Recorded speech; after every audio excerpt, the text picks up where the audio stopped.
Prologue. Verona Moretti, 8 years old.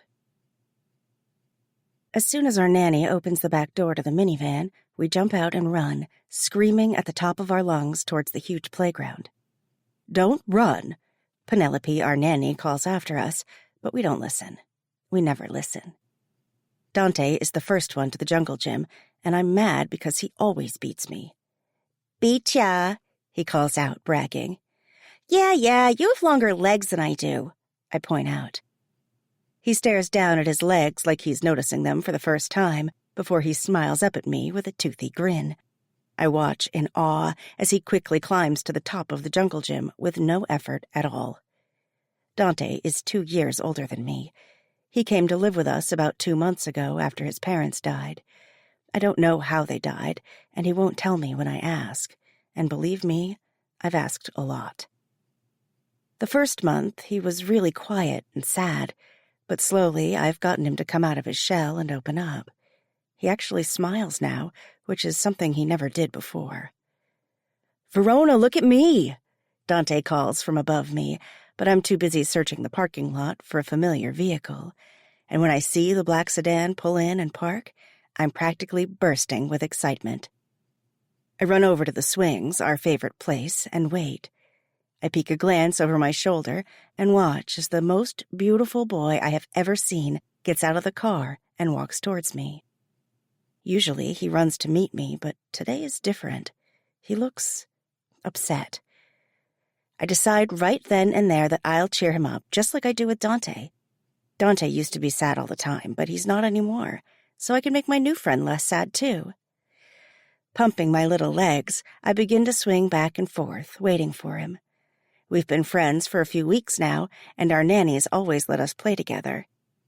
Luca is Dante's age, but the two of them don't really get along, not like Luca and I do. When Luca Vitali steps onto the grassy area of the swings, my smile widens. "Hi, Luca!" I call to him as I swing higher and higher. We always have a contest to see who can swing the highest, and sometimes he lets me win. He doesn't answer me. Instead, he just glares at me with those strange gray eyes of his.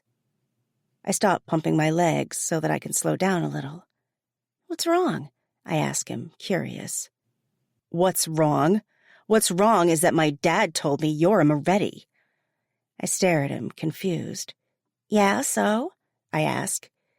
"Well, the Vitalis hate the Morettis, and so I hate you," he calls before running over and pushing me off the swing. I fall onto my hands and knees, scraping both on the dirt and gravel. Big, fat tears form in my eyes as I stare down at the tiny cuts in my skin. But they don't hurt nearly as much as Luca's words. My eyes are blurry as I watch him run away from me like I have some sort of disease that he could catch. Dante runs over to me and helps me up, brushing the grass and little rocks from me. "Are you okay?" he asks, his brows furrowed. Dante is like a big brother to me, very protective and always taking care of me. "I'm fine," I lie. I watch as Luca says something to his nanny, and then she leads him back to the car. My lower lip trembles and tears fall down my cheeks as I watch them drive away. "He's a jerk," Dante tells me reassuringly. Suddenly, I push away from Dante and run as fast as my legs will carry me. I don't stop running until I'm by myself at the other end of the playground. When I'm all alone, I cry over the loss of my new friend. I had told my mother that I wanted to marry Luca someday so that I could stare into his gray eyes forever. Luca Vitali was the first boy I ever loved, and he was also the first boy to ever break my heart. Chapter 1. Verona, present day. I sit quietly in the corner of my father's office. My hands are clenched in my lap as I listen to what he's saying to the other man in the room. Blood is pulsing in my ears so loudly that I can barely make out their words. Papa is planning out my life at this very moment, my entire future depending on his every word, and I don't even have a say in what happens. When Salvatore Vitali made an unexpected visit to the house this morning, I should have known my father was up to something. I've only been back home for a few weeks, and my father hasn't said more than several cursory words to me the entire time. Maybe he knew this was coming, or maybe it's because of something else. When I was 9 years old, my mother overdosed on sleeping meds and drowned in the swimming pool. I didn't know what suicide meant at the time, but I still find it hard to believe that my mother would have done it on purpose. She loved me, and I loved her. She wouldn't have just left me. To this day, I still believe it was an accident. After her death, things changed in my house. Papa barely spoke to me. Maybe he simply didn't know how to handle me and my emotions. All I know is that eventually he deemed it not safe for me to be living at home anymore, and he sent me away to an all-girls boarding school in another state. After I graduated, he didn't ask me to return home. No, he sent me away again to live with a great aunt. And let me tell you, there was nothing great about her. When my grandfather passed away a few weeks ago, Papa finally asked me to return home, although it doesn't really feel like home anymore. So much has changed, and yet my father's attitude towards me remains the same. I feel like a burden to him, alone and unwanted, just like when I was a little girl. After all the years of being away from my father, I can't believe he's trying to send me away yet again. It's as if he can't stand the sight of me. Maybe it's because I remind him of Mama. Everyone always says how much I look like her.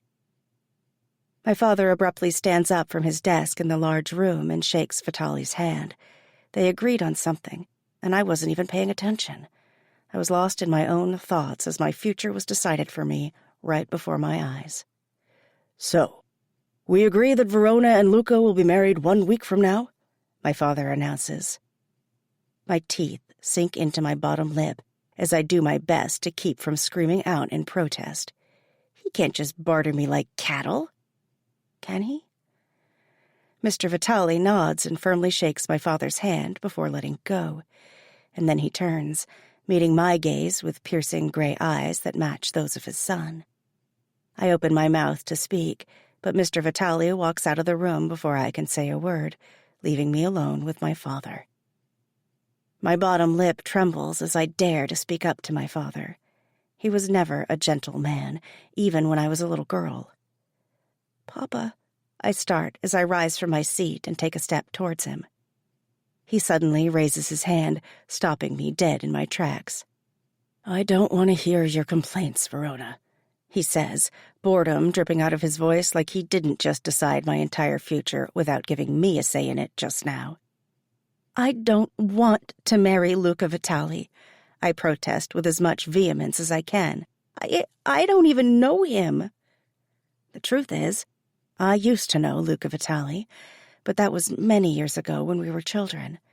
He was lovely back then, a good friend, probably my first love even though I was so young and naive. But then one day, when Luca found out who I truly was, he hurt me, physically and emotionally, and never looked back. I never saw him again after that day in the playground. Our families have been at war for as long as I can remember. I don't know much about Luca Vitali other than the fact that his mother died a couple of years after my own mother passed away. I've heard stories about him, though. I've heard about the cruel and heartless man he became, and I want no part of him or his Mafia lifestyle. I don't want to find out how ruthless he can be. "I didn't know your mother before I married her," my father offers. I knew about my parents' arranged marriage. My mother told me about it not too long before she died. I know she loved my father, but I'm sure that took time. And I know she would want me to marry for love, not for convenience or because of someone demanding it. "Please, Papa, don't make me do this," I plead. "What you want is of no consequence to me, Verona. The wills of the patriarchs of the two families forged this union before they passed away, and there's no backing out of it now." My forehead wrinkles in confusion as I move closer to his desk and see the papers sitting in front of my father. My eyes scan the top few pages, reading as much as I can before my father snatches them away and walks over to a large safe in the corner of the room. After inputting a code that even I'm not privy to, He tucks the papers safely inside before closing it and locking everything away from me. The patriarchs of the family decreed this union in their wills. Valerius Vitale and Marcello Moretti both died within a couple of weeks of each other. Rivals from when they were children, they never stopped fighting until their dying breath. And now I'm supposed to believe that they wanted Luca and I to marry? That just doesn't make sense. Grandfather would never agree to this, I say, confused. He did. They did.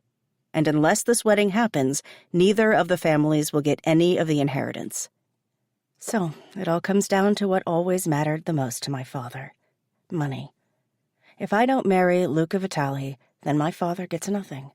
He will probably lose everything he owns because my grandfather was a very powerful man with lots of assets. But the Morettis have always hated the Vitales and vice versa, I tell my father. Why would they do this? I ask, my voice just above a whisper. My father frowns. I guess their last wish was to have reconciliation once and for all, and with the two of you married, there will be peace between the two families. He doesn't seem too pleased about the peace, though. I open my mouth to plead again with my father, but he silences me with a glare. Start preparing, Verona. You have a wedding to get ready for. And with that, he leaves the room. His departing words are the final nail in my coffin. There will be a wedding. I will marry Luca Vitale, whether I want to or not. All of my life I've been told what to do. I've never had a say in what I want to do, and I hate the fact that I can't even choose whom I want to marry. I can only hope that Luca is not as cruel as the rumors make him out to be. If I have to marry him, I will try to make it work. But one question still remains. Will our union be consummated in love or violence? Chapter 2. Luca Vitale. I woke up early that Tuesday morning, starving. Mama told me my body is going through some kind of growth spurt, and it's like I can't get enough to eat. She always makes me a big breakfast before I go to school, so that I can make it until lunchtime without my stomach eating itself. With my guts grumbling, I go downstairs to the kitchen. The house is quiet, but I know Mama will be awake. She's always the first one up. When I walk into the kitchen, I slip on something wet and almost fall. Gripping the counter to steady myself, I look down at the tiled floor and see something dark and shiny. My first thought is maybe it's dirty water or some kind of cleaning product. But it smells like pennies, not bleach. My feet are covered in the liquid, and I flip a switch nearby to see what the heck I stepped in. It takes a few seconds for my brain to process what exactly I'm looking at. Blood. There's blood everywhere. Why is there so much blood? And then I hear it. Something scratching against the tile floor. I walk around the center island and see my mother, crawling towards me. Her throat has been slashed, but she's still alive as blood pours out of the wounds in her neck. "Mama!" I yell, panicking. I rush to her side, falling to the floor beside her. She collapses into my arms, gazing up at me with fear in her eyes. 3 deep slashes are on her neck, and I can't stop staring at them. She's trying to talk, but no words come out. Quickly, I cover the wounds on her neck with my hand the best I can, but I can feel the blood pushing out between my fingers. "No, no, no!" I cry. "Someone help us!" I yell. I don't know if anyone will hear me, but I can't leave her like this. Mama's eyes drift closed, and I scream for her to wake up. "Please, Mama, don't leave me! Don't leave me!" Her body goes limp in my arms, and I sit there, stunned. I hold her tightly to me, rocking her like she used to rock me to sleep when I was a baby. If only I had been a few minutes earlier, I could have saved her. I could have seen who did this. I could have killed them instead. I rock her gently, and I cry. My mother's dead. She's dead. She's dead. She's dead. Luca! My father's voice roars as he barges into my bedroom, effectively waking me out of the nightmare I was having. I sit up straight in bed. I'm covered in sweat from head to toe, and it takes me a few seconds to realize where the fuck I am. I don't have the nightmare about my mother's death often, but when I do, I always wake up confused and terrified. My father walks over to the nearby window and rips open the drapes. I squint my eyes against the glaring light and slowly sit up to look at him through narrowed eyes and a growing headache thanks to the rude awakening and my hangover. "Good morning, Father," I tell him sarcastically. "This couldn't wait until noon?" "It is noon," he hisses. "Shit." I grab my watch on the nightstand and realize he's not lying. I slept half the day away thanks to all that booze last night, and the great sex that followed soon after with a girl whose name I can't even recall.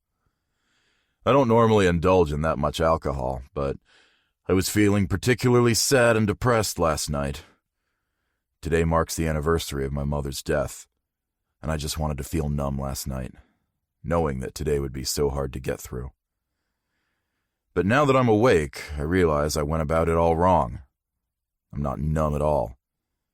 I feel fucking horrible. And having such a rude awakening by my father is not helping matters.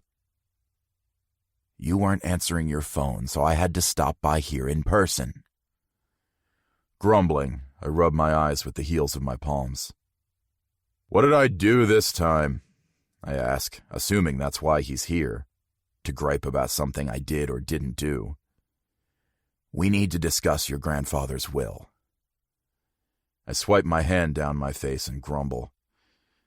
My grandfather passed away last week. His funeral was the other day, and it was the second saddest day of my life, after my mother's funeral. "Get cleaned up," my father instructs. "I'll be downstairs waiting for you." And with that, he leaves me alone in my room. I flop back on my bed and stare up at the ceiling as I wonder aloud. What does my grandfather's will have to do with me?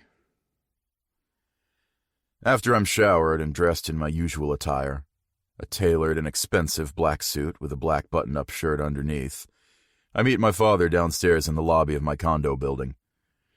The car ride to his mansion is quiet and filled with tension. I try to pry into his reasoning for bringing me back home to discuss my grandfather's will, but my father refuses to budge.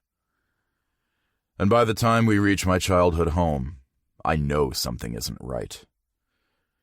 We walk into the house and go straight to my father's study on the first floor. He motions for me to take a seat as he goes to stand over papers spread out over his large mahogany desk. "What the fuck is that?" I ask him, curiosity getting the better of me. "A new contract?" "Something like that," he mutters in annoyance. My father never had any patience when it came to anyone or anything, especially me. "I need you to read over this and sign it right away." I notice the bold heading on the first page, Last Will and Testament, and cock a brow. "This is my grandfather's will?" He nods once. Intrigued, I sit down in a chair and begin to read the paperwork.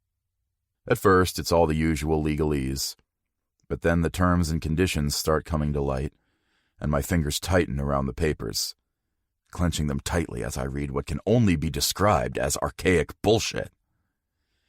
"He can't fucking do this!" I exclaim, rising out of my seat. My father shrugs nonchalantly. "But he did." "I am not going to marry a Moretti," I spit out, cursing the name on my tongue. "Both of the grandfathers agreed to this bullshit clause in their wills." Valerius Vitale and Marcello Moretti died within a few weeks of each other. And this is what they agreed to? "This can't hold up in court. This is ridiculous!" I yell, my voice rising to dangerous levels. "We need to honor their wishes," my father simply says. Banging my fist on my desk, rattling everything on top of it, I tell him, No, I will not agree to this. I haven't even seen Verona Moretti in years." Slamming the papers down on the desk, I say, There's no way she will agree to this." "She's already signed the necessary paperwork. Her father faxed me the copy this morning," he tells me, causing my world to come to a complete stop. Shaking my head in disbelief, I walk away from my desk and pace the room. There has to be another way. None of us get the money, the estates, the properties, the mansions, the cars, anything, unless this comes to fruition. Why would they decide this? This is some kind of sick joke. Valerius Vitale and Marcello Moretti were adversaries, some say from birth. Our families feuded over land, territory, everything for years. And then when my mother was murdered, everything came to a head. Rivals soon turned into sworn enemies willing to go to war with each other. And now my grandfather is requesting that I marry one of them? I suppose the old men reached a point of peace and agreement in their final days. I just wish my father would have told me about his plans, because I most certainly would have talked him out of it. My father explains. This is about peace? There will be no peace if I'm intertwined with the Morettis. My father considers this for a moment, but then says, maybe this will be the end of the war. We can't continue to go to war if we're family.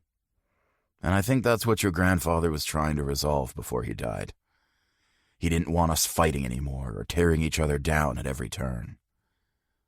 A dark chuckle releases from my mouth. If I have to marry her so that we don't lose everything we worked so hard for, then so be it. But I won't be faithful. I won't ever love her. No one said anything about love, my dear boy. We are talking about marriage, after all. I scoff at his words. He can say what he wants, but I know he loved my mother. And the day she was murdered, I saw my father cry for the first and only time in that kitchen, while he held her lifeless body in his arms. Sure, their marriage had its ups and downs, like all marriages tend to do, but he loved my mother. And he also had the privilege of knowing his bride before their wedding day. They met in high school, dated, got to know each other, had a chance to fall in love. Me, on the other hand, I have to marry a girl I haven't seen since I was a kid. There will be no courtship, no easing into this. How long do I have? I asked my father. 1 week. Of course, I would be delivered this horrible news on the anniversary of my mother's death. It seems fitting almost. Tragedy upon tragedy. That's what my entire life has been composed of. Will you sign the papers? He asks impatiently. Do I have a choice? He doesn't even hesitate when he tells me, no. Then I'll sign it. I'll marry Verona Moretti. I'll follow the terms of the will so that my family isn't destitute and out on the streets with nothing. But there's nothing saying I can't take my anger and frustration out on my new bride-to-be, that I won't treat her like my own little plaything. She will be my wife in name only. And I'm going to make her regret signing the contract. I'm going to make her life a living hell. Chapter 3. Verona. I stand in front of the mirror inside the dress shop and stare at my reflection. I don't even recognize myself in the wedding dress. I look so different, so grown up. Oh my God, you look gorgeous, the shop owner exclaims with animated hands. She's a small, older lady with frizzy blonde hair and huge glasses that make her blue eyes look enormous behind the thick lenses. I knew this one would look great on you, she gushes. Tears fill my eyes when I glance around the empty room. God, I wish my mother could be here with me. After she passed away, an empty void filled me, hollowing me out from the inside, and I wonder if I'll ever feel unconditional love like that again. My father was always a stickler for rules and obedience, but my mother, she was more lenient and understanding. She made me smile, made me laugh. She was like a real-life angel on this earth, disguised as a human. And I miss her terribly, especially today.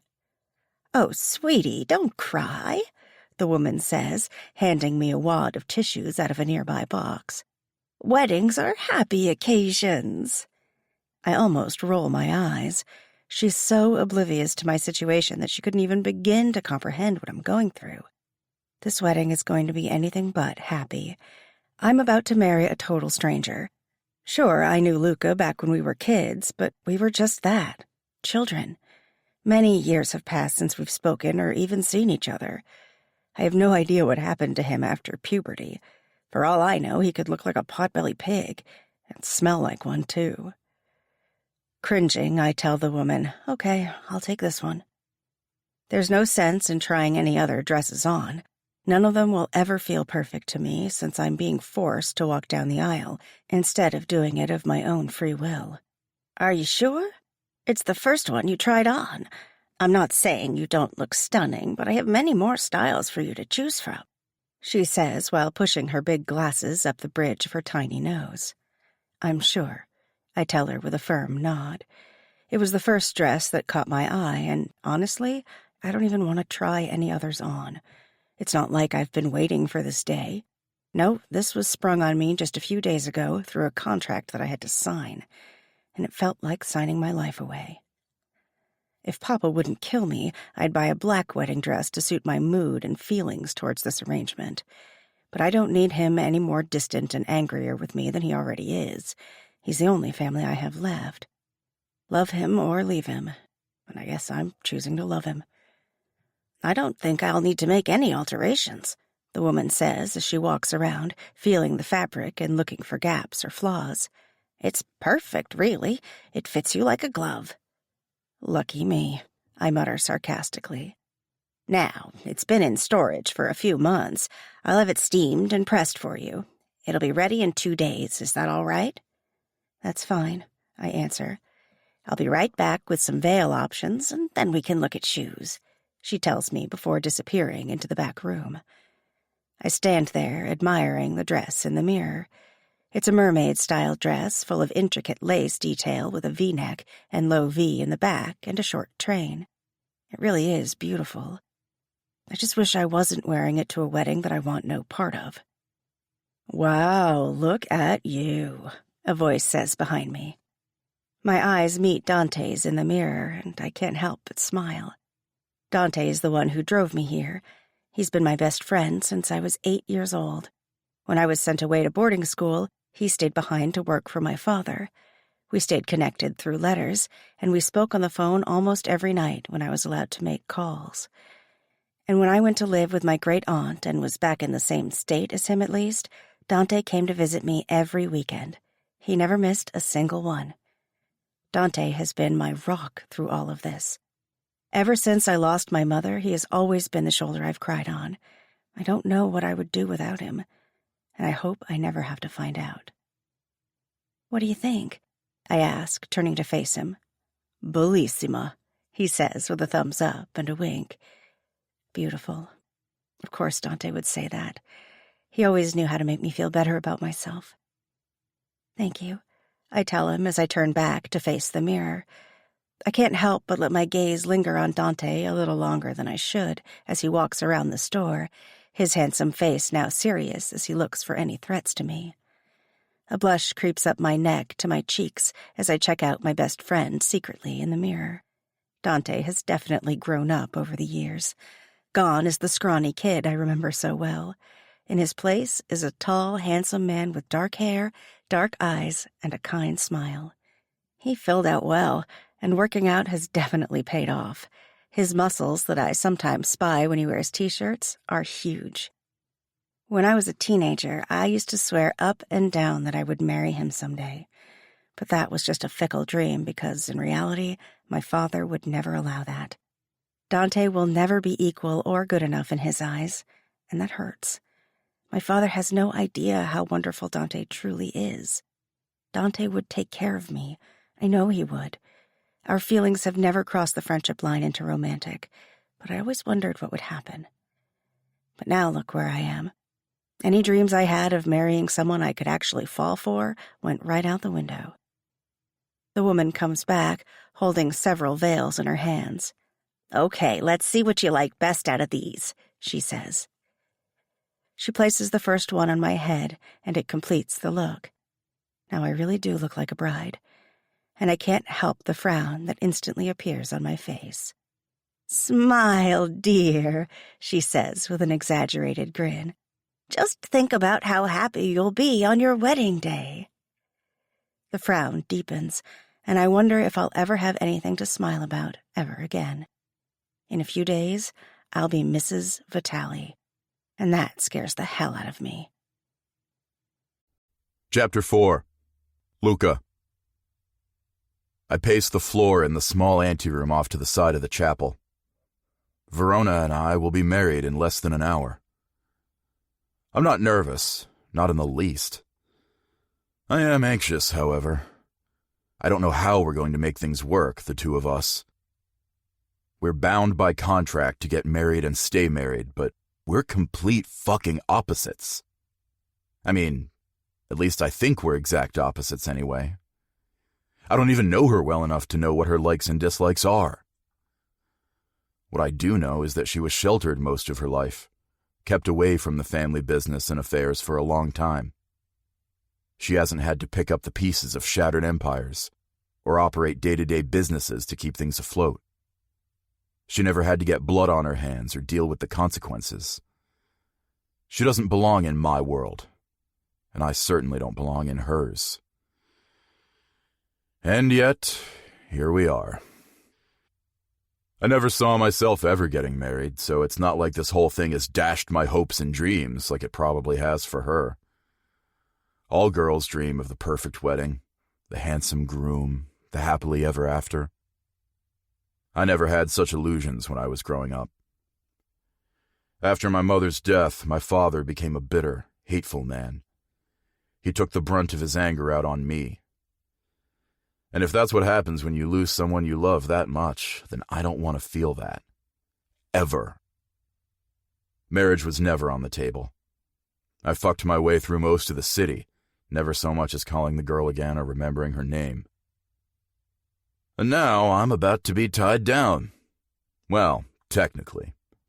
There's not a cheating clause in the contract. Trust me, I made sure. No, Verona will be my wife in name only.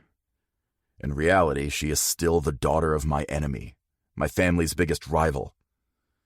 Her family has been a thorn in my side for years, and this contract is complete and utter bullshit.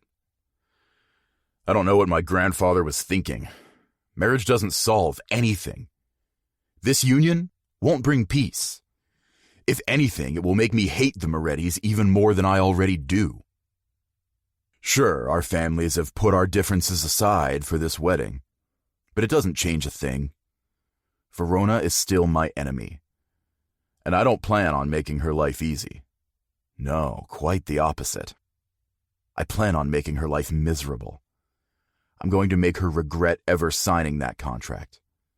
If she thinks she's going to be treated like a princess in my home, she can fucking forget it.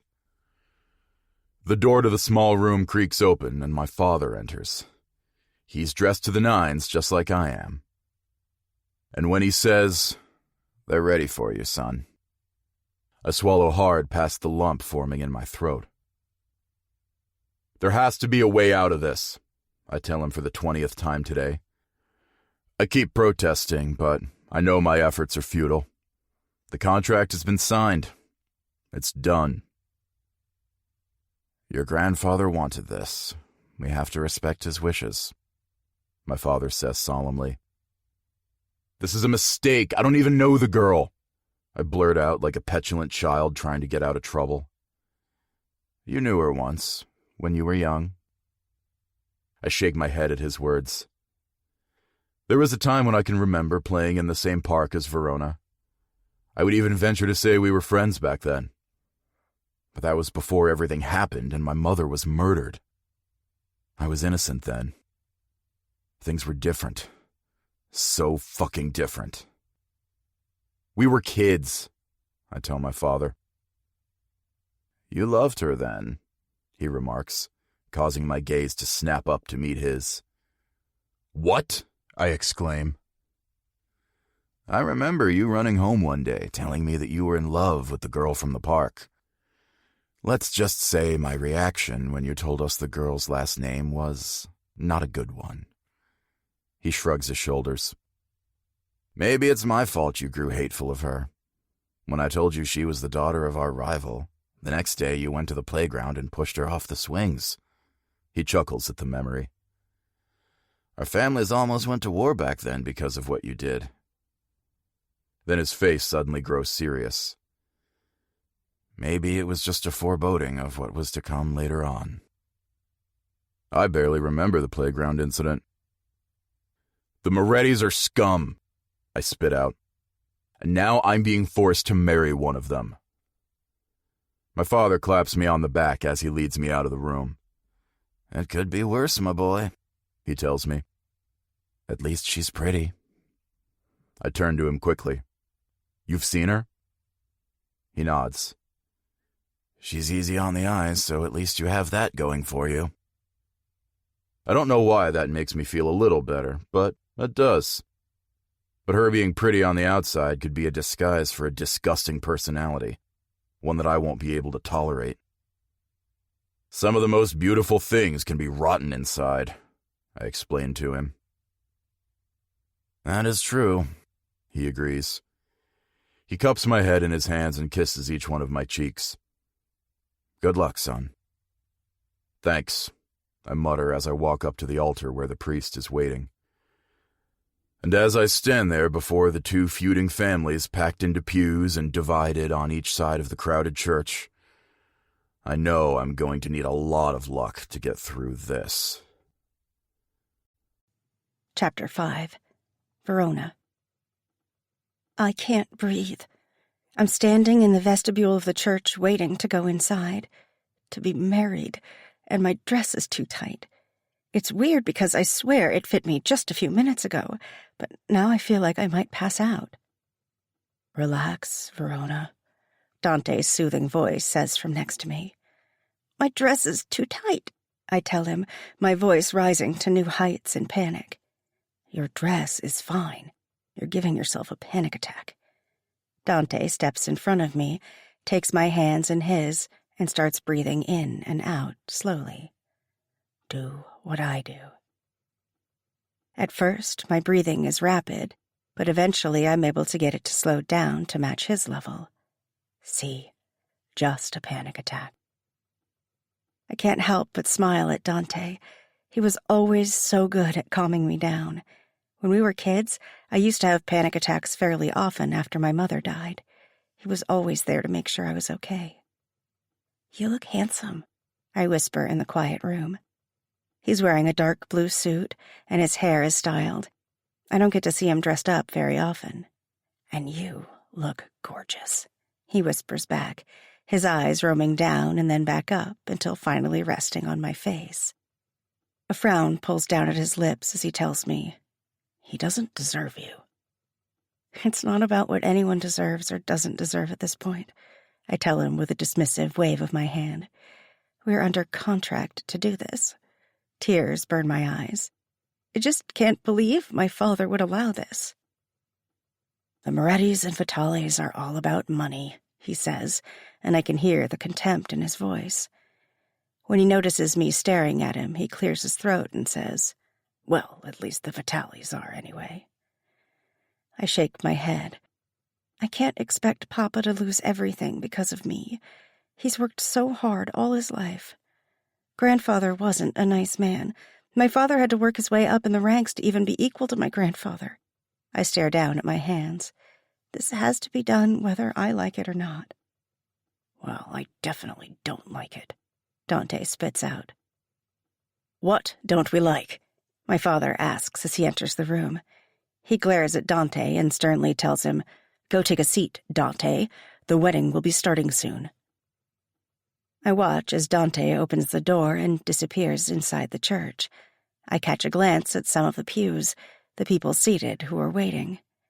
I recognize some of them, while the rest are strangers from the Vitali side of the family. "Papa, I don't know if I can do this," I say when the door closes, turning to my father. "You can, and you will," he says, his words uncompromising and final. I nod in agreement. I was never able to stand up to my father. My mother was the gentle, caring one of the two. My father was the disciplinarian. I learned from an early age to never question him, or else there would be consequences. He was always quick to get his belt, to get his point across, and I feared him as a child. I guess maybe a part of me still does. The string quartet begins to play canon in D, and my entire body seizes up. I can't move. I can't think. I'm about to marry a total stranger, someone I knew years ago when I was a little girl, and there's nothing I can do about it. I can't say no. I can't run away like my legs are protesting to do right at this very moment. Verona, my father whispers at my side. Perhaps he can sense that I want to flee. I look up at him with tears in my eyes. You have to do this. For the family. I nod, even though I'm screaming out no inside of my head. The song ends. I can hear someone clear their throat from inside the church, and more tears build up in my eyes as the song starts over. It's time, Verona, my father tells me before pulling the veil down over my face. When I give a final nod, he motions for the ushers to open the intricately carved doors before us. The people sitting on the pews immediately stand, all eyes on me. My legs are moving, but I can't feel them. I feel like I'm gliding. Maybe I'm moving on my father's sheer will and determination alone. Through the lace of my veil, I glance at the two families gathered on each side of the room. On the right are the Vitalis, and on the left are the Morettis. I can see some of them staring one another down from across the pews. The families have been at war for years, for as long as I can remember. And now this union, my union, with Luca Vitali, is supposed to bring peace amongst us all.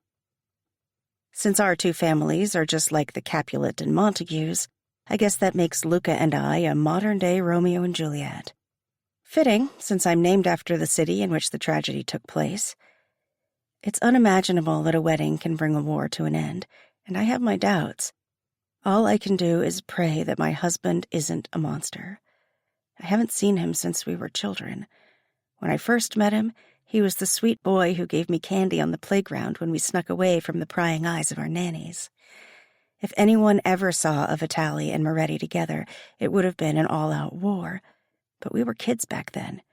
We didn't know about any violence or hatred amongst our loved ones. We were innocent. And then one day, he pushed me off the swing set. It was like a switch had gone off inside of him, and I recall hearing my name come from his lips with disgust and hatred, like he finally figured out who I was, who I really was. I remember going home, crying, with skinned hand and bruised knees. I never saw Luca after that day, nor did I want to. And now, I'm about to marry him. If he could be so cruel as a little boy, what kind of man did he ultimately become? I shudder at the thought. My father stops walking, and I come to an abrupt halt, so lost in my thoughts that I didn't even realize we walked the entire length of the church. My father turns to me and lifts my veil, giving me a kiss on each cheek as he takes the bouquet out of my grip and squeezes my hand in reassurance. And then he walks away, leaving me alone. My dress feels too tight again as I struggle to pull in a deep breath. I barely make it up the few steps to the altar where the priest and my future husband are waiting. I haven't even looked at him yet. My future husband, that is. I'm too terrified. I haven't seen him close up since he was a boy. Taking the final step, I stand next to Luca, staring at the priest and refusing to look anywhere else. Face your future husband, the priest instructs me. And so I turn and stare right into the eyes of the devil himself. I'm so taken aback by his brutally handsome face that I forget how to breathe. I don't know what I expected, but it wasn't this. He's tall. So tall, in fact, that I have to strain my neck to look up at him. He's wearing a black suit that fits his broad shoulders flawlessly. His raven hair is perfectly styled and is in stark contrast to his steel-gray eyes that narrow the longer I stare at him. His face looks like it was carved out of stone, his jawline covered in stubble and so strong and ticking under the pressure of his teeth grinding together as he stares at me with contempt. I'm taken right back to that day at the playground. I hadn't done anything to the boy back then either, but he hated me so much in that moment just because of who I was and who my family was. And now the man I'm about to marry obviously feels the same way he did when he was a child. I snap my eyes shut, blocking his face out. When I open them again, I stare at the priest, hoping that he can see in my eyes that I don't want to do this. I don't want to marry this man, but I don't even have a choice in the matter. But the priest simply continues with the ceremony, and the next several minutes are a blur as the priest goes on and on with readings from the Bible and several prayers. Verona, do you promise to honor and cherish Luca in sickness and in health, till death do you part? My heartbeat is pounding in my ears, and I feel like I'm going to pass out. Glancing around the room, I see my father with a grim look on his face as he gives me an imperceptible nod. Verona? The priest prompts. I do? I answer, but it sounds more like a question. The priest repeats the same vows to Luca, and he responds with a formidable, I do. His voice has a deep, rich timbre, and I'm sure whenever he talks, people shut up and listen. Verona and Luca will now exchange rings as a symbol of the promises they've made here today and their ongoing commitment to each other. I begin to panic because I don't have a ring for Luca. But suddenly my husband-to-be is thrusting a ring into my hand. I stare down at the simple black band that will serve as his wedding ring. The priest continues on with, These rings were made from precious metals forged in fire, a symbol to your unbreakable bond for this marriage. He looks to me. Verona, place Luca's ring on his finger. Luca holds his left hand out to me. The tattoos peeking out under his sleeve and covering the top of his hand catch my attention as I work the band up his thick ring finger. He immediately pulls away from me, like my touch burned him somehow. Luca, place Verona's ring on her finger. I hold out my left hand, and Luca's large hand practically engulfs my small one as he thrusts the diamond ring onto my finger. I don't even have time to study the ring before the priest says, I now pronounce you husband and wife. He turns his attention to Luca and says, You may now kiss the bride. Luca leans in, and I think to myself, I'm finally going to have my first kiss. But instead, he veers off and places a cold, inconsequential peck to my cheek. He might as well have slapped me in the face, because that's what his rejection feels like. A blush burns my cheeks as I stare out at the crowd. I'm so embarrassed by what just happened. The church falls silent. There are no cheers of encouragement or well-wishing. In fact, I'm surprised no one's been shot yet. Luca wraps his hand around my arm and roughly forces me to move with him down off the altar and towards the front of the church. Tears are in my eyes as we walk down the silent aisle. I don't feel like a bride at all. No, I feel like a prisoner being taken to jail for a life sentence. Chapter 6. Verona. After the ceremony is over, my father, Dante, and I return to my father's home to pack my things. I will be moving in with Luca Vitali, my new husband, tonight. The thought of sharing a room with him, or a bed, makes me nauseous, and the sickness stays with me, gnawing at my gut as I pack. You don't have much here, Dante remarks as he pulls a few hangers from the closet and brings the clothes over to me. He carefully lays them out on the bed. I've never had much, I admit. The clothes I obtained throughout the years were mostly school uniforms from the boarding school. Those are long gone now. I threw them out as soon as I graduated. And when I went to live with my great-aunt, We spent a lot of time thrift store shopping. I rarely was allowed to buy anything, but I accumulated some things over the years. The only thing of value in my entire closet is my mother's old dress that I snuck away with me to boarding school. Papa doesn't even know I have it. Not that he would care, I don't think. I've kept the dress with me for years, and it got me through some of the worst days of my life. Having a small piece of my mom with me always kept me sane. I fold the dress carefully along with the rest of the clothes and put them inside the suitcase. "This isn't going to take very long," Dante admits with a sigh. "You know, we could always pretend like it's taking a long time," I suggest with a grin. He smiles back momentarily before a frown appears on his handsome face. "Fuck, V, I'm going to miss you."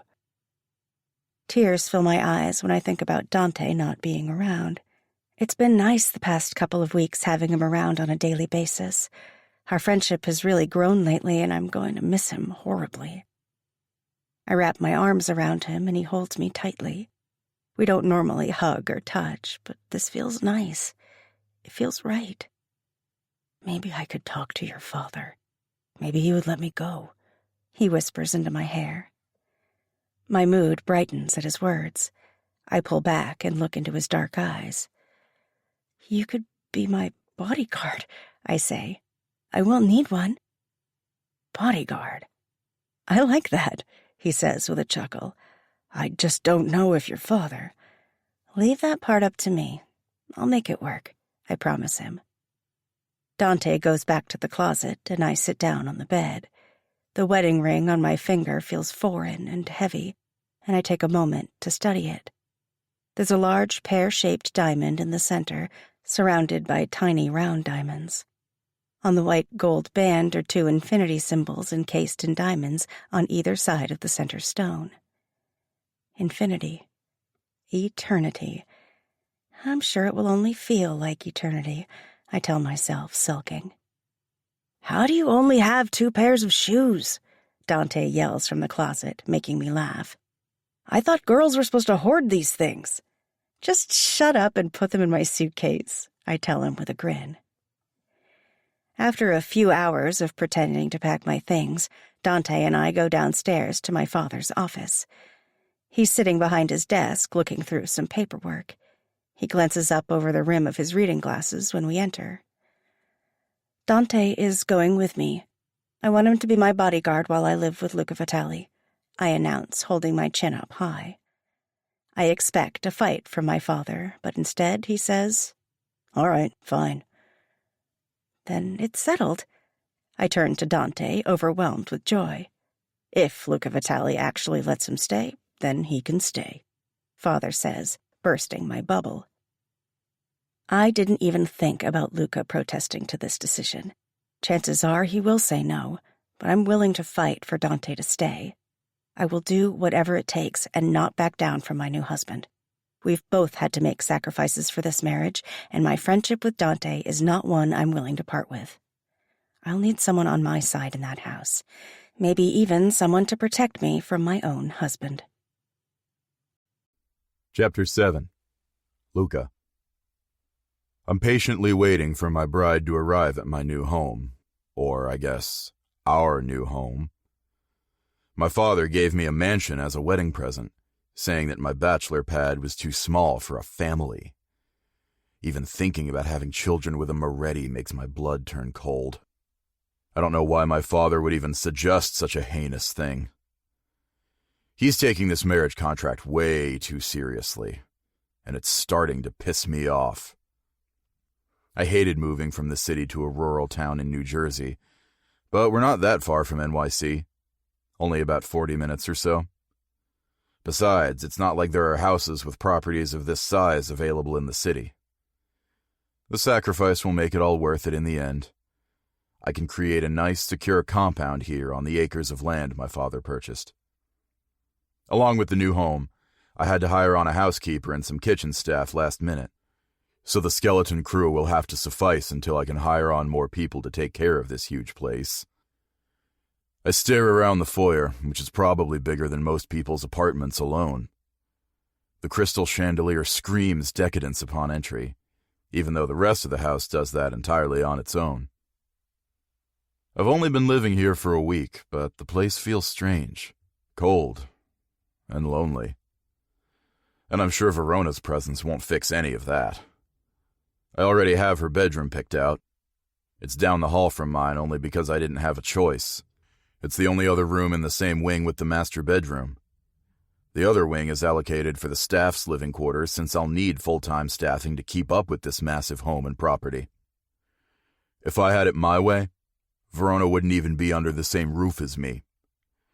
But some things are beyond my control. The contract clearly stated that we must live together, and so I must abide by the rules. For now. Benito enters through the front door, drawing my attention to him. He was busy arranging my cars and security's vehicles in the attached 10-car garage. Benito is my first in command and my most trusted and, well, only friend. We grew up together. His family is Mafia as well, but a different kind of Mafia. The kind that kills and cleans up messes.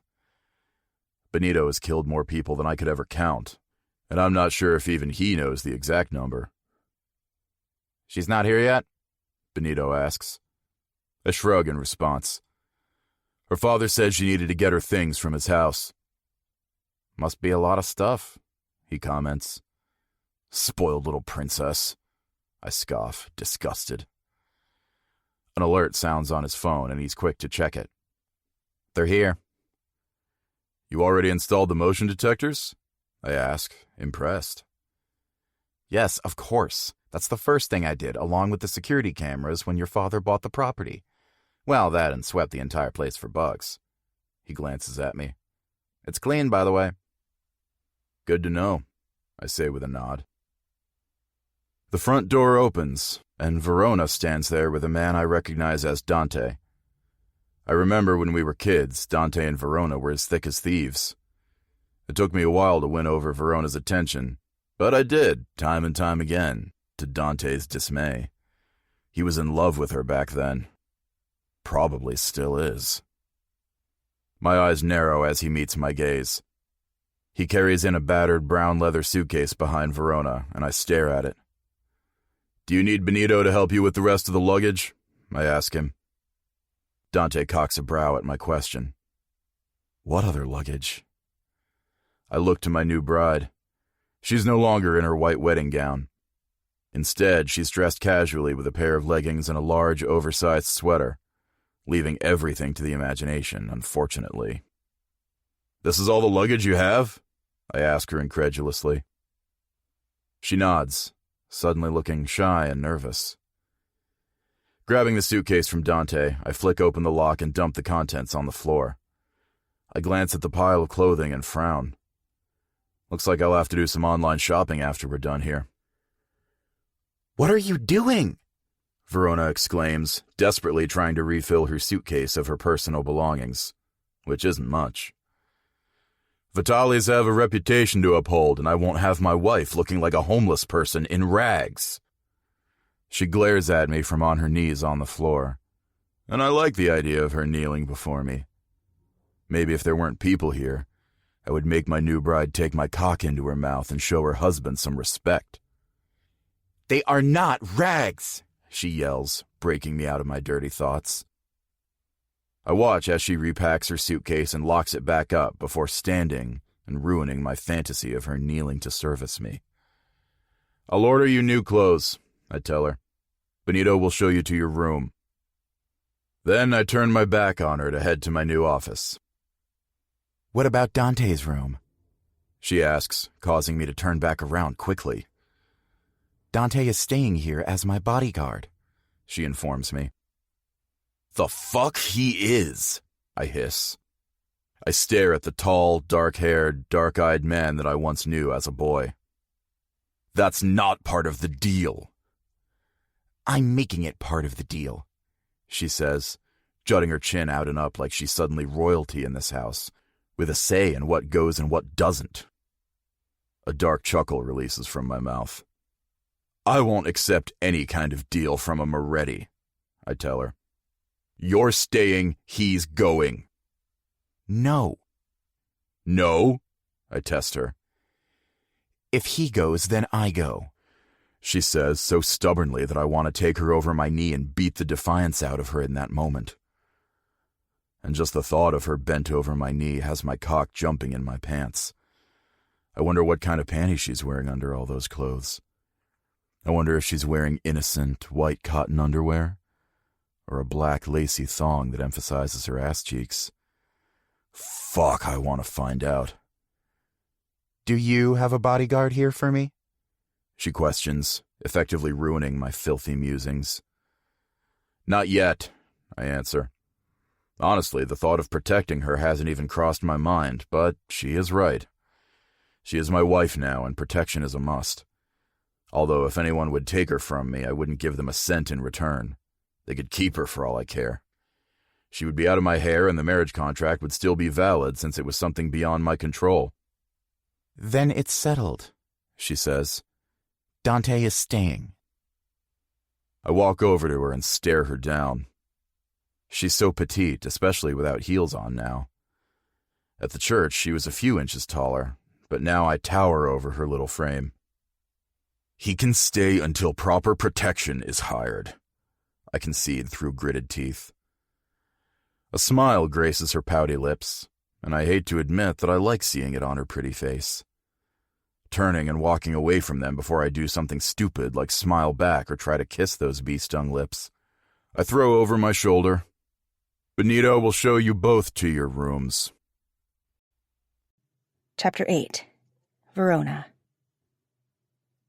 I have my own bedroom. I was not expecting that. I thought I would be in the same room as Luca and forced to consummate the marriage on the first night. I'm relieved, but at the same time, I'm confused. Does he not want to sleep with me? I never questioned the idea of how our marriage would work. I figured it would be like all arranged marriages. Eventually, you just make it work like a normal, loving marriage. That's what my father and mother did anyway. They slowly fell in love, and their bond was fiercer than any I have ever seen. Do I want to fall in love with Luca? The possibility seems so far away, like some distant universe, that I can't even really consider it. But anything is possible, right? Eventually, if we get to know each other, everything will gradually go on a natural course towards love. True love. I glance in the mirror as I unpack my things and catch my reflection. Maybe Luca isn't attracted to me. I did put on the most casual clothes I own, but after being in that heavy wedding dress for hours and feeling like I was suffocating the entire time, I needed a break. Plus, my feet were killing me from the high heels. Popping open my suitcase, I stare at my meager belongings and grimace. Luca made me feel so embarrassed earlier when he called my clothing rags that belong on a homeless person. No. I shake my head, straighten my spine, and go to the walk-in closet to begin hanging up my favorite pants, dresses, skirts, and shirts. I'm not going to let him make me feel like I belong under him, like I'm not good enough. Even though my father is wealthy, I haven't been privy to his money in a long time. After graduating from boarding school at 18, I went to stay with a great-aunt in upstate New York. She was in her 70s, strict and cold, and even cruel sometimes. I never knew why she agreed to take me in, since she acted like she hated me most of the time. The only thing I can think of is that my father offered her money in exchange for keeping me. But I never saw a single red cent. No, my clothes were mostly hand-me-downs and thrift store finds. God, my great-aunt loved her thrift stores, and she knew how to pinch a penny so hard she could make it bleed. After my grandfather died a few weeks ago, I was suddenly beckoned by my father to return to my childhood mansion. I didn't understand it then, but now I know why. My grandfather's will and the marriage contract that coincided with his passing. I was simply a pawn in a game that I never knew I was playing. My father knew the entire time and didn't say a word. No, I was blindsided instead, just like I have been my entire life when it comes to family matters. And did I get a say about whether or not I wanted to marry Luca Vitali? Of course not. I've never had much of a voice when it came to my father, but I mean, what did I expect when I haven't even been around him in more than a decade? The father I remember growing up was kinder, gentler. The man he became after my mother killed herself turned cold and bitter. Shivering, I wrap my arms around myself as I stare at my progress. My fingers run over the familiar fabrics and stop at the last dress. It was my mother's. The dress is soft and ivory with vibrant flowers. I hold the fabric close to me and sniff. Sometimes I swear I can still smell her, even though I've worn it and washed it many times. It's my favorite thing that I own, and I could never part with it. It's the only thing I have of hers, unfortunately. Sighing, I release the dress and stare around the walk-in closet that's bigger than my old bedroom at my aunt's house. My clothes don't even take up one rack of the many dozens that are in here. No matter. Maybe I can get Dante to take me shopping soon at a thrift store. I have some money, but not a lot. Maybe I can find something more suitable for the wife of a mobster. Another shiver moves through me as I wonder how much power Luca Vitali actually has. How does he make his money? Is he in arms dealing, drugs, or human trafficking? I pray and hope not the latter, but I have no idea. For his family to afford a place like this, maybe they have their fingers in all sorts of pies across the city. I thought my childhood home was immaculate and vast, but it doesn't even hold a candle to my new home. Home. I glance around the room and frown. It doesn't feel like home to me. I have to wonder if it ever will. Chapter 9. Verona. After Dante and I are settled in our separate rooms, Benito offers to take us on a tour of the mansion and property. I try to memorize the rooms, which include a gym, a vast library, 2 formal living rooms, a den, an enormous dining hall, a billiards room, and a huge state-of-the-art kitchen. Lastly, we pass Luca's private office, which is off-limits.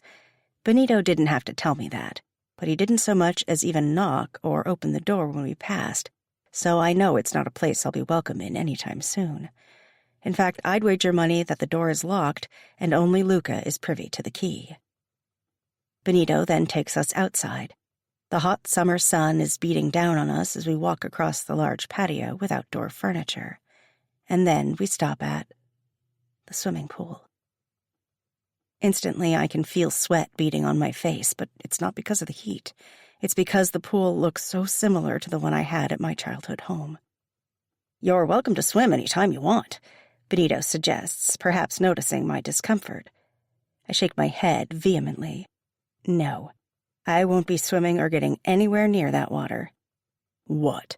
The pool isn't big enough for you?" comes a strong, demanding voice from my right.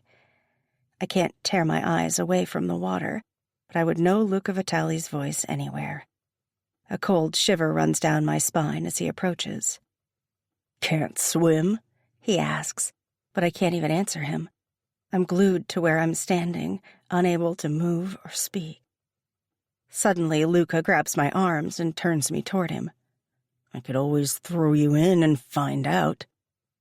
Terror runs through my very bones as I snap out of my traumatized state and beg him with tears in my eyes. "No, please no." He has a serious look on his face, and I'm so scared that he'll actually go through with his threat that my fight-or-flee instinct kicks in. Quickly, I tear out of his grip and run back into the house like my life depends on it. I don't stop running until I'm safe and sound in my new bedroom. Panic seizes my lungs, and I go to the bathroom to splash some cold water on my face to try to calm down. Every time I'm near a body of water, I'm instantly brought back to that horrible day in my childhood that scarred me for life. My mother overdosed on sleeping pills and decided to end her life by drowning in the family's swimming pool. I'm the one that found her body floating face down in the water. I knew how to swim back then, so I jumped in and desperately tried to save her. I almost drowned in the process because I was only 9 years old and not strong enough to pull her out. I remember the burning sensation of the water inside of my lungs and how hard I coughed, but it still felt like I was drowning. And it still feels like I'm drowning to this day, every time I think about it. It was a traumatic experience that I'll never get over. I haven't been able to go near a body of water without sheer panic setting in, After several minutes, I'm able to calm myself down. I know I'll have to explain my dramatic reaction to Luca, but a part of me isn't ready to tell him yet. I feel like it's too personal, like he'll know an intimate part about me when I know next to nothing about him.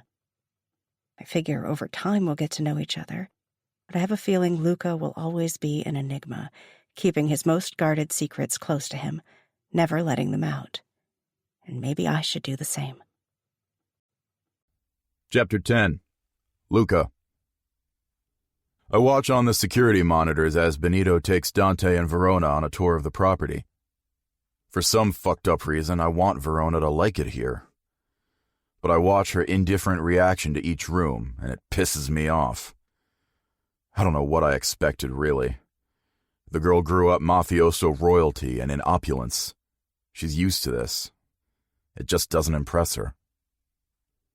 The three of them pass by my office, and Benito doesn't so much as try to reach for the doorknob, which is what I expected of him. He knows my boundaries, and this room is off limits to everyone except myself, him, and whoever we're having a meeting with. This office will be my sanctuary, the place I can go to when I need to clear my head or escape the world for a little while. Once I have the keypad installed, no one will be able to bother me here, and I like knowing that fact. Standing, I leave my sanctuary and follow them silently outside. "You're welcome to swim anytime you want," Benito offers Verona. She emphatically shakes her head like the very idea of getting in my pool disgusts her. And the look of what can only be described as revulsion on her face sets me off. What the fuck is her problem? Is the pool not good enough for her? Is it not clean enough? I hired a pool guy, and if he didn't do his goddamn job, heads will roll. "What, the pool isn't big enough for you?" I ask, stepping forward. I walk over to the edge and inspect the pool and the attached hot tub situated in the middle of a huge pad of stamped concrete. It looks clean to me, and it's the standard size, if not bigger than other pools. So what is her deal? I turn to her. "Can't swim?" Instead of answering me, Verona stands there, not moving or speaking. Angrily, I grab her arms and turn her towards me. "I could always throw you in and find out," I threaten. I'm not truly serious. Or maybe I am. I don't know. This girl has me so riled up that I'm tempted to throw her in and give her a lesson in respect. Tears fill her eyes as she stares up at me and begs, "No, please, no!" And while I normally like it when women beg, this is not turning me on. I can hear the tremor in her voice and see the fear in her eyes. But why? Before I can even ask, she tears out of my grip and runs inside the house like her ass is on fire. Standing there, feeling confused, I turn to Dante for answers. Even though it pisses me off, I understand he knows Verona much better than me. "What's her fucking problem?" I demand. I know for a fact that her family had a swimming pool. I remember her bragging about it as a kid. I didn't have one, so it always made me jealous. "You don't know?" Dante asks with a cocked brow. I shake my head, internally seething because he obviously knows something I don't. "What is it?" "Her mother drowned. Verona is the one who found her floating face down in the pool, and she almost drowned trying to save her mother." My eyebrows crease in confusion. I knew Verona's mother died when she was young, but I never knew the details. How old was Verona? I have to ask. 9. Fuck. Suddenly, Verona and I have a lot more in common than I had originally thought. At least my family wasn't responsible for the murder of her mother, though. I can't say the same for her family and my mother. Curling my hands into fists, I give him a nod before I turn and make my way back into the house and towards my office. Verona is terrified of water. And while normally I would use that little tidbit of information against someone, I know I never will with her. Her fear of water runs much deeper than simply not knowing how to swim. She was traumatized that day.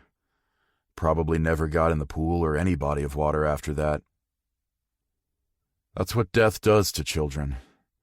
It scars you so deep that you never forget, always remember. And you never, never forgive. Chapter 11. Verona. Later that night, I'm requested downstairs for dinner with Luca. I'm surprised when I enter the dining room and it's just the two of us. I frown, hoping that Dante had something to eat at least. Luca is still wearing his suit from the wedding, making me feel completely out of place in my comfy top and yoga pants. His tie is missing now, though, and the top few buttons of his black shirt are undone. I'm starting to think that this might be how Luca does casual. I approach the table and see bowls of a cream soup and a variety of grilled sandwiches with different kinds of cheeses and meats. "It's nothing fancy," Luca says when I sit down to the right of him at the long dining table. "I haven't hired a professional chef yet." I nod in understanding. I didn't expect anything extravagant, but I don't tell him that. I think the less I talk around him, the better. We eat our meal in silence. The sandwiches are really tasty. The soup is a little bland, but I eat it anyway since I'm hungry. I've never been one to turn down food. My aunt was never the best cook, and the boarding school meals were atrocious, so I grew accustomed to eating whatever was served to me. It was either eat or starve, and I obviously didn't want to starve. After I'm finished, I wipe my mouth with a linen napkin and turn to my husband. "Luca, about earlier." My voice trails off, but he holds up a hand, stopping me. "I know. Dante told me everything," he says. I furrow my brows at that. Dante had no right to tell Luca. I was going to tell my husband on my own, eventually. Dante didn't need to share my traumatic childhood since it's not his story to tell. Benito enters the room to announce there's a delivery. "Yes, upstairs. You know which room," Luca says cryptically. "Do you always get deliveries this late in the evening?" I ask him. He turns to me and says with a smirk, "Only when they're absolutely necessary." I stare at him for several seconds before looking away. A server brings out dessert, which consists of different kinds of cakes and pastries. They all look good, but I only take one piece of mint chocolate cake, my favorite. With everything being so new and my nerves on edge, I hardly have an appetite. I'm not even able to finish the delicious cake. Luca frowns at my plate before he meets my eyes. "Not up to your standards?" he questions. What is it with him and thinking everything is beneath me? I'm not some stuck-up prude like he clearly thinks I am. "I'm full," I simply answer. He nods, but I can tell he doesn't believe me. "I'll try to get a chef and kitchen staff hired this week so that the housekeepers aren't doing the cooking and cleaning." Well, if the housekeepers are cooking, they aren't doing a terrible job. I've had better, but I've also had much, much worse. And if this is what I have to eat every night, then I'm fine with it. We sit in silence as I sip my water and Luca nurses a small glass of dark liquor. It isn't until Benito enters the room to let Luca know the delivery was taken care of that Luca tells me I'm free to return to my room for the evening. I stare at him, blinking. I figured on our wedding night of all nights that he would want to... "What?" he snaps as he glares at me, like I'm wasting his time. "Nothing. You what?" he asks, standing and towering over me. I shrink in his presence. I don't know what I was thinking. Do I even want to sleep with a man like Luca? The answer is a clear and astounding no. I need to get my ass to my room before he changes his mind and forces himself on me. "Good night," I tell him before leaving the room. I decide to wash this stressful day away with a hot bath. I soak for what feels like hours before I'm finally calm enough to get out. I towel dry my hair and then wrap a white robe around me as I walk into the bedroom. I go to the closet to change for bed and stop dead in my tracks. The once almost empty closet is now filled with clothes. New, unfamiliar clothes. In awe, my fingers breeze over the soft, expensive fabrics of the racks of new shirts and dresses. I check the tags, and sure enough, they're all in my size. It makes me wonder if Luca guessed, or if he snooped in my closet when I wasn't in my room and checked the tags of my old clothes. Speaking of my old clothes, I go back to the rack I had them on. My heart sinks as I realize my stuff is gone. All of my clothes are missing, including my mother's dress. No, no, no, no! I chant as I search rack after rack, searching for the beloved dress.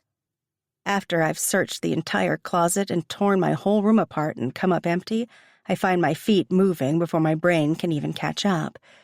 Logical reasoning is completely thrown out the window at this point as I leave my room and go the short distance down the hall for the door that Benito told me earlier was the door to Luca's room.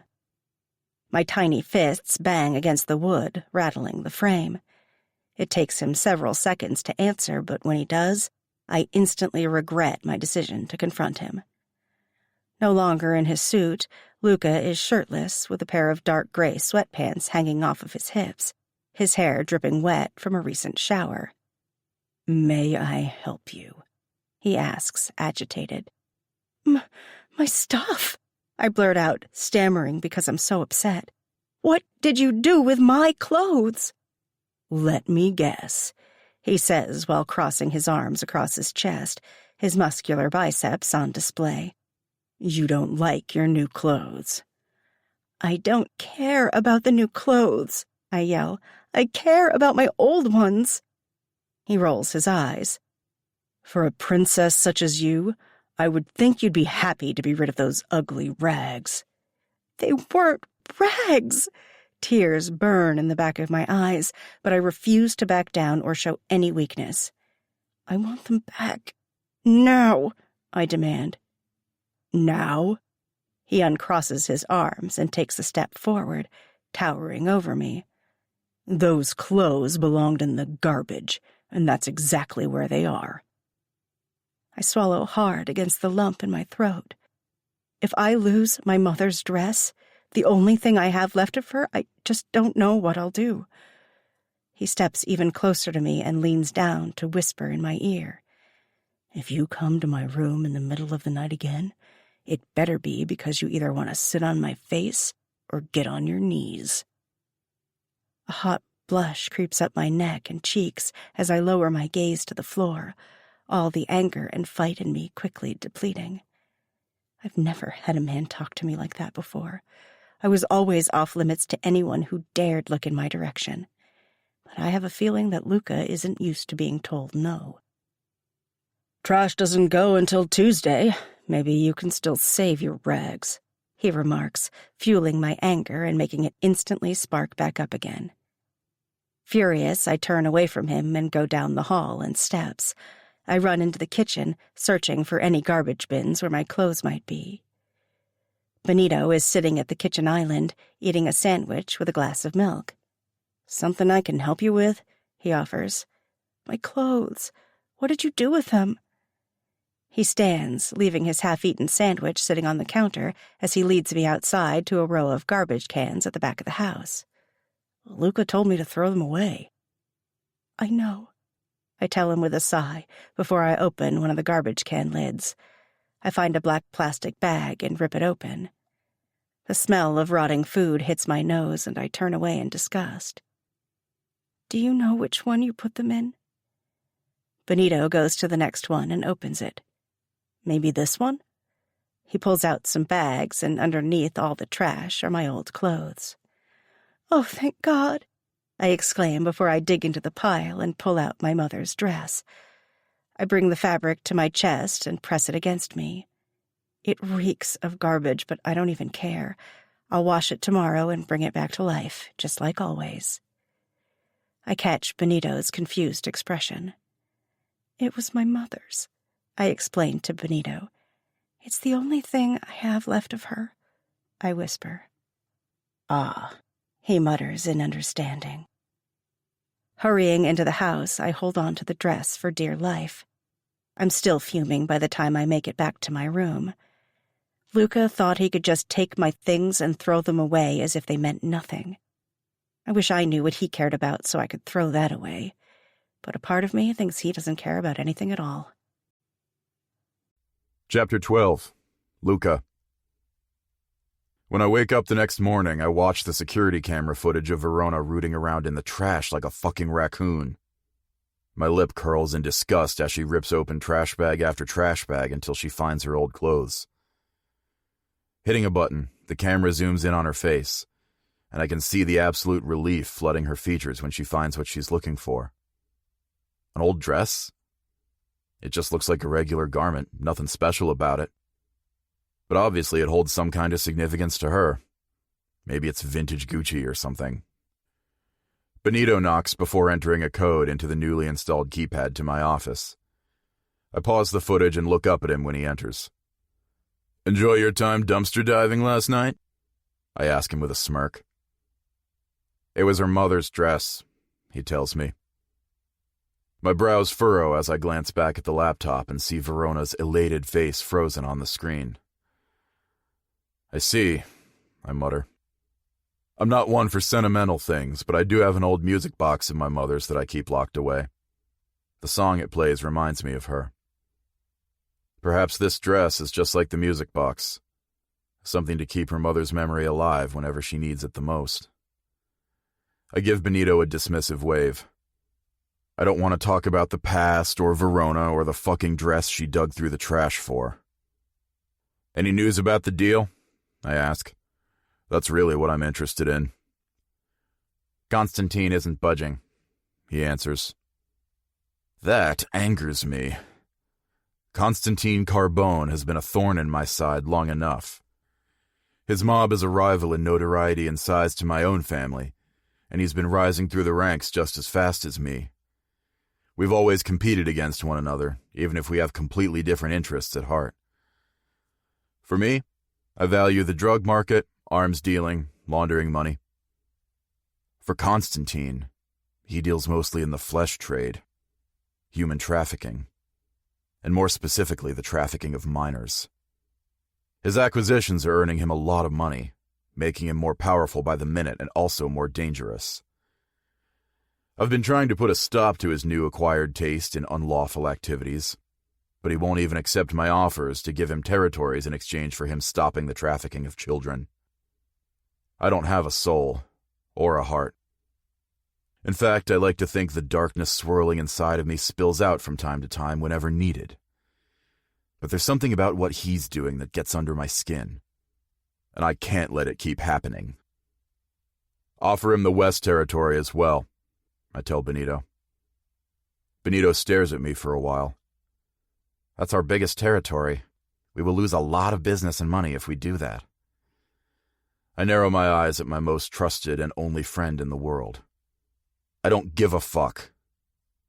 "Your father would never allow it." "Last I heard, my old man is stepping down and putting me in charge. He won't have a say soon enough." "Very well," Benito says before leaving my office. I push away from the desk, fuming. First, my wife defies me at every turn, and now Benito is beginning to question my motives as well. What the fuck is going on in my world? My legs carry me across the room to the safe that is housed behind a very expensive painting on the wall. I punch in the long code and open the door. Inside is everything I value in this world. Money and my mother's music box. I reach out and grab the small box, turning the delicate switch on the back before setting it down. The familiar, soothing music begins to fill the room, and I can instantly feel myself calming. Yes, I can understand why Verona wanted that dress so badly. And a very small part of what can only be described as a guilty conscience gnaws at me that I ordered her belongings to be thrown away without asking her permission first. After the song is finished, I lock up the safe once more with any new, foreign feelings I've developed towards my wife. It's dangerous to care about someone in my world, and I can't afford to care about anyone or anything, let alone a Moretti. Chapter 13. Verona. The next morning, I wake up early. Too early. In fact, I can't remember the last time I was up before the sun. I take my time, stretching and relaxing in bed for a little while before going to the bathroom to start getting ready for the day. After my shower, I go to the closet and sort through all the new clothes. It's not that I'm not happy to have such nice, expensive things. It's just that the things I owned were perfectly fine in my opinion, even if they weren't good enough in his eyes. And now that he went through all this trouble of buying me new things, I feel like I owe him something. And I hate feeling that way. After several minutes, I finally decide on a cute blue summer dress. It fits me perfectly, and the material is so soft that it almost feels like silk against my skin. I blow dry and straighten my hair and put on a little makeup. I'm just trying to kill time, really. But when my stomach growls loudly, I decide it's time to go downstairs. I don't think the staff will have breakfast ready, but no matter. I can make something for myself. I'm completely capable of handling things on my own. Right? Trepidation follows me the whole way downstairs and into the kitchen. I wouldn't consider myself spoiled by any means. I would be more likely to say that I wasn't given the opportunities that most people have in life. I wasn't able to try new things or learn how to do even the most menial tasks. My great-aunt wouldn't even let me step foot inside her kitchen. I swear she loved her appliances a whole hell of a lot more than me. No, scratch that. She didn't love me at all. I guess I could say that maybe she loved her appliances more than her cats. Her cats were her babies, and they were the only ones who ever received any kind of affection from the cold-hearted woman. The kitchen is quiet and empty when I enter. I flick on some lights and stare at the pile of dishes in the sink from last night's dinner. I guess the housekeepers figured they'd tackle the dishes in the morning. A smile graces my lips as I decide to give them a hand. I'm sure they'd be happy to have a little bit of workload off their plates for the day. Besides, they have to clean every room of this huge mansion, and I'm sure that's time-consuming and tedious enough. I walk over to the dishwasher and stare at all the buttons. I've never used one of these before, but the description of what each button does is plain as day, so I don't think it will be too hard to figure out. Getting to work, I rinse off the dishes in the sink and carefully load them into the racks. When I'm finished, I stare down at the door where it indicates that's where the soap should go. Looking around, I find a bottle of dish liquid sitting near the sink. Grabbing the bottle, I squirt the liquid into the large detergent dispenser and close the little lid. Then I add a generous amount to the pre-wash side as well. Satisfied, I close the front of the dishwasher and press a button to start it. All done, I say to the empty room, smiling. It's not rocket science, and I figured it out on my own. I'm feeling pretty proud of myself by the time I go to the fridge and grab a yogurt and a cheese snack for a quick breakfast outside on the patio. I watch the sunrise as I eat, loving the way the sun slowly heats my skin in the cold air. After I'm done, I scoop up my trash and take it inside. But as soon as I step foot into the kitchen, I know I messed up. Big time. Chapter 14. Luca. After I shower and get dressed for the day, I immediately go downstairs. I'm hungry. No, I'm fucking starving. I'm hoping the staff has breakfast ready, but when I reach the dining room and hear loud shouting, I'm thinking breakfast is the last thing on everyone's minds this morning. The shouting grows louder with each step. And when I push through the kitchen door, I step knee-deep into... bubbles? There are fucking bubbles everywhere. The whole room is filled with them. My eyes search the room, but everyone is busy yelling back and forth in Italian. Verona stands across the room with tears streaming down her face while my staff calls her every name in the book. Dante snaps back in Italian to them while Verona simply stares at him in awe, so I'm assuming she doesn't even know the language. Surprising, given who her father is. But then again, maybe not. Maybe he didn't want his daughter privy to his private meetings. He probably wanted to keep her in the dark.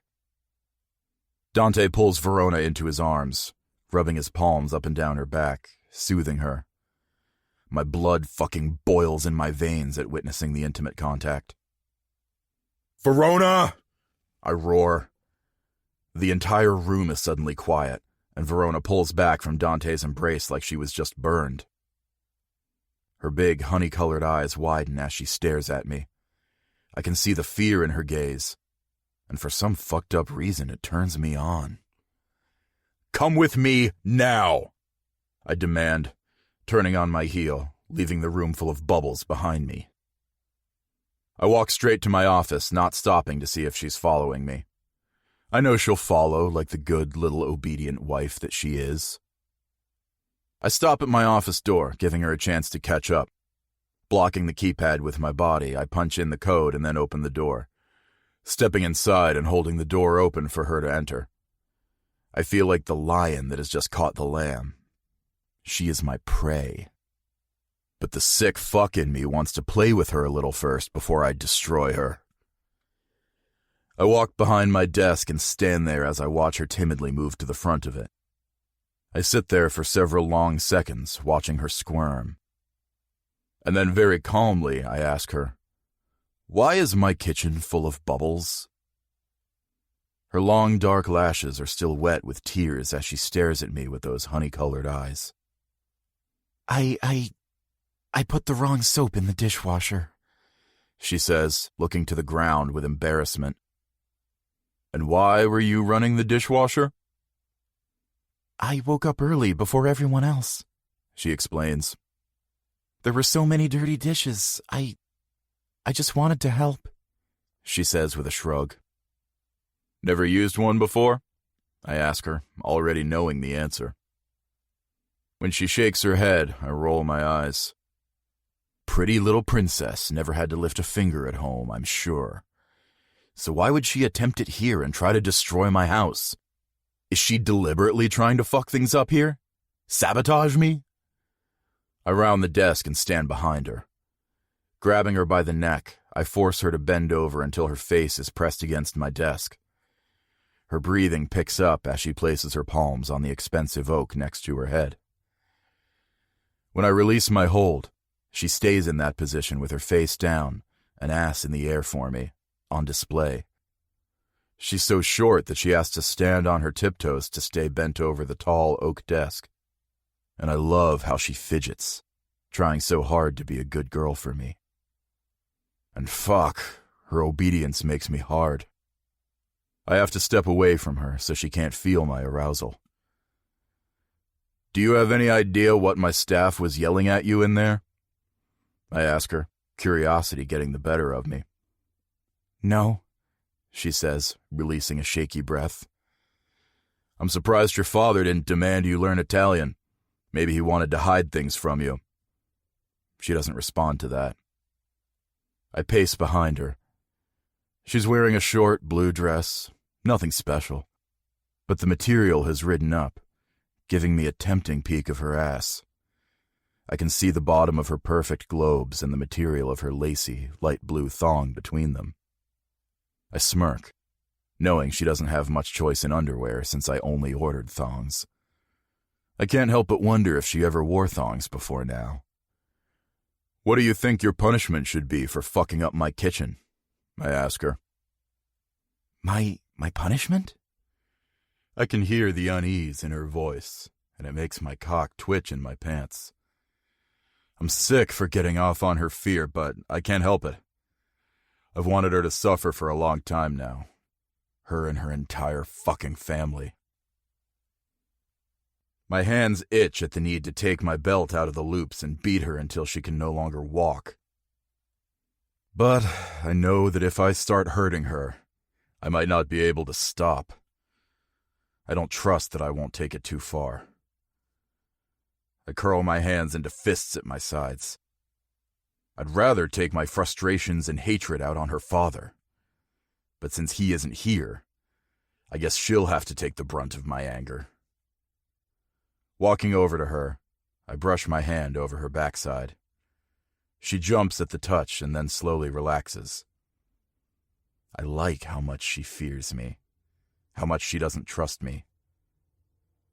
"Count, Verona," I tell her while flicking up the back of her dress to expose her completely to me. "What?" she asks right before I bring my hand down on her delicious ass. She cries out in surprise, but doesn't give me what I want. "That was 1. I say as I lean down to whisper into her ear. 1. She says in agreement. I slap her other cheek, and she cries out. 2. My hands have a mind of their own as they caress her flesh between spanks. Her ass is turning a delicious shade of dark pink, and I still want more. I spank her over and over again, relishing the pained cries coming from her mouth. The light blue thong grows darker between her legs with every spank. This is turning her on. Who knew Verona would be a little slut for pain? And fuck, I can't help but wonder how much wetter she can get just from me spanking her.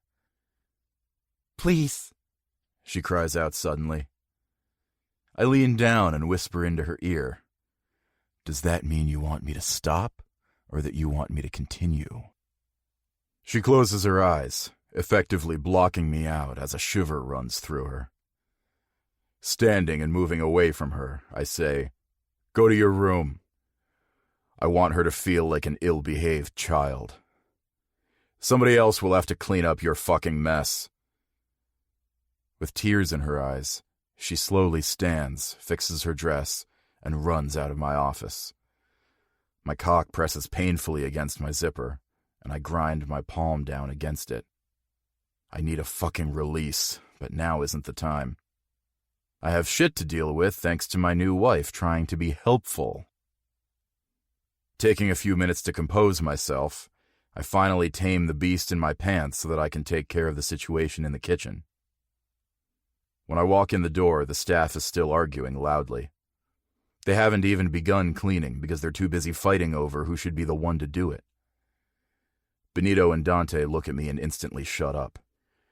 I look at the 5 housekeepers and tell them, "Sei licenziato! Get the fuck out of my house!" They all look at me and then at each other, thinking they misheard me. "You're fired!" I tell them this time in English. "No one disrespects my wife in my own home." I watch and wait as they all leave the room. Benito and Dante stare at me, waiting for what happens next. "Benito, hire some new staff. I want them to start today. And make sure they sign the NDAs. "Yes, of course," Benito says, walking out of the room to get started on the task. And then, with a grin on my face, I tell Dante, "Clean up this mess," before I leave the room. If Dante thinks he holds some kind of power over me because he knows Verona better than me, then I'm going to have to put him in his place every fucking time he tries to overstep his boundaries. Most men would get their hands cut off for touching another man's wife. He's lucky I'm letting him keep his hands long enough to clean up the mess Verona made. Next time, he might not be so fucking lucky. Chapter 15. Verona. I run to my room and shut the door, locking it behind me. I'm out of breath, but it's not from running. No, it's because I'm utterly and ridiculously turned on. I've never been so turned on by a man in my entire life. Luca spanked me. He spanked me. And I liked it. I'm so confused. And wet. My thong is soaked completely through. I can't help but wonder if Luca saw how wet I got for him.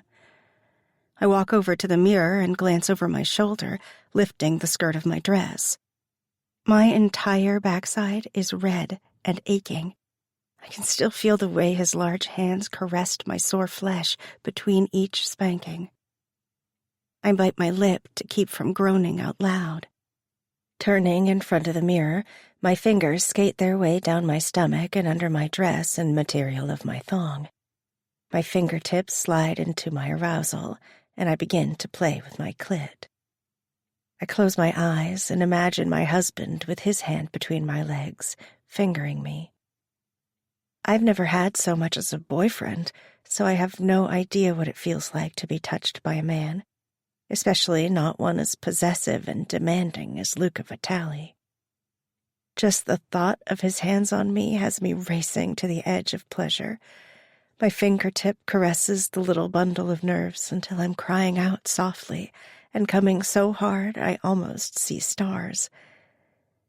When I open my eyes, I stare at my reflection. My cheeks and neck are flushed, and I look different. I feel different. I've never pleasured myself thinking about a specific man before. I want Luca, but I don't think he wants me. We haven't even consummated our marriage yet, but I worry if our first time would be out of hate or out of love, because I have the feeling my husband doesn't like me very much. It's like my very presence annoys him. I don't know if that will change over time or maybe after we get to know each other better.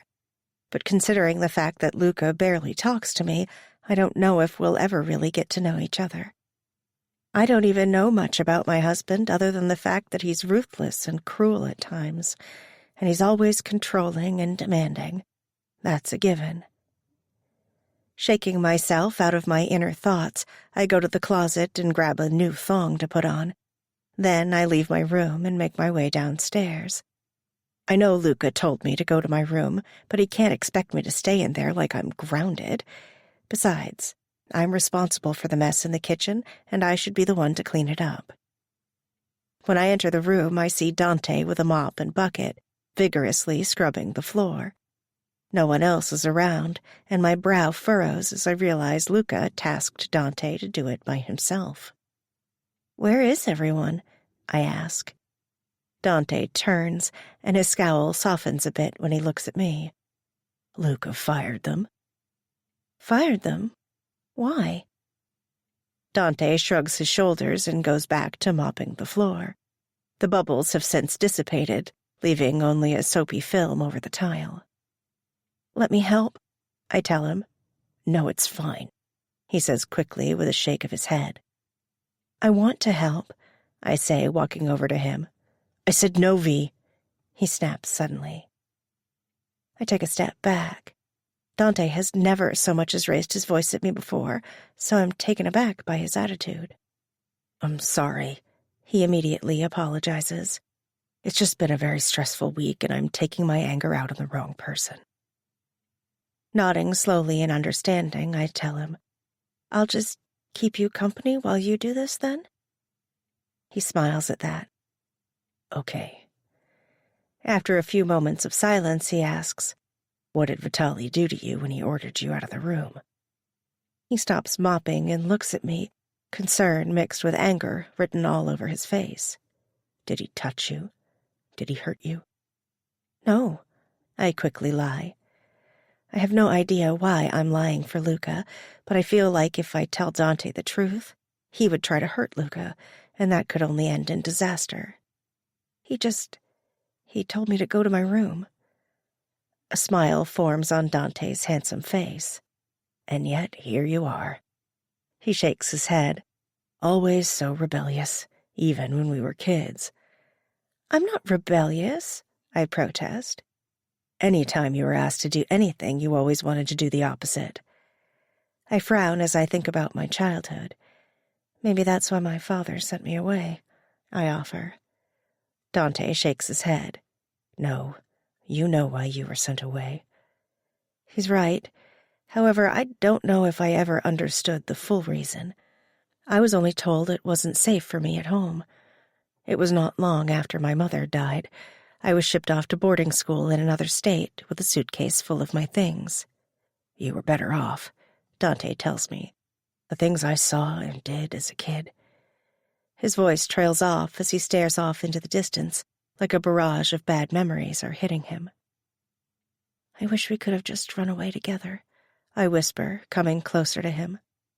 I wrap my arms around him and inhale his familiar scent of soap. We spent so many years apart. After I finished with boarding school, I went to live with my aunt. Dante and I kept more in touch then, and he even came to visit me every weekend. When I came home for my grandfather's funeral, my father appointed Dante as my own personal bodyguard. I trust him with my life. The mop falls from Dante's hands as he wraps his arms around me. I feel him smelling my hair, and it makes me laugh. "Do I stink?" I joke. "No, you smell really good." The hug starts feeling too intimate and awkward, so I pull away from his embrace. Dante and I have never had more than a friendship, even though I've suspected for years that he wanted more. My father would have never allowed it, though. And now that I'm married, well, all that's off the table now. I could never be with Dante. not as long as I'm married to Luca Vitali. I walk to the fridge and open it up, inspecting the contents. How about I make us lunch? I suggest. He stares at me for a few seconds, and I can see the longing in his eyes that shouldn't be there. Sure, he finally says before returning to mopping. Chapter 16. Luca. Benito comes to me later on that day with video footage on his phone of Verona and Dante in the kitchen together. When I see her go to him and wrap her arms around him, I'm so angry I can't even speak. Do you think something is going on between the two of them? Benito asks. I watch closely as Verona pulls away from Dante and tries to play the whole thing off, looking nervous. Not on her end, but him. I study the forlorn look on his face when she walks away from him. He's in love with her. I knew it from day one. Hell, I knew it when we were all kids. Dante was probably never allowed to act upon his feelings at the Moretti household. Her father probably would have had his head on a stake. But here he must feel safer. But if he thinks I'm going to allow him to try to steal my wife away from me in my own goddamn house, he's got another thing coming. Keep an eye on them, I instruct Benito. He nods in agreement. I don't trust Dante. Me either. I stare at the tiny screen, studying my wife floating around the kitchen, making the two of them lunch like they're the ones who got married. Before we went to war, the Morettis and Vitalis were in business dealings together. Partners, you could even say, although probably more out of convenience than by choice. Dante's parents were traitors to the two families, and so they were killed for their insolence. For some fucked up reason, the Morettis took in Dante, raised him as one of their own. Do you think he harbors some ill will towards the families? Benito asks. Wouldn't you? Benito considers it for a second before nodding. I wouldn't be able to rest until they all suffered. Which is why we can never trust him. Even if he was a child when it all happened, I don't believe his thirst for revenge ever totally went away.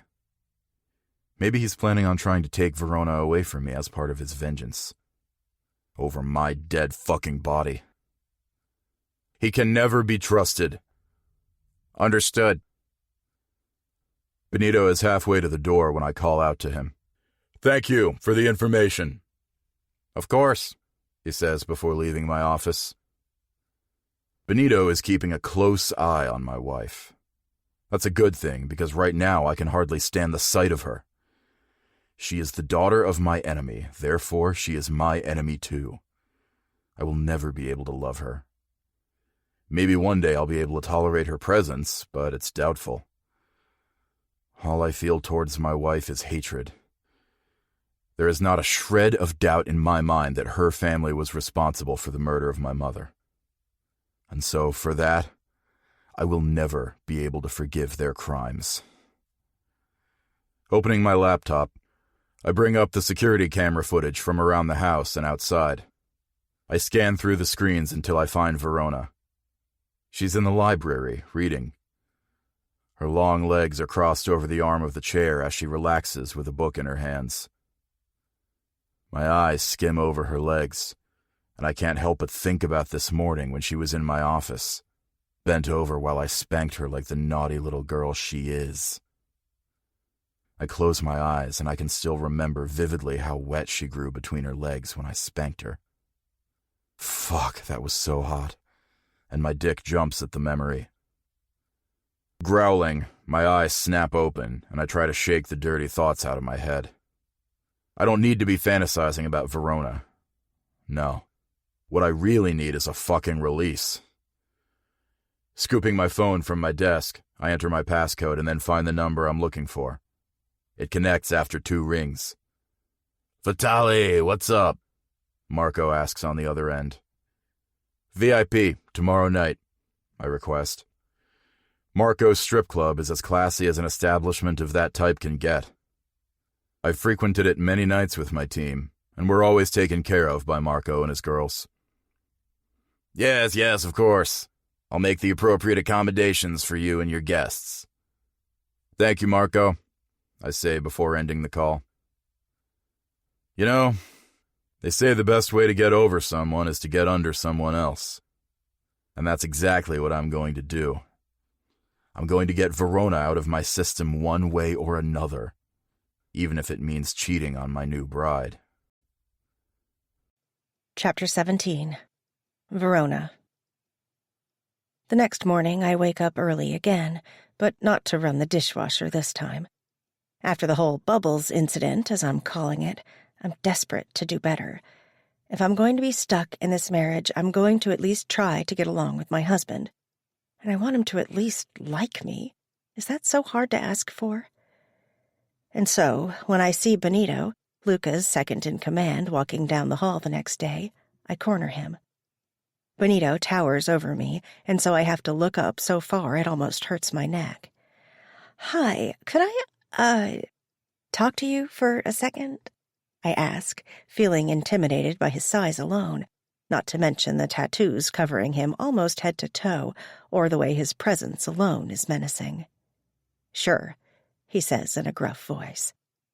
He motions for us to enter a separate room, and he closes the door behind us. "What's wrong?" he asks, already assuming the worst. "What does Luca like to eat?" I blurt out. My question has Benito raising a dark eyebrow in confusion.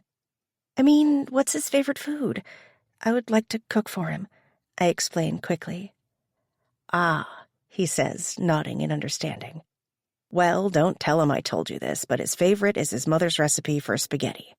I could call Greta, one of the old cooks that used to work for his father, and get the recipe. I'm sure she would remember how to make it. She could help you over the phone, talk you through it." "Really? That would be wonderful," I tell him, smiling widely and so happy by his response that I could hug him, but I won't. Of course. "Thanks, Benny," I exclaim, blurting out the nickname without thinking. He pauses for a moment, and then a rare smile spreads across his face. "Benny, I like that," he says with a dark chuckle. I can't help but smile as we leave the room and he leads the way into the kitchen, ordering the cooks to help me with cooking dinner tonight. "We're going out later," Benito warns. Then he quickly adds, "But I promise I'll try to get Luca back in time for dinner." "That would be great, thanks," I tell him. Benito calls Greta on the house phone, and I listen as the older woman rambles on in Italian to the new cooks. They write down every word and assure us that they have all the ingredients all ready to make it.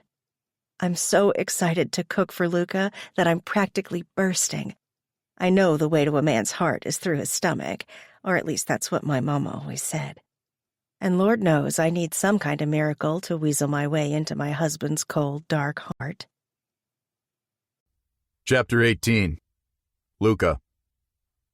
The music at the strip club filters through the speakers. Several of us, including Benito, a few other associates, and Marco, are upstairs in the VIP section, overlooking the patrons down below.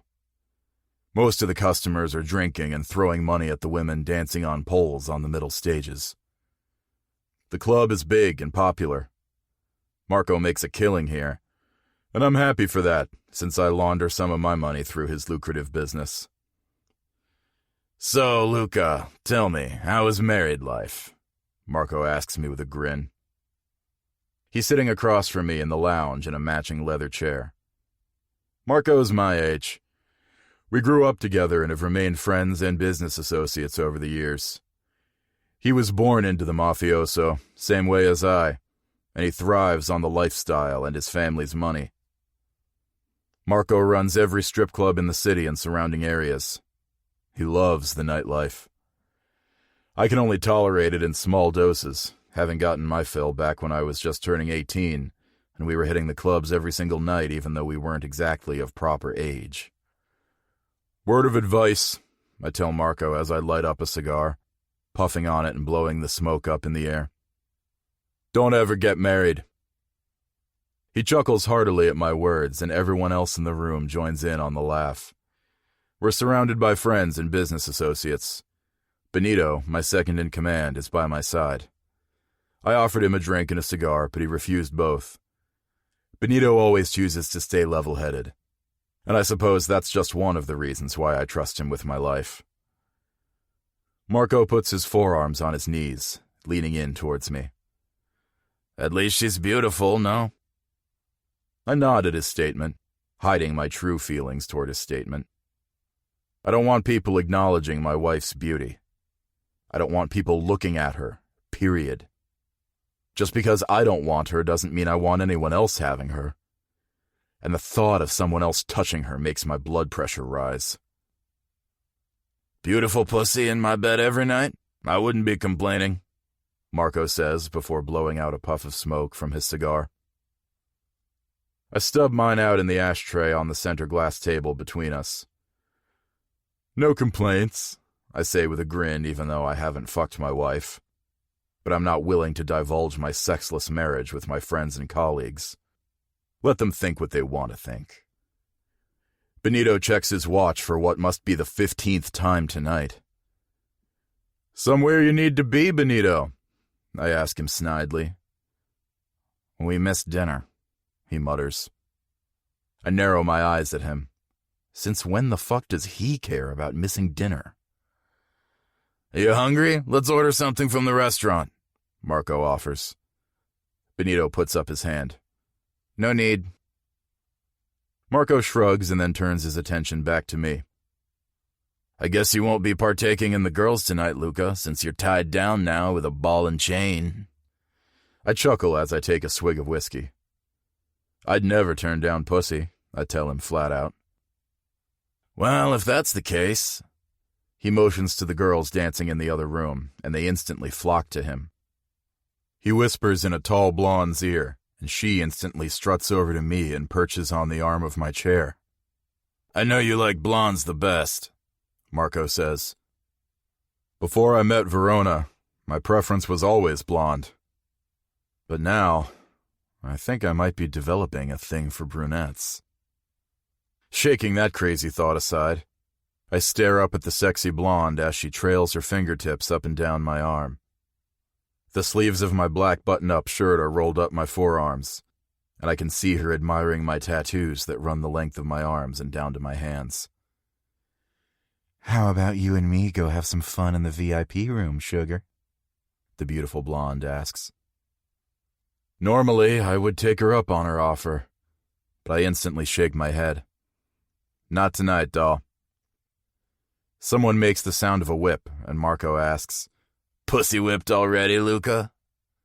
My eyes snap to meet his. He's challenging me, and I never back down from a challenge. Of course not, I scoff. Standing, I tell the blonde, lead the way. I hear a bunch of laughter and cackling behind me as the tall blonde leads me down the hallway to a private room. She closes the door behind us, and I make my way over a leather couch. I finish off my whiskey and put the glass down on a nearby table as I watch her. The music from the club filters through the speakers in the ceiling, and the blonde begins to move, dancing to the beat.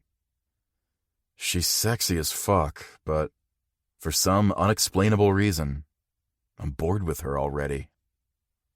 She comes closer to me, straddling my lap and grabbing my tie. She grinds her lap against mine, but my dick doesn't even jump at the contact. What the fuck is wrong with me? My initial plan was to come here and get some kind of release from the painful blue balls I've had ever since Verona moved in. And now my dick suddenly decides to have a mind of its own? I close my eyes as she kisses up and down my neck, and all I can think about is Verona. Her tight little body grinding against me, begging me to fuck her. How wet she got for me when I spanked her ass. Hello there, the blonde says as she grinds down on my hard cock. My eyes snap open as I stare into the unfamiliar blue eyes. She climbs off my lap and begins stripping off her clothes. She wants to fuck, but I'm not in the mood, my dick quickly deflating. She flashes me her pussy as she bends over the arm of the couch, baring herself to me. I've been waiting for a night with the great Luca Vitali, she purrs. The other girls said you fuck like a stallion. Left them sore for days from your big cock. She looks at me over her shoulder and bats her pretty blues. They're gonna be so jealous when I tell them I fucked you first after your wedding. Her words turn me right the fuck off. She wants bragging rights for getting me to cheat on my wife. Standing, I tell her, "Get dressed. I'm not fucking you tonight." My words seem to stun her, and it takes a few moments for her to understand them. But eventually she crawls off the couch. I think she's reaching for her clothes, but instead she falls to her knees in front of me. Before I can stop her, her hands are unbuckling my belt, unzipping my fly and reaching into my pants for my cock. She pulls my flaccid cock out of my pants and stares at it while licking her lips. Don't worry. I can get you hard, baby, she whispers before moving her mouth towards my cock. Before her mouth can touch my cock, I quickly step back out of her range. She pouts and stares up at me with big blue eyes. I'm sure I could get her to beg for my cock. Hell, she would probably let me fuck every hole in her body without a condom. But for some fucked up reason, I don't want her. I tuck my dick back into my pants, zip her up, and buckle my belt before pulling my wallet out of my pants pocket and throwing a few $100 bills down on the table. "For your trouble," I tell her before disappearing out of the room. Marco and the boys are all talking and laughing when I join them. Marco makes a show to check his big, expensive watch on his wrist. "Wow, was that a record, Luca?" he asks with a chuckle. "What can I say? She was good," I lie. Benito gives me an indecipherable look before I tell him, "Time to go." I grab my suit jacket from the back of my chair and drape it over my arm. Then, to Marco, I say with a smirk, "Apparently, we're late for dinner." Marco bursts into laughter. "Remind me never to get married, boys," he announces to the room. Benito and I leave the club, and he drives me home. And I don't know if it's the alcohol or what the fuck is wrong with me, but I'm relieved to be going home. To my wife. Chapter 19. Verona. I look at the clock and am not surprised that only a few minutes have passed since the last time I checked. I've been waiting for hours for Luca to get home. I made his favorite meal today, spaghetti, using his mother's recipe. I feel like I slaved away in that kitchen, cutting up tomatoes and making my own sauce. I even made the noodles by scratch. I spent all that time and effort, and Luca wasn't even home in time for dinner. Before they left, Benny promised me he would try to get Luca home early, but that clearly didn't happen. Not that I can blame him for Luca's actions. "The spaghetti was amazing, Verona," Dante says from the doorway. He must have just eaten some in the kitchen. "Thank you, Dante." "I'm sorry that asshole didn't show up to eat any," he says with a frown. "It's okay. I should have made sure he didn't have plans first, I guess," I say with a small shrug. Dante opens his mouth to say something else, but the front door opens, and Luca and Benito walk in. Dante walks back into the kitchen, leaving me alone in the large dining room. "What smells so good?" Luca asks when he enters the room. I stand up slowly, and all the anger I had from earlier suddenly collects and pours out into my attitude. "I made you dinner." "I'm surprised you didn't burn the house down," he says with a dark chuckle.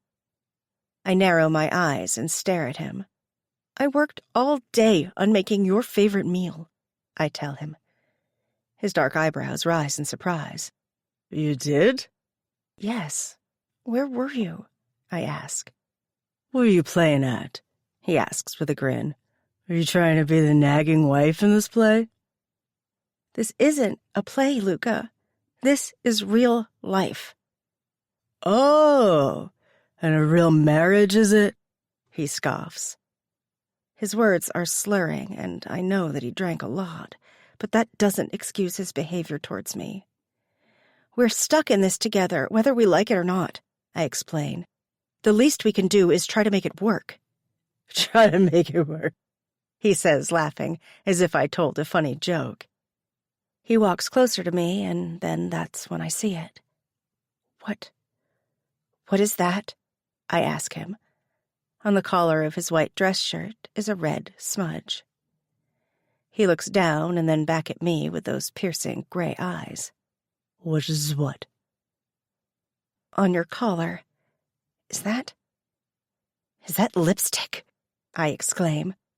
The guilty look on his face tells me everything I need to know. You were with someone else tonight?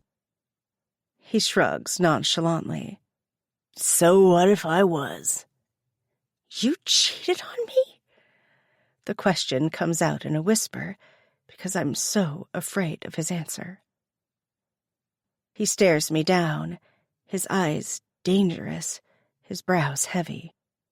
You think you can play wife and then I'll just be faithful to you like a real husband? He takes a few more steps towards me. We were forced to get married, Verona. Hell, I don't even like you. Tears fill my eyes as I lower them down to the floor. I can't even look at him right now. I'm so angry and hurt. I hate you, I whisper vehemently before brushing past him and running up to my room. I lock the door behind me and collapse onto the bed, crying. I thought I could change things between us. I thought I could make this marriage work. But I was wrong. So very wrong. Chapter 20. Luca. I hate you. I can still hear Verona's words ringing inside of my head the next morning when I wake up, hungover and full of regrets. I drank too much at the club. I almost slept with a stripper and cheated on my wife. Even though my marriage is anything but conventional, cheating on Verona would have been a mistake. It would have been wrong. I don't know how to make things more civil between us, so I figure I'll just give her time to get over it. Time heals all wounds, or so they say. It's after lunch by the time I crawl out of bed and get a shower. When I see Benito downstairs in the kitchen, I tell him, I'm going to eat, and then we're going to train. His eyes narrow. You think you're in any condition to train today? He asks. You think a hangover could stop me from kicking your ass? He moves his head from side to side, cracking his neck. Bring it on, boss. Fuck. Maybe I shouldn't have provoked the beast, but a part of me doesn't even care if I lose to Benito. Maybe I deserve to have my ass kicked for how I've been acting. It's just that being around Verona drives me crazy. I want to hate her. I truly do. Lord knows I hate her father and the rest of her family. But she makes it so damn hard, and that pisses me off to no end. Why does she have to be so nice? She really made my mother's spaghetti recipe last night? I ask Benito. He nods in response. I promised her I would get you home in time for dinner, but that didn't exactly work out. You could have told me. He shrugs. Would it have made a difference? No, probably not, I respond. In all honesty, if he would have told me he was trying to do a favor for Verona, I most likely would have stayed out even longer just to spite both of them. I'm fucked up like that. I don't like knowing that the two of them are conspiring behind my back about me. It's bad enough that I've heard her calling him Benny. I open the fridge and grab the container of orange juice and a couple of leftover breakfast sandwiches.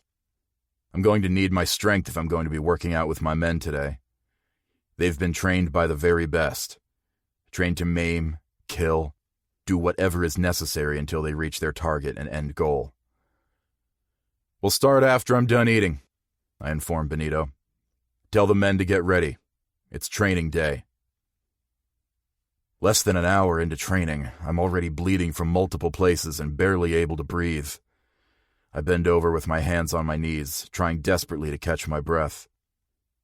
The men I hired are almost all ex-military. They're used to training for long hours and barely breaking a sweat. It takes a lot out of me to keep up with them, but it's worth it. Training with them makes me a better fighter. And when you live in my world, you always have to be ready to fight. Told you that you were too hungover for this shit. Benito comments with a big grin.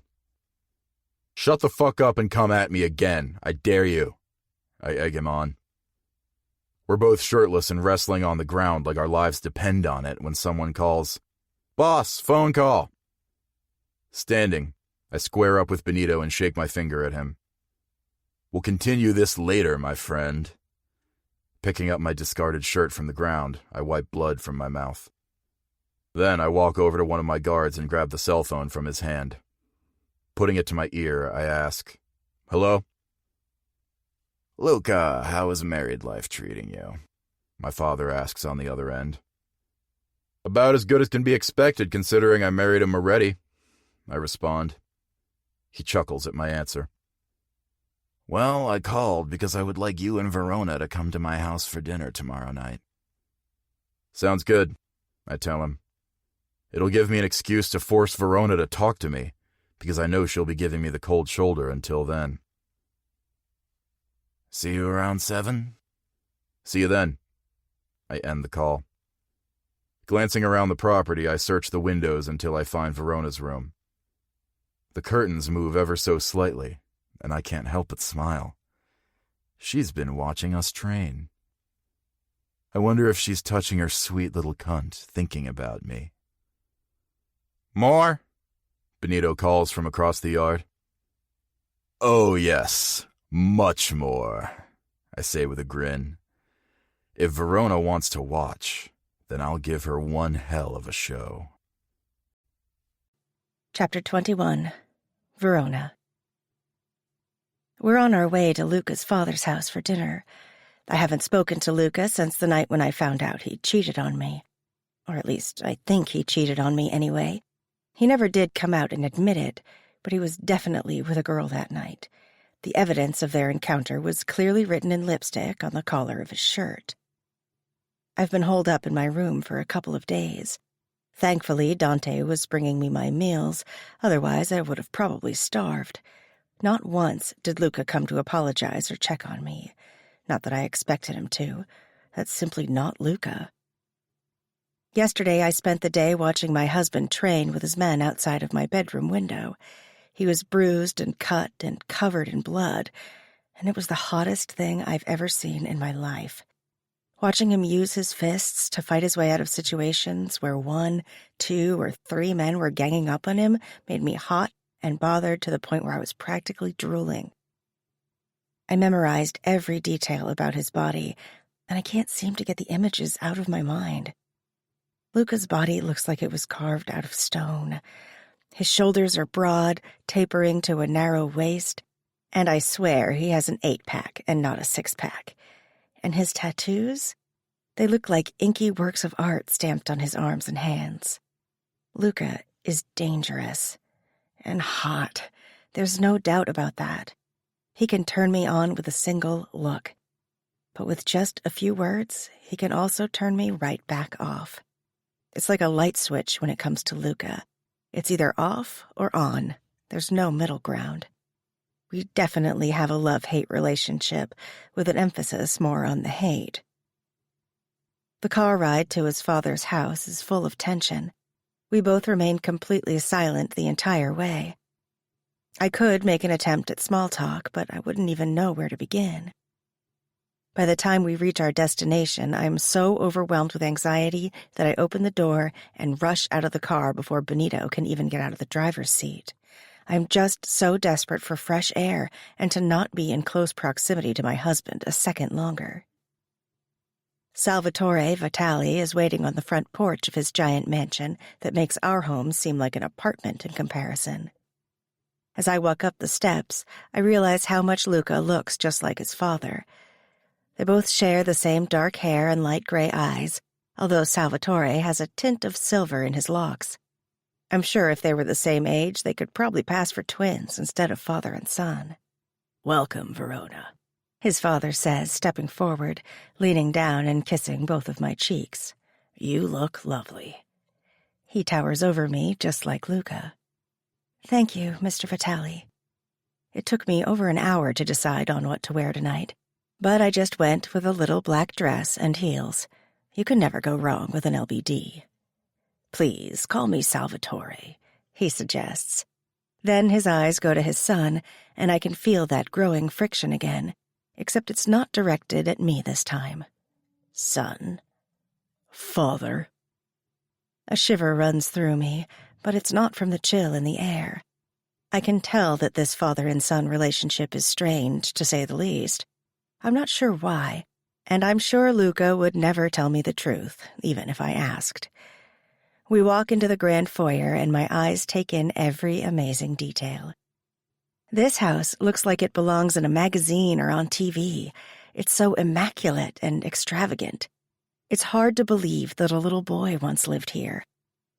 I wonder if Luca was ever able to do anything out of line, like leave his toys strewn about, like all little boys do. Salvatore leads us into the dining room. It reminds me of a grand ballroom instead of a place to simply eat. The three of us sit at one end of a long dining table that could accommodate 40 guests. Salvatore sits at the head of the table, of course, and then Luca sits to his father's right, while I sit to his left, straight across from Luca. Drinks are served promptly, and I opt for wine and water, same as Luca, while Salvatore requests a whiskey on the rocks. Once the servers have left the room, Salvatore asks Luca, "So, how do you like the new house?" "It's fine," he says in response. His father grunts. "Well, for the $17 million I paid for it, I would hope it's more than just fine," he says sarcastically as he nurses the dark liquor in a rocks glass. I didn't realize Salvatore Vitale bought us the mansion since Luca had never mentioned it. "The house is lovely, thank you so much," I tell him with a forced smile. "Finally, someone with proper manners," Salvatore mutters. "And you're welcome for your wedding present. It was the least I could do. I couldn't have you staying in Luca's bachelor pad in Manhattan now, could I? That's no place for a family." I sneak a peek at Luca, who looks extremely uncomfortable. "Honestly, I would have been happy anywhere," I confess. Luca looks up and meets my eyes, and I can see his eyes narrow in confusion. He thinks I'm playing games with him, but I'm really not. I'm just trying to ease the thick tension in the room somehow. "Ah, so you're easy to please. Luca is a lucky man. That's so rare to come by anymore. Women are all about material things nowadays," Salvatore rambles on.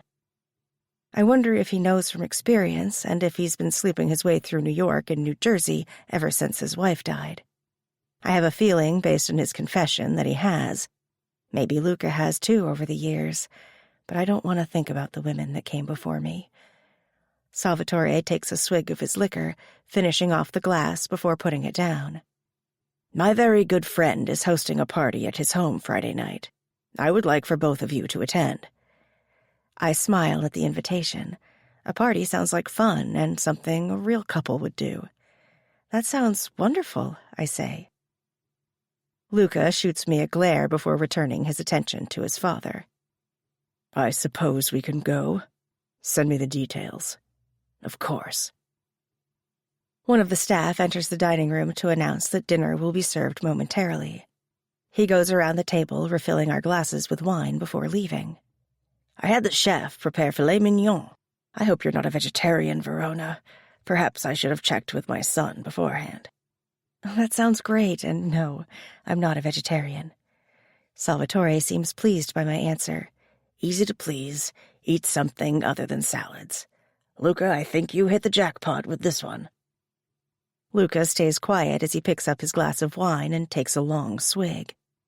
When he sets the glass down, he ominously comments with, "Only time will tell." "You have time," Salvatore remarks. I pick up my own wine glass and take a drink just as Salvatore adds, "But not too much time. I do want grandbabies soon." The wine I was beginning to swallow suddenly goes down the wrong pipe, and I begin to choke and cough. "Are you all right, dear?" his father asks me. I nod vehemently as I try to collect myself and silence my coughing. The thought of having kids with Luca seems so far off into the distance that I can't even see the light at the end of that particular tunnel. Thankfully, the staff chooses that moment to enter the room with our meals, and we don't have to further that discussion. Filet mignon, balsamic roasted Brussels sprouts with bacon, one of the men says as he sets the plate down in front of me. Enjoy. Thank you, I tell him. If it tastes as good as it smells and looks, then I'm in for a treat. The three of us dig in, eating in silence other than the occasional comment from Salvatore about how good the meal is. When we're finished and I can't possibly eat another bite, Salvatore asks me, "How did you like it, Verona?" It was delicious. This pleases him, but seems to piss off Luca. I just can't win with my husband, it seems. She doesn't care for the food at home, Luca says quickly. I stare at him. That's not at all true, but I don't even have time to correct him before Salvatore says, "Well, that's just because you don't have a professional chef hired. You can't expect your new bride to eat peanut butter and jelly sandwiches every day, can you?" Luca frowns at his father's words. "Hire on Greta. She doesn't have much to do here since I don't entertain much. And to be honest, I eat out more than I eat here. I'm sure she would be happy to cook for you again, just like when you were younger." "I'll consider it," Luca answers. Greta is the one that helped me with Luca's mother's recipe for spaghetti. Just the thought of how that dinner was ruined puts me in a sour mood all over again. But I try to keep my emotions at bay since we're in his father's company. I can dwell on stuff later when I'm alone in my room. Dessert is brought out next.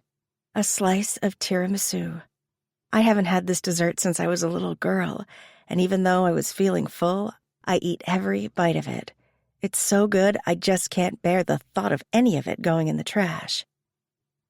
After dessert, we spend some time touring the house. Salvatore gushes about his expensive acquisitions, but what I notice more than anything is how cold and sterile the house feels. There are no family photos anywhere, and there are no signs that a young Luca even lived here. I don't know the details behind Luca's mother's death. I only know that she died because my father mentioned it to me once when I returned from my great-aunt's house for my grandfather's funeral. I don't know exactly how she died or when, but it doesn't really matter. Luca grew up without his mother, something I can definitely relate to. I can't help but wonder what this house was like when his mother was still alive. Did she bring a warmth into this house? Did she give her son the love that he needed and deserved? I know what it's like growing up without a mom and having a father who thinks you're a burden. My father never let go of the memory of my mother, however, and that's evident in how many photos and paintings of her that he has scattered around the house in her honor. Salvatore Vitali is living in a home that seems to have forgotten his past love and former life. But maybe that's how he wants it. Maybe the memory of her is too painful for him. Deep down, though, I don't know if that's the case. He seems too cold of a man to hold on to sentimental things and something as trivial as memories or family photographs. I'm very pleased with how this evening turned out, Salvatore tells Luca at the front door when he walks us out. I was going to wait to tell you this until tomorrow, but I'll tell you now. I'm going to give you a few more territories to run. Luca seems pleased by this revelation, but he schools his features almost immediately. Thank you, he murmurs. Turning to me, Salvatore takes my hand in his and places a kiss on top. It was a pleasure finally meeting you, Verona. Thank you.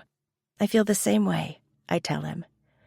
See you both Friday night at the party, he says, before retreating back inside. I don't know what I expected in meeting with Luca's father, but I think it gave me some insight into why Luca is the way he is, and I'm thankful for that. Luca leads me down the steps and into the driveway to the awaiting car. I get in first, and Luca closes the door before climbing into the other side of the back seat. The tension is back again tenfold, and it feels like Luca is a coiled snake, waiting to strike at any moment.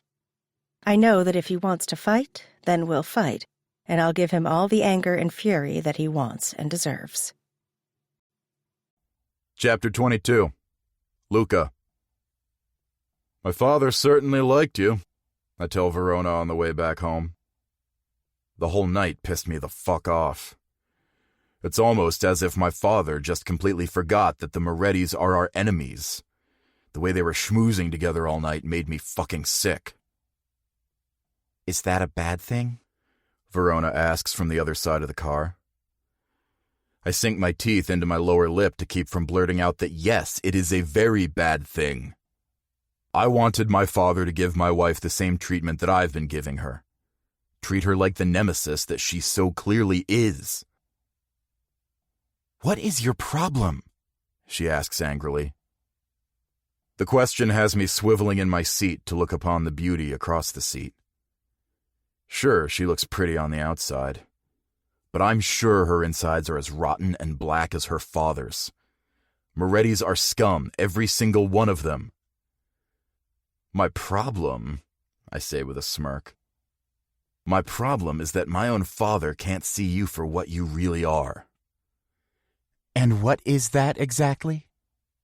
A Moretti, I sneer. She frowns as she glances out the window. Well, at least Morettis aren't known for cheating on their wives. Something inside of me snaps just then. Faster than I thought I could move, I'm up and out of my seat. My hand wraps around her neck, pinning her against the back of the leather seat. I can feel her pulse beating angrily under my thumb as she gasps for air. First of all, I didn't cheat on you, I hiss at her. I don't know why I feel the need to tell her the truth, but I don't want her tarnishing the Vitali name, even if it's in her own damn mind. You didn't? She croaks out with wide eyes. I wanted to, I confess, but I couldn't go through with it. I squeeze her throat a little harder, allowing my anger to take over. And Morettis are known for one thing and one thing only. She waits for my answer, gasping for air like a little fish out of water. I realize I want her to suffer, to fight for air just a little longer. They're fucking cold-blooded murderers, I tell her before releasing her and returning to my seat. Verona coughs and chokes beside me as she desperately sucks air into her depleted lungs. I didn't hurt her, even though I wanted to. I only scared her. And maybe that's enough. For now. Chapter 23. Verona. It's been days since Luca and I had our fight in the car. His confession that he did not, in fact, cheat on me made me feel slightly better. But then his other revelation has stayed with me like a dark cloud. I still can't get his words out of my mind. Luca said that Morettis are cold-blooded murderers. I mean, perhaps my father has killed in the past, but Luca can't tell me that his father hasn't done the same. That's what happens in the mafioso. Murder, mayhem, drugs, violence, war. They're all interconnected and expected. Even though we've been avoiding each other all week, we still have a party to attend tonight. It takes me hours to get ready, but most of that time is spent on picking out a dress. Some of the dresses that Luca picked out for me are very risque, things that I would never wear. But a part of me wants him to want me. I'm tired of my husband ignoring me and acting like I don't exist. I need to get his attention, and this is the only way I know how. I take a long, hot shower, drying and styling my hair and doing my makeup until it's perfect. When I slip into the dress, it fits me like a glove, and after I slip into the matching high heels, I stare at my reflection in the mirror. I don't even recognize myself. The dark red dress is short with a revealing neckline, and I'm almost tempted to change. But I decide to hold my head up high and rock this dress. I think I look hot in it, and I can't wait to see what Luca thinks. Maybe it will have him begging for my forgiveness. Oh, a girl can only dream. I leave the room, my hands shaking as I descend the staircase. The party tonight could be a defining moment in Luca and my relationship. I could feel it deep down inside my bones. Every click of my heels hitting a step causes a reverberation through me. What will Luca think of my dress? Will he like it? Will he be upset? Angry? I'm scared to see what his reaction will be, but a part of me is also thrilled beyond reason. Dante stands at the bottom of the staircase, waiting patiently. His back is turned towards me, but when he hears me approach, he turns, and his reaction is unexpected. At first, his eyes widen, and then they drift up and down, openly perusing me from head to toe, and I can see the longing in his dark eyes as they meet mine. "Verona," he says, his voice gruff, "are you sure you want to wear that tonight?" I stop at the bottom landing and do a little spin for him. "What's wrong with it?" He swallows hard. "Nothing, I just—" His voice trails off as he suddenly clears his throat and stares at anything in the room except for me. I can't help but smile.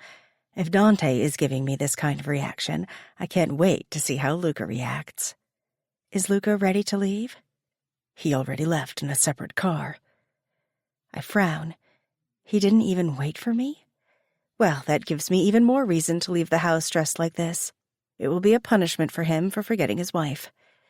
I thought for sure he wouldn't even let me go to the party dressed like this, but now? Well, now he has no choice. I've decided for him. I just hope he's ready. Chapter 24. Luca. The party is inherently boring, and I can't wait to be done for the night. I don't understand the point of masquerade balls. They're so fucking cliché. Everyone had to don a mask the moment they entered the mansion. But hey, it gives me a chance to mingle through the crowd with a mask covering my true feelings and intents. That is a bonus. Megatron by Lalo is coursing across the speakers scattered throughout the place, filling the room with a thunderous beat that feels like it's inside my veins as I make my way through the crowd. I check my phone as I walk. Dante said that they would be arriving momentarily. I don't know why I didn't wait for Verona to get ready, but I just didn't feel like it. She's been ignoring me lately, and it's been driving me fucking crazy. So maybe I decided to give her a taste of her own medicine. And not bringing her with me to an event is like a slap in the face. All the couples around me are enjoying conversations together, and for a moment, I kinda wish I had Verona by my side. But then I throw that fucking thought out the window because I can't allow myself to feel like that. We'll never be a real couple no matter how hard she tries to get under my skin. I know she hates me because of our arranged marriage. And I don't know if she's purposely getting on my nerves or if it's just because she's trying so damn hard to actually make this work between us. The music reaches its peak as a woman in a very short, very revealing red dress steps into the main entrance. Several men near me turn to look at her, commenting under their breath even with their wives within earshot. The woman is beautiful, stunning. She has long, dark hair cascading down her bare, slender shoulders in waves. The dress looks like it was painted on, so short I can almost see her panties. Or maybe no panties. I suddenly want to know which, as she descends the stairs to the main ballroom. For some reason, I can't seem to force my eyes away from this woman. There's something so familiar about her. Like I've seen her in my dreams before, or some strange, sappy shit like that. I'm captivated by her, mesmerized by the way she moves. The top half of her face is hidden under an intricate red and black mask, embellished with jewels and feathers. And I can't stop staring at her full lips encased in a blood-red lipstick. Her petite body moves like it was made for the bedroom as she passes by onlookers, just as equally enchanted by her as I am. She has legs for days, and I take in every inch down to the red high heels adorning her feet. Her head turns from side to side as if she's looking for someone. And the closer she gets to me, the harder my heart begins to beat. My cock twitches against the zipper of my tailored suit pants as she approaches. Fuck. Whoever she's here with tonight is a lucky man. Tearing my eyes away from her, I check my phone again for the millionth time tonight. There is a text I missed from Dante telling me that they've arrived. I check the time. 3 minutes ago. Glancing up at the entrance, I look for my wife, but she's nowhere to be found. I curse under my breath just as a feminine voice says my name from beside me. I look down at the mystery woman standing next to me. Yes? I ask her, wondering if she's lost. What, you don't recognize your own wife? She says with a grin. It takes a few moments for my brain to process what I'm witnessing right now. The hot, petite brunette that I was just lusting after moments before is Verona. Verona, I spit out through clenched teeth. What the hell are you wearing? I hiss at her. A dress, She says simply, as if there's not a care in the world. As if not every man in this fucking place isn't staring at her and longing for her. You couldn't have worn something less revealing? I'm seething at this point, ready to drag her out of this party by her fucking hair. You left without me, so it's not like I could have asked you if it was something you'd approve of, She says harshly. Ah, so she's upset that I didn't wait for her. And this is my punishment? Well, two can play at this game. I definitely don't approve of my wife looking like a common whore, I tell her with conviction in my voice. My words visibly affect her, and I can see the tears gathering in her eyes behind her mask. I can't bear to see her cry, so I walk away from her like she means nothing to me.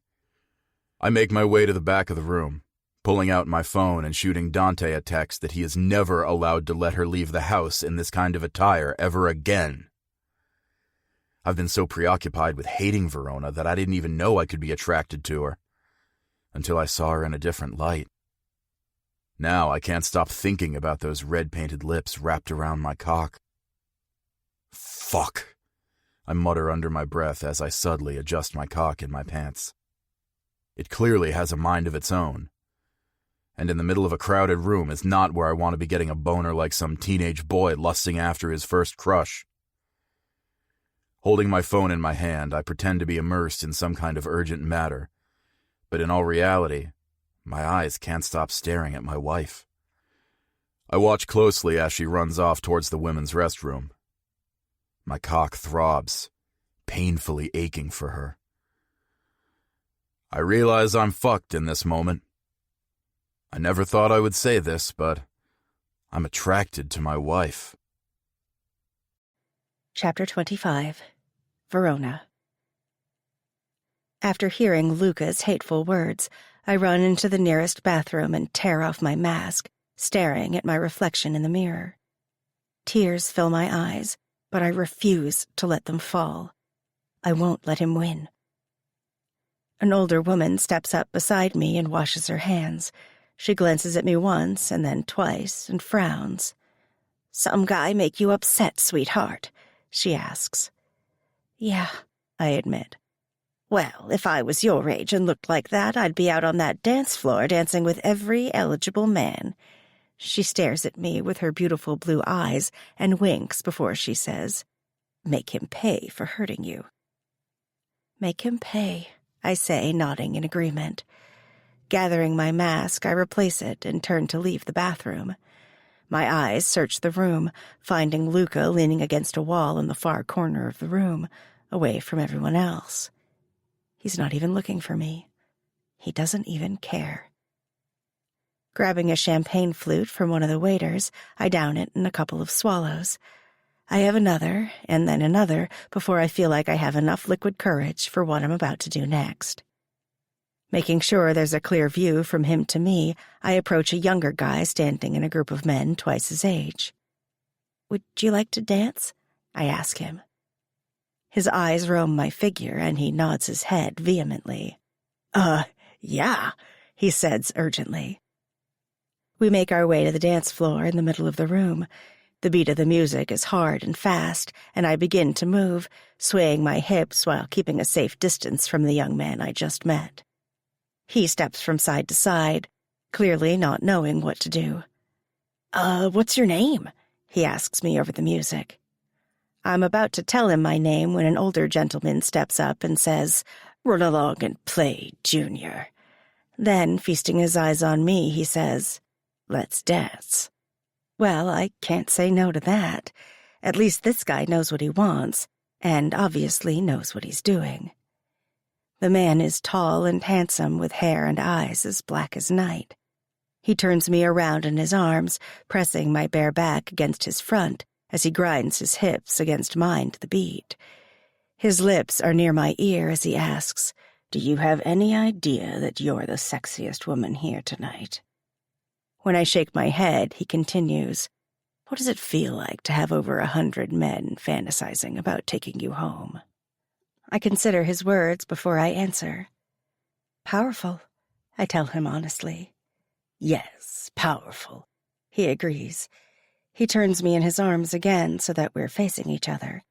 He's so tall that I have to look up to see his face, and it reminds me of the height difference between Luca and me, and that, of course, makes me think about Luca, my husband. "I noticed you as soon as you walked in the door. I knew I had to talk to you, but I never thought I'd get a chance to dance with you. My name is Constantine Carbone." I begin to tell him my name, but his fingertips suddenly graze along my bare back as he pulls me closer. Goosebumps cover my skin, but not the good kind. He's getting too close, too aggressive. I try to pull back, but he holds me even tighter. He leans into me and whispers into my ear all the naughty things he wants to do to me once he gets me home. "Let her go, Carbone," says a commanding voice behind me. Shivers erupt inside of me, racing up my spine. "What business is it of yours?" my dancing partner asks. "She's my wife," Luca says through clenched teeth. He tears off his mask, and I can instantly see the look of recognition fill the other man's eyes. "I'm sorry, Vitali. I didn't know she belonged to you." "Well, now you know," he says, before grabbing my arm and pulling me away from the man, away from the party, and towards the front door. I stumble a few times, thanks to the few glasses of champagne I had and to the high heels, but Luca is quick to pick me up when I nearly fall and keep us moving. Luca doesn't say a word as he leads me from the house and straight to a dark, sleek car parked outside. He swings open the door and practically throws me inside. I splay out on the back seat, waiting for his terror as he climbs in beside me. He slams the door shut and tells Dante in the front seat to drive us home before he pushes a button for the partition between us and Dante to close. Once it's shut, he turns to me. He's calm. Way too calm. And it's scaring me. "Luca," I whisper. I'm about to apologize when he suddenly grabs me and pulls me closer. His mouth is crashing down on mine before I can even comprehend what's happening. He doesn't ask if this is okay. He doesn't even ask if I want him. He just takes. And I am so incredibly turned on that I feel like I could catch on fire. This kiss is so powerful that I can feel little tremors erupting all throughout my body. I've never been kissed before, but I didn't think my first time would be like this. This kiss is raw, rough, and possessive. He kisses me with bruising force like the world is coming to an end and we only have a few moments left to live. Luca's tongue prods at my lips until I open my mouth for him, letting him in. Our tongues entwine in a desperate need for each other. He pulls back, and I struggle to catch my breath. "You drive me crazy," he admits before his mouth is on mine again. I'm boneless in his arms, a weak mess, and he takes the opportunity to conquer me. I'm trembling as his hands explore my body. He roughly grabs my breasts through my dress, kneading them until my nipples are hard peaks. Then his hands go lower, lower until they're lifting up my dress. He breaks the kiss to stare down at my thighs, and I can hear him sigh in relief as he whispers, "A thong." I stare at him, confused. Did he think I wasn't wearing any underwear? "If you hadn't been wearing panties, I think I would have had no choice but to punish you." He stares at me with his gray eyes glistening in the pale moonlight streaming through the dark windows of the car. "I still might punish you for dressing like this, for enticing all the men at the party, and for enticing me," he says, a dark threat permeating through his words. So he's upset with me because I turned him on? I don't even have time to comprehend that information before he says, Get on your knees, ass facing me. I swallow hard at his request, hesitating a second too long, because the next thing I know, he's pushing me onto the seat and forcing me on my knees. Spread your legs, he instructs, his voice deep and full of lust. My breathing is labored as I do as he says. This is a new side of Luca I've never seen before. He wants me. I can feel his desperate need, and I can't help it, but I want him too. I spread my thighs for him until my knees are as far apart as they can go on the back seat. I'm not prepared for the first smack to my right cheek, and I jump and squeal in surprise. One of his hands presses on my lower back, holding me in place as the other takes a turn slapping each cheek in succession until my skin feels hot and sore. So beautiful, he murmurs before he smacks me 2 more times, eliciting a moan out of my throat. I don't know why, but the pain is turning me on. His big hand kneads the tender flesh, getting dangerously close to my clit, and I'm begging silently in my mind for him to touch me there. When his fingertip drags up and down my slit over my thong, I think I'm going to spontaneously combust. You're so wet for me. Did that turn you on, dirty girl? He moves the thong to the side, and I can feel his warm breath breathing onto my wetness before it turns cold, causing me to shiver. Please, I cry out before I can stop myself. No man has ever done this to me before, and even though I'm nervous, I'm more turned on, and the lust is drowning out all of my reasonable thoughts. Tell me what you want, he instructs, wanting me to beg for it. I sink my teeth into my lower lip. I don't want to beg. I want to tell him to go straight to hell, but my desire is too great for him at the moment, and I find myself whispering, I want your mouth on me. What? I can't hear you, he teases. Please put your mouth on me, I cry out, shame burning my face. His fingertip traces my slit until I feel him pushing on my most intimate area. Have you ever been fucked here? He asks, pressing on my tight hole. I squirm under his ministrations. No.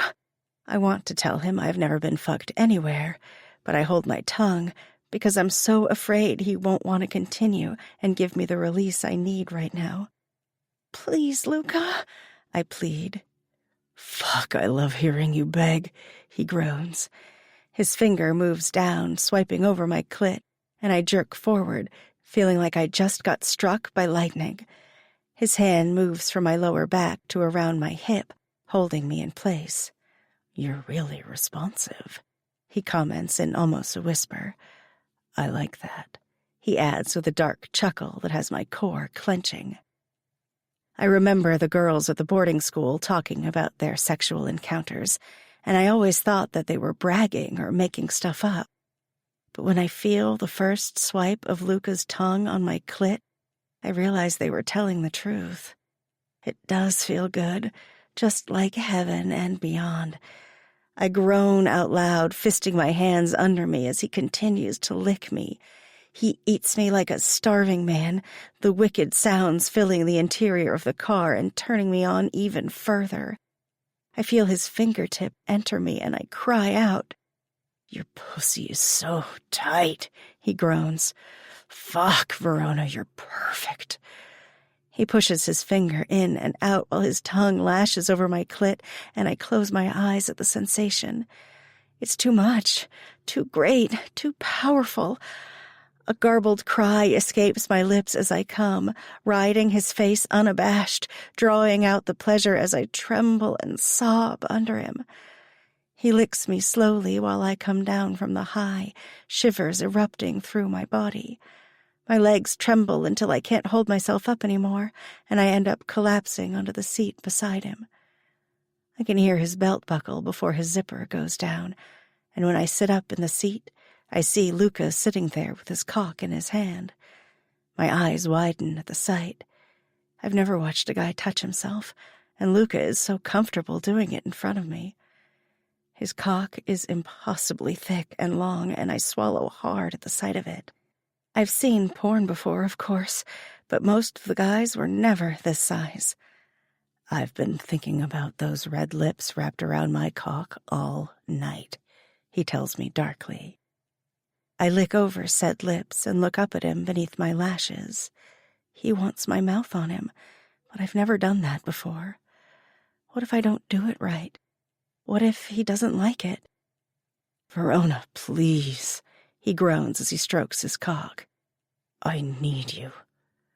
Those words send a shiver up and down my spine, and all of my hesitations go right out the window. I need to make him feel as good as he just made me feel. He gave me pleasure, and I want to return the favor. I move closer to him and lean down, mesmerized by his hand stroking up and down. He smells like cedar wood and expensive cologne, and my mouth waters as I stick out my tongue and swipe it around his head like a lollipop. Fuck, he hisses through clenched teeth. I think that means he likes it, so I do it again and again until he's begging for me to put him into my mouth. I open wide, barely able to fit him inside as I swirl my tongue and swallow as much of him as I can. I remember the girls at the boarding school saying to not use any teeth because guys hate that, so I wrap my lips around my teeth before going up and down on his shaft. Yes, just like that, he says, encouraging me. Suck my cock, dirty girl. I move my mouth over him as his hands intertwines in my hair. I expect him to push my head down and control the rhythm, but instead he simply wraps my long hair around his fist and lets me control the speed. I'm going to come in that dirty mouth, Verona, he warns. I can feel his cock twitch just before he erupts in my mouth, filling it to the brim. I have no choice but to swallow it all down as I continue to suck him. He groans loudly, the deep timbre of his voice filling the car. My clit throbs in response to his deep growls and moans. That's my good girl, he says as he shudders one last time from the pleasure. Pulling his dick from my mouth, he looks down at me with a look of adoration. He smiles at me, and I realize this is a side of Luca that I've never seen before.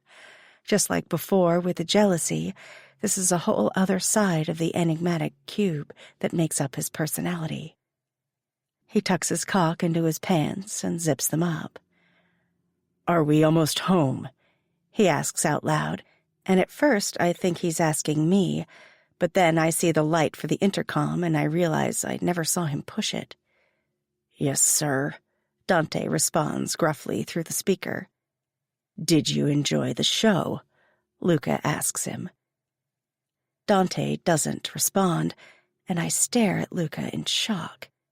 He must have pushed the button at some point when he was eating me out, and he made Dante listen to the whole thing. Luca turns off the intercom and smiles smugly at me as the car comes to a stop. Why would you do that? I ask, shame burning my face and chest. I've seen the way Dante looks at you. Sometimes people need to be reminded of their place and where they stand. You're an asshole, I yell at him. Luca continues to smile, unaffected by my response. The door opens and Dante is standing there, staring at me with an undecipherable look. I can barely meet his eyes as I whisper, I'm sorry, before running straight for the house. I don't stop running until I'm safely locked inside my room. I thought I had seen a different side of Luca tonight, but now I know that it was all just smoke and mirrors.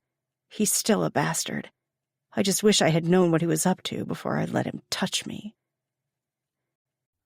Chapter 26. Luca. Verona's efforts at ignoring me have reached a new high. As I sit alone at the dinner table, the housekeeper informs me that my wife refuses to dine with me tonight. Last night has been on my mind all day. I can still taste her sweetness on my tongue. And no matter how hard I try to forget her soft skin, I simply can't. I want her again. One taste wasn't enough. I'm fucking addicted. If she doesn't want to eat with me, then she won't eat at all, I informed the housekeeper. Do you understand?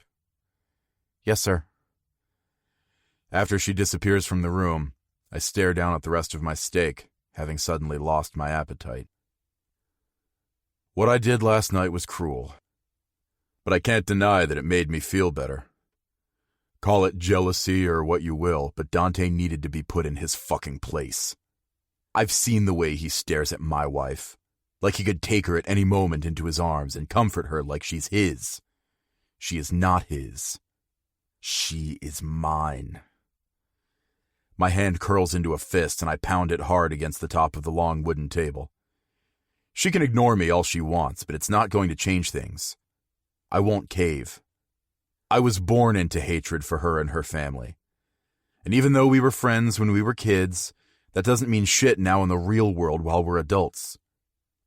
Even though she's my wife, that doesn't mean I have to like her or, God forbid, love her. Even though my feelings haven't changed for her, last night something did change. I have a craving for her that I can't stop. A need for her to be under me, calling out my name as I pound my cock into her tight pussy. I want her to know who owns her body, and I want to reinforce it again and again and again. My cock twitches in my pants, and when I press my palm down over it, I groan out loud. I'm so fucking horny I can't even think straight. Just thinking about her red lips wrapped around my cock drives me insane. Frustrated, I pour myself another scotch and drink it down in one swallow. And then I pour another and another until I start to feel numb. I've been known to down bottles of expensive scotch in one night. I would like to say I'm drowning my demons, but unfortunately, they know how to swim. Chapter 27. Verona. My stomach growls with such intensity that it almost makes me dizzy. I'm so hungry. I skipped breakfast, lunch, and dinner today just so I wouldn't have to face Luca, and now I'm paying the price. For some reason, I thought maybe he would come up after dinner to apologize and offer me some food. But now I know I was way too naive to think that would happen. It's nearly 10 o'clock at night, and I haven't eaten a single thing since yesterday evening. Fuming, I wrap a sheer-flowered kimono around my midnight blue nightdress and venture out of my room. I tiptoe down the quiet hallway and make my way downstairs towards the kitchen. I'm crossing the dining room when I see movement coming from the table and stop dead in my tracks. My eyes meet his from across the room. I can tell just by looking at him that he's drunk, but the almost empty bottle of scotch is a dead giveaway. "What are you doing?" he asks, his words slurring. At first, my mind draws a blank. I'm so taken aback by his relaxed state. His suit jacket is slung over the back of his chair, and his button-up shirt is hanging open, revealing a muscular chest that could easily be on the cover of a fitness magazine. "Let me guess," he says, drawing out every word. "You're hungry." "Yes," I whisper. "Should have come down for dinner," he says with a shrug. "You can't starve me," I say forcibly. "I could if I wanted to. I could do anything I wanted to do to you, actually," he confesses. "It's not like you don't deserve it." His words have me taking a step back. "I don't deserve any of this," I tell him vehemently. I'm tired of his constant animosity towards me. "I never did anything to you, Luca." He closes his eyes when I say his name. "You are one of them." "One of them?" I ask, not understanding. "I'm ready." He sneers as if the name leaves a bad taste in his mouth. I don't know what happens next, but I think I honestly have just reached my breaking point with him. "Fuck you, Luca," I hiss. His eyes open and narrow as he stares at me. "What did you just say to me?" "Fuck you," I yell. Before I can even blink, he's up and out of his chair and coming straight for me. Squealing in terror, I turn to run, but he's too fast. He hauls me up in his arms and over to the table, bending me over the edge and pushing my face into the wood. He grasps my arms behind my back and holds them in place with one of his large hands, while the other hand grabs the nape of my neck. "Say it again," he hisses at me through clenched teeth. "I dare you." And so I do. "Fuck you!" The next thing I hear is a ripping sound as my kimono is torn from my body, the lacy, delicate material falling into shreds around me. His hand reaches for the hem of my nightdress, and I cry out, "Don't you dare!" He hesitates and then says, "What will you do, Verona, if I touch you? Will you cry out my name and beg for release, just like last night?" My face flames with embarrassment. "Maybe you want me to spank you and make you wet again," he whispers into my ear, the scent of expensive scotch sweeping over my face. "Please, stop," I beg. He squeezes my arms before releasing me, scoffing in disgust. He starts walking away from me out of the room when I call after him. "I don't know what you think my family did to you, but we didn't do anything." He stops and turns, and the look in his eyes scares the hell out of me. In a few long strides, he closes the distance between us, wrapping his hands around my neck. He slams me up against the wall and leans in until he's only an inch away from my face. "Someone in your family killed my mother. I was only 12 years old when she was murdered in cold blood in our fucking kitchen," he says, his voice dangerously low. "What?" I sputter. "Do you know what that does to a boy? Seeing his mother die right in front of his own fucking eyes, in his fucking arms." "Your mother was murdered," I whisper. "I bet your dear old dad didn't tell you that one, did he? No, you were too spoiled, always sheltered and kept out of the loop on all of that shit." "How do you know it was my family that did it?" I dare to ask. "Because they always killed their enemies in the same way, by slashing their throat 3 times, the same number of daggers in the Moretti family crest."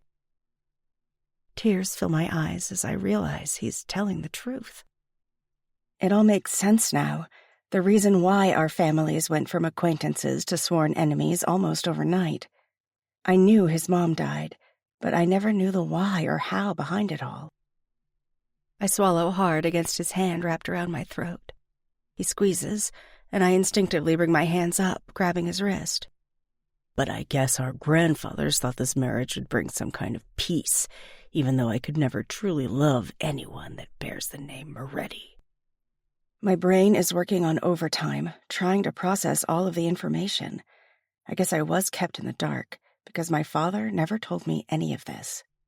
I had no idea that the Vitalis blamed my family for the death of Luca's mother. No wonder their hatred runs so deep for us. "Go get something to eat. Starvation isn't a cruel enough death." He releases me then, leaving me stunned into silence. He walks out of the room, and I'm left alone. I glance at the kitchen, but I couldn't possibly eat anything now. My stomach cramps in protest, but I've completely lost my appetite. In fact, I feel as if I could throw up. The fact that Luca witnessed his mother's death makes me sick. He was so young and innocent. It explains why he grew up into the cold, callous man that he is now. Her murder changed him. Now that I know the truth behind his hatred for me, it makes me fear for my safety here, for the safety of my father. With me in Luca's home, right next to the enemy, it makes us all vulnerable. I decide right then and there that I will go visit my father in the morning and get to the bottom of all of this. If my father really is to blame for the death of Luca's mother, then that will change everything. Chapter 28. Luca. I wake the next morning with a pounding headache. I drank way too much last night, and now I must suffer the consequences. I climb out of bed, every movement making the headache worse. I pop some painkillers and hop into the shower. The hot steam seems to help a bit. and by the time I'm dressed, I'm feeling a little better. I walk downstairs and pause in the dining room. Memories of last night bombard me, and I curse out loud. I told Verona too much. I showed my cards. I told her my true feelings behind my hatred towards her and her family. And the look on her face told me exactly what I already knew. She didn't have a clue. Of course her father didn't tell her that he was responsible for murdering my mother. I mean, why would he? I don't think that man has ever accepted responsibility for any of the bad shit he's done his entire life. He's killed indiscriminately, but I bet Verona has no idea who her dear old dad truly is, or what he's capable of. At least I know who my father is. I've witnessed firsthand the type of destruction he can bring to an entire family. I've always wondered why he didn't take out the Morettis when he had the chance, though. If it were up to me, they would have been eradicated from this earth a long time ago. I know we never caught the actual person who slit my mother's throat. I've always envisioned it was Antonio Moretti himself, but that big lump of shit couldn't have run fast enough out of the house that morning without tripping over his 2 fat feet. No, it was definitely someone who was hired by the Moretti family. But why my mother? I never understood the answer to that question. It would have made more sense to try to take a hit out on my father. He was Antonio's rival, his sworn enemy. Why kill someone who was innocent? Trying to clear my head, I walk into the kitchen. Benito is drinking a cup of coffee while the staff mills about, cleaning up after breakfast. One of the housekeepers walks into the room. "Breakfast, sir?" Ignoring her, I ask Benito, "Where's Verona?" I wouldn't be surprised if she ran away after last night. She knows my true feelings towards her now. And even though we're bound by this contract, I don't doubt that she's terrified of me and what I might do to her. "She went to see her father," Benito informs me. "Fuck!" I yell, startling the young woman beside me. "Who drove her?" I demand. "I believe it was Dante." Dante. Of course. He's been a thorn in my side ever since I can remember, and now he's pushing my buttons when it comes to my wife. He's taking the role of her bodyguard to a whole other level, and if he thinks he can best me, then he has another thing coming. I guess putting him in his place the other night didn't change anything. I'll just have to take it a step further to make sure he understands. "Breakfast, sir?" The housekeeper asks again, her blonde bangs hanging in her eyes. "Yes," I tell her. "I might as well eat and get some of my strength back. I'll deal with Dante and Verona later." Chapter 29. Verona. My high heels click against the polished hardwood floor as I make my way to my father's study. I know that's where he'll be. I have a lot of questions that I need answers to, and I'm not leaving until every single one is answered. "Verona," my father says in surprise when I barge into the room. I remember sneaking into his study as a child. The dark antique furniture used to intrigue me, and I would sit for hours staring at the intricately carved patterns and reading through his old dusty book collections. This room would always bring me a sense of peace, because no one else was allowed in here. I wasn't even allowed, but my father allowed it when he wasn't conducting business. I gave Dante a silent nod before closing the door, effectively shutting him out. I trust Dante, and I'm thankful that he agreed to drive me here today, but I want this conversation to be between my father and me. I don't want any third-party opinions creeping in. "Did something happen?" my father questions. "I want you to tell me how Gianna Vitali died." "You know how she died," he says, waving a hand, dismissing me. "No, I don't. I figured it was a car accident or something sudden, but you never told me the truth. No one has told me the truth about what happened." Papa stands and goes to one of the large floor-to-ceiling windows that overlooks the property. After a long time, he finally says, "Gianna Vitali was murdered in her home." "By who? Was it you?" I ask, desperation flooding my voice. He turns to look at me. "Don't tell me you came here to accuse your own father of murder." "I need to know who killed her." "No one knows. Her killer was never caught. I heard it was sudden, a thief in the middle of the night." "Did you know Luca watched her die?" Papa grimaces at that information. "No, I didn't know." He ponders that information for a moment. No wonder he became such a bitter, troubled boy. "Did you know that the Vitalis blame you for her death?" "Yes, of course I do. That is what started the war between our families, after all. But I told them I didn't know anything of it, and I don't. I never did, and I never will. The case ran cold even with police." He walks over to his desk and sits down again. "I would never put out a hit on an innocent woman. Even if we had our troubles with the Vitalis, Gianna was innocent." "Luca said her throat was slashed 3 times. My father doesn't seem stunned by that revelation. "Someone wanted to frame us, make the Vitalis believe it was us," he says adamantly. "Is that why you sent me away?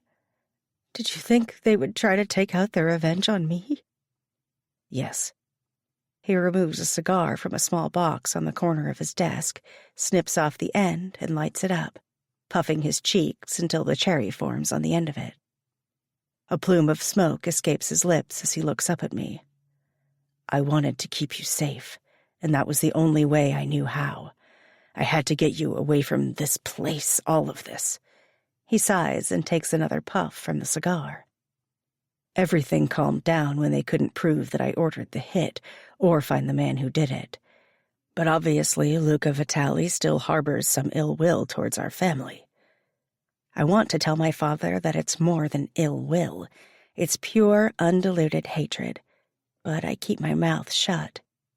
I'm not here to run away from home, even if Luca's mansion doesn't feel like home to me.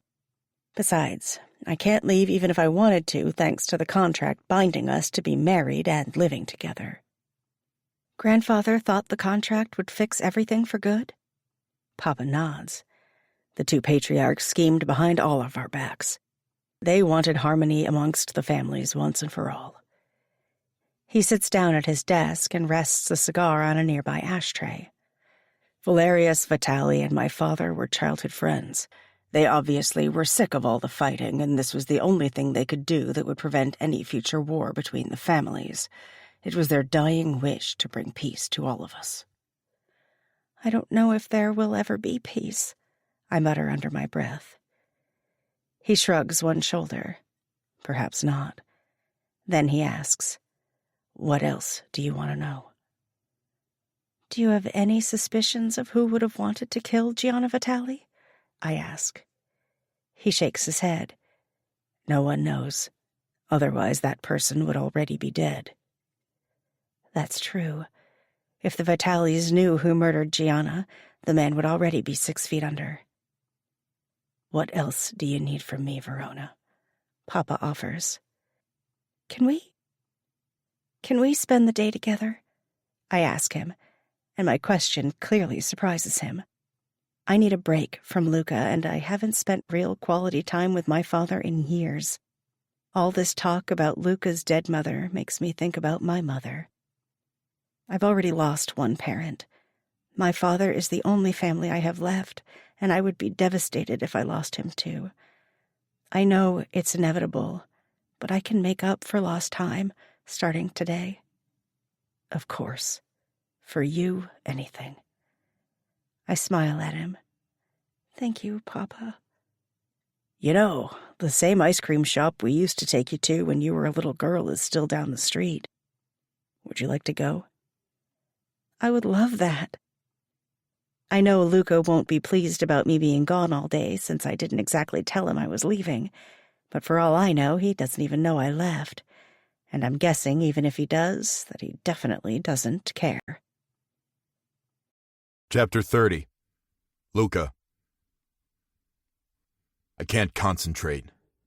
Verona has been gone all day long, and it's been bugging the fuck out of me. Dante answered only one of my texts saying that she was at her father's house, and that was hours ago. All other texts have been ignored. And even though he's being paid by the Moretti family, I am going to reprimand that prick the moment I get my hands on him. He drove my wife out of here without my permission. I don't give a fuck who he works for. He lives under my fucking roof. He eats my food, he shits in my toilets. He will listen to whatever the fuck I say. And if he doesn't like it, he will be out on his ass. I don't give a fuck how much Verona wants him as her bodyguard. I demand order and control in my life. If I don't have those two things, then my world feels like it's spiraling into utter chaos. And the sooner Verona learns that, the better. 8 o'clock rolls around and I'm on my 5th glass of scotch when I see the black BMW pull into the garage on the security footage. I watch impatiently on my laptop while Verona exits the car after Dante opens the door for her. Then I track her movements through the garage and the house. She walks up the stairs to her bedroom without even so much as a glance into any of the rooms to look for me. I'm seething, my hands clenched in anger as I stalk out of my office and go to find Dante. He's in the kitchen, rooting around in the refrigerator when I approach him. "You took my wife without my permission?" I throw the accusation out there calmly, even though I'm anything but calm on the inside. "I didn't know it was against the rules," he says sarcastically, exaggerating the last 2 words and pissing me off even further. "Let me make it clear for you. What my wife does or doesn't do is my business, not yours. From now on, you'll clear everything with me first, or you'll be out of a job." "You can't fire me," he says, pulling a few things out of the fridge to make something to eat. "I don't work for you." I shoot him an angry glare. "You don't work for me, but I can still kick your fucking ass out of my goddamn house." "Verona wouldn't like that very much," he says, flashing me a cocky grin. Dante is tall, but I'm taller and bigger than him. I doubt he's had the type of training I have had in my lifetime. It might be a struggle at first, but I know I could overtake him. I would like nothing more in this moment than to beat him into a bloody pulp. I don't give a fuck what she likes or doesn't like, and the same goes for you. Run shit by me or you're out of here. Got it?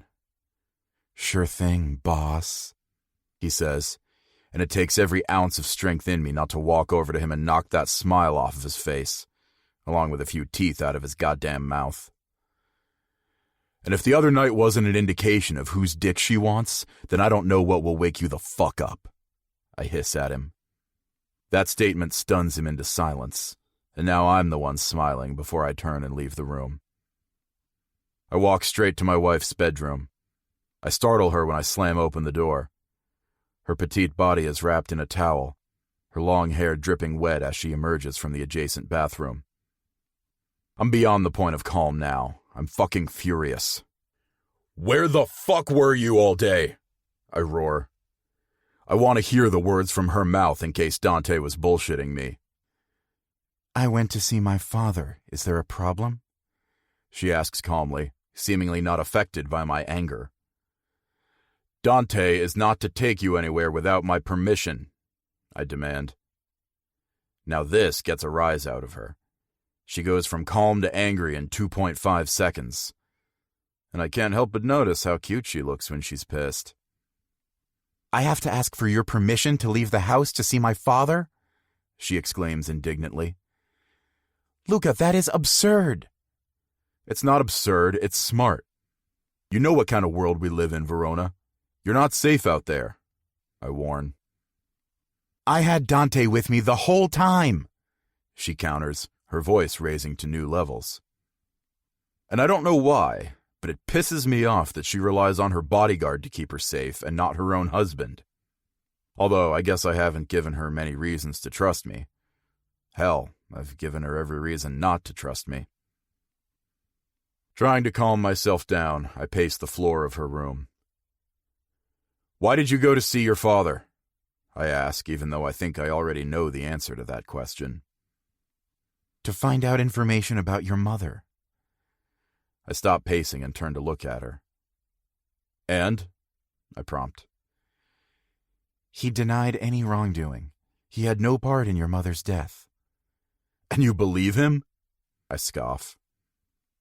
"Of course I believe him. I was there. I looked into his eyes. He wasn't lying to me. He was telling the truth." "He would never tell you the truth," I say with a shake of my head. I take several steps forward until I'm standing directly before her. "You really think he'd admit something like that to his own daughter?" "He didn't do it. Someone wanted it to look like he ordered the hit," she says vehemently, and I can hear the conviction in her voice. She believes him so wholeheartedly. She has no idea how wrong she is. "He had my mother murdered to throw my father off of his game. They were fighting over territories. Your father ended up winning in the end. My father was crippled after my mother died. And that's exactly what your father wanted. That was his goal, and he achieved it triumphantly."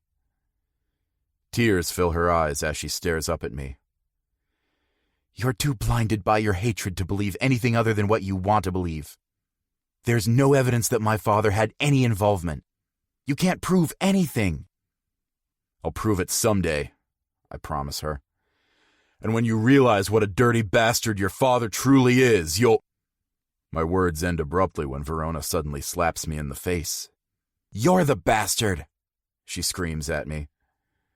She raises her hand to hit me again, but I snatch her wrist, and then I capture the other wrist when she tries it again. "You really shouldn't have done that," I sneer. Pushing her roughly, I toss her backwards onto the bed. She sprawls onto the mattress, and her towel opens slightly, revealing a silky thigh and part of her shaved pussy. My mouth instantly waters at the sight. "Don't," Verona warns, but I can hear the uncertainty in her tone. "Don't what?" I ask, climbing onto the bed and hovering over her. "Don't make you come with my mouth on your pussy again?" "Stop," she whispers, her breath coming out in short, quick pants. I trail my tongue from her ear, down her neck, and down to between her breasts. She shudders under me, and my cock pushes painfully against my zipper. "Please," she begs, and I stop to look at her. "Please stop, or please continue?" I ask her, my voice deep and full of animalistic hunger. Her honey-colored eyes are glittering in the moonlight streaming through the sheer curtains, and she has an unreadable expression on her face. Hell, I don't think even she knows what she wants at this point. And so, when she doesn't verbally answer me, I reluctantly pull away from her. I've never forced a woman to do anything she doesn't want to do, and I'm not about to start with her. "Good night, Verona," I tell her before I leave her room, slamming the door behind me. Chapter 31. Verona. Dante follows closely behind me as I walk around the mall from store to store. Luca gave me his black credit card and told me to get whatever I needed that he didn't already buy. I don't get him. One minute he's a monster, the next he's trying to do something nice. It's like he can't make up his mind on whether he wants to hate me or not. Although today, I swear he just wanted me out of the house for a while. We've barely spoken to each other for the past week or so, since the night I slapped him in the face. And while I admit it felt good to slap him, I regret doing it. Luca obviously harbors a lot of ill will towards my father, but I would too if I thought someone killed my mother. He has every reason in the world to hate the person who murdered his mother, but he's putting his anger on the wrong person, because my father didn't do it. I know deep down within my very soul that my father is innocent in all of this. If only I could prove it to him somehow. If I were you, I would max the credit card out on shit you don't even need just to spite him, Dante says, breaking me out of my thoughts. We could even throw some of the stuff in the dumpsters behind the mall, he suggests, and I can hear the contempt in his voice.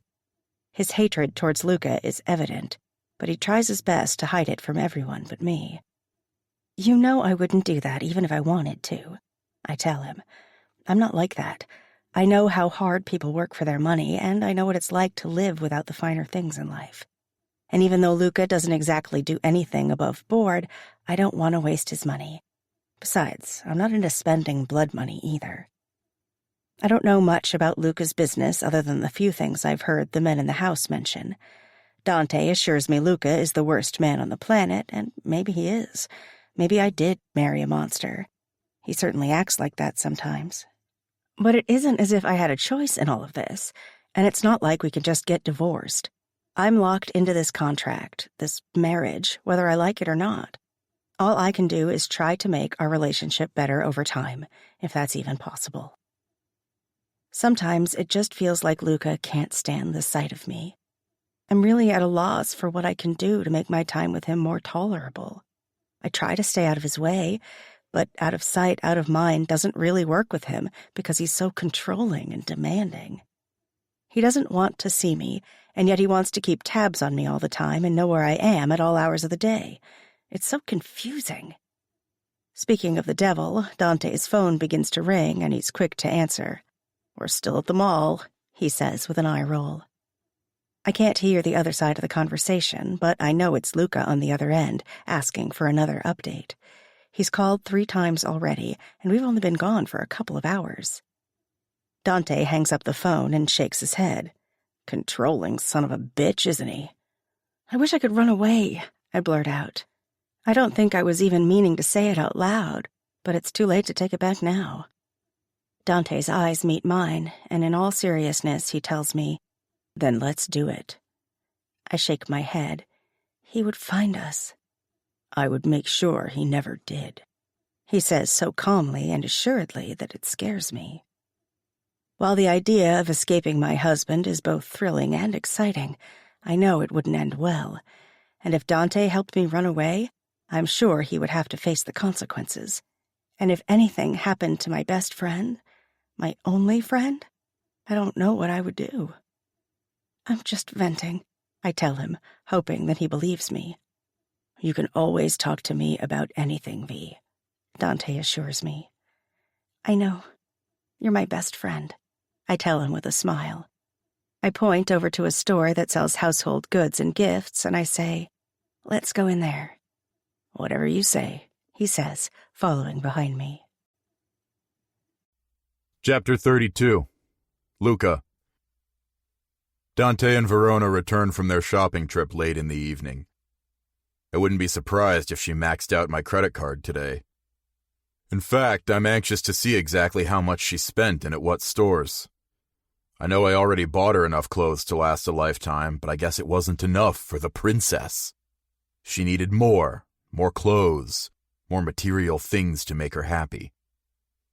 I shake my head as I watch them on the surveillance video getting out of the car. I expect them to start unloading shopping bag after shopping bag, but I'm blown away when Verona only appears with one bag before they walk to the garage door that connects to the house. Confused, I click out of the surveillance video and look up the credit card charges on that particular card. Only one charge is on it. For $40. $40? I ask out loud. What the fuck? I refresh the page thinking I'm missing other charges, but nothing appears. Maybe the rest of the transactions didn't go through yet, but I know that's simply not the case. She spent all day shopping and only spent $40 of my money. And I can't help but wonder what the fuck she bought for herself. There's a timid knock on my office door and I hit a button to unlock it. Verona opens the door and stands in the doorway, looking shy and innocent. The monster in me rears its ugly head, wanting to pounce on her and force answers out of her. I want to know why she was gone for so long today if she only spent $40 on a single thing. The bag is in her hand. I don't recognize the logo, but there are a lot of stores in the mall that I've never been in before. "Are you busy?" she asks softly. "No," I snap, causing her to wince at my tone. My frustration is getting the better of me, and so I try to calm down a little before telling her, "Come in." She walks forward until she reaches my desk, and then she places the bag in front of me. "Here," she says. I cock a brow at her. "What is this?" "It's a gift." A gift? I ask, confused. A gift for who? I demand. For you, she says with a grin. Oh, so I'm amusing her. That's just great. I stare down at the bag, a frown on my face. What is it? You have to open it to find out, she says, her grin widening. This whole situation is hilarious to her, but I'm finding it hard to see the humor in it at all. She spent $40 on me? That just doesn't make sense. She had a card with an unspeakable line of credit on it, and she used it on a purchase for me. What the fuck game is she playing at? I told you to buy yourself something, I tell her, my voice laced with anger. She lifts her chin a little in defiance. I didn't see anything I liked, she says, but I don't believe her. There are a lot of high-end stores in that mall and surrounding areas. I don't believe that she couldn't find at least one thing that she wanted or needed. Most women would have bought one of everything in the mall and not even blinked an eye. Open it, she prompts, shifting her weight from one foot to the next. She's nervous. Maybe she's afraid I won't like what she bought me? Fine, I scoff, grabbing the bag. I pull out the box inside and toss the bag aside. I read the front of the box out loud. Zen Garden. A bright smile is on her face as she nods enthusiastically. It's supposed to be a stress reliever. You bought me a Zen Garden. I shake my head, not even knowing what to say. A frown mars her pretty face. I'm sorry, I thought... You thought what, Verona? You thought I would like to rake sand all day while I have more important things to do with my life? Tears form in her honey-colored eyes. You could have just said thank you. That's what normal people do, she shouts before turning and storming out of my office. Pissed off, I stare down at the box. I scoop it up, ready to throw it in the trash, but I stop myself at the last second. Verona bought this for me. She wanted me to have this. She thought I would like it, I suppose. I think maybe deep down I just hate the fact that she thinks she has me all figured out, when I can't even seem to figure her out one bit. I always prided myself on the ability to read people. First impressions are important, and most of the time my life depends on me being able to sense what a person's true intentions are within the first few seconds of meeting them. But when it comes to Verona, I just can't make sense of it all. And believe me, I have tried. There's a missing piece of the puzzle when it comes to her. And just when I think I have the last piece I need, I realize it doesn't fit and that I have to start the whole thing all over again. It's infuriating, to say the least. I want to understand her. I want to know what makes her tick. And ultimately, I want to use it against her. I've always known my biggest foe's greatest weaknesses, and then used that knowledge in the best, most possible way against them. Could it be that I've been wrong about Verona this whole time? No, I tell myself. Impossible. I'm never wrong about anyone. But in the back of my mind, I can't help but think that there's always a first time for everything. Chapter 33. Luca. The next day, Benito walks into my office and stops dead in his tracks. What in the hell is that? He asks. A Zen garden, I muse. The gift is in the center of my desk. Hell, I even moved my laptop to the side so that I could have more room for it. Where the hell did you get it? Verona bought it for me. I never thought in a million years a Zen garden would make me fucking happy or content. And yet, here we are. I've been working on this thing for over 2 hours now. I started with unpacking the box. Included were several different styles of rakes and miniature Japanese ceramic figurines, along with rocks, moss, and cherry blossom trees. I raked different patterns in the sand while I was on a phone call with one of my IT guys, and it helped me to keep calm when I learned that Constantine was planning on taking over some new territory on the west side of the city to help with his human trafficking ring.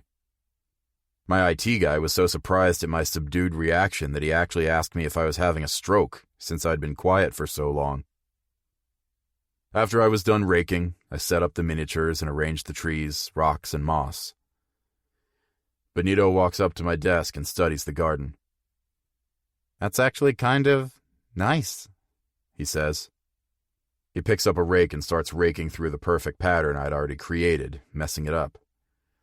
I frown at him and snatch the rake from his hand. "I'll get you one for Christmas," I snap at him. "So, Verona bought you this on her shopping trip yesterday?" he says, his lips tilting up in a grin. "Yes, and that's the only thing she bought." I checked the credit card statement again this morning, and no other charges could be found, to my dismay. I so wanted to be right about her, and once again she threw me for a fucking loop. "Maybe she isn't the spoiled princess you thought she was," he suggests. "I'm never wrong about people," I tell him. He nods in agreement. "This is true, but you're never wrong about your enemies. Verona isn't your enemy." "Yes, she is," I say pointedly. "She may be the daughter of your enemy, but she did nothing wrong. She's innocent in all of this, Luca," Benito says. "Just like your mother was innocent." His words infuriate me. "Whose side are you on, anyway?" I snap. "Yours. Always yours. I'm just trying to open your eyes to new possibilities." "Verona isn't special. She isn't unique. I just have to figure out why she's trying to play me for a fool." "Maybe she isn't trying to play you at all," Benito suggests. "Just get the fuck out," I tell him. I'm done listening to him for the day. "You just want me to leave so you can get back to work on your Zen garden," he says with a chuckle. "Leave!" I yell. I can hear his big ass laughing the whole way down the hallway after he walks out of my office. Chapter 34. Luca. We were all gathered in the dining room for a family-style dinner, even though I would call us anything but family. Maybe a mixture of misfits, Dante, Benito, Verona, and me. Greta comes bustling through the door, a pleased look on her face when she sees everyone already seated. She had insisted on this type of dinner after all of her hard work in the kitchen, as she put it earlier. And even though I'd rather dine with a live, venomous python than be in the same room as Dante having a family meal, I'm willing to put my hatred for him aside for Greta's sake. Just this once, anyway. Greta started working for me a few days ago, and I can already tell she's extremely happy about having to cook for people again. She orders the servers around in Italian, and soon we all have in front of us a heaping serving of lasagna on our plates that just came out of the oven, homemade garlic bread, and a caprese salad on the side with fresh mozzarella cheese. "Everything looks delicious, Greta. Grazie," I tell her, which earns me a beaming smile that she wears the whole way back to the kitchen. Verona, who is seated to my right, hums in approval as she takes a bite of her salad. "Do you like it?" I can't help but ask. "Yes, very much," she says before forking another piece of lettuce into her mouth. Leave it to Greta to finally get approval from the princess. I don't think anything has been good enough for her since she arrived here. Benito speaks up from my left. "So, Verona, what did you do after high school? College?" I know he's just making small talk, but it irritates me. I don't want to hear about her posh lifestyle. I never had a chance to go to college since running the family business always falls on the eldest son's shoulders. And with me being the only child, everything was placed on mine. Verona takes her time wiping her mouth with one of the linen napkins and taking a sip of water before she answers him. This should be good, I can't help but think. She probably went to one of the most expensive colleges in the country. The best daddy's money could buy. I wonder what kind of degree she got. Probably one that she would never use. Or maybe she was undecided the whole time, just riding out the college life for a while and living it up on daddy's dime. "After boarding school, I went to live with a great-aunt upstate," she says, completely blowing my theory out of the water. "Boarding school?" I blurt out without thinking. She gives me a small nod. "Not long after my mother died, my father sent me away to an all-girls boarding school in Utah." "So this private school," I start, but she doesn't let me finish. "Actually, it was a boarding school for troubled girls, so it was kind of rough at times." And then she quietly adds, "I was bullied quite a lot." Dante looks over at her with a sad, understanding smile, and I frown.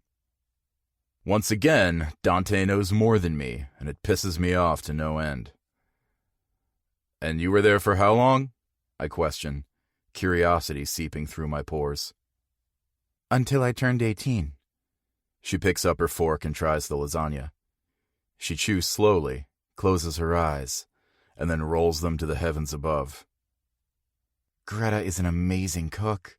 How did she not make you fat when you were a teenager?" She jokes, but I know it's simply an attempt to change the subject. I want to laugh, but I'm still in shock at the revelations laid out before me this evening. "I ran 5 miles every night after dinner," I tell her in all seriousness. I leave out the part where that was part of my brutal regimen placed upon me by my father. 5 miles first thing in the morning, another 5 miles at night, training in between. It was grueling and never-ending, but my father wanted to make sure I was ready for war. "Ah," Verona whispers before returning to her meal. I glance at Benito, who raises a brow at me. He's wondering what the fuck I'm getting on about, but I can't even explain it to myself. All this time I was wrong about Verona. And I'm never wrong. Right from the start, I pegged her as a spoiled, rich little princess. Nothing was ever good enough for her. When, in fact, she isn't spoiled at all. Her father sent her away after her mother died. So, for years, she suffered in a boarding school, states away from the only family she had left. She was all alone. That explains the attachment to her mother's dress. Hell, it explains a lot, actually. And once again, I feel like we have more in common than I ever thought we could. After my mother died, I felt like I had no one. Hell, Greta was the only one who acted like she gave a shit, and she was hired help. My father definitely wasn't around to be a parent.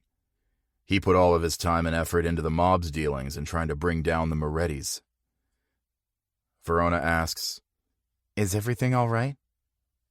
I realize I've been staring at her and not speaking. "Your great aunt," I say before clearing my throat. "She was rich?" Verona narrows her eyes at my question. "Yes, she had money, I suppose. Not that I ever saw a dime of it. She could stretch $1 farther than anyone with the amount of thrift shopping we did over the years I lived with her.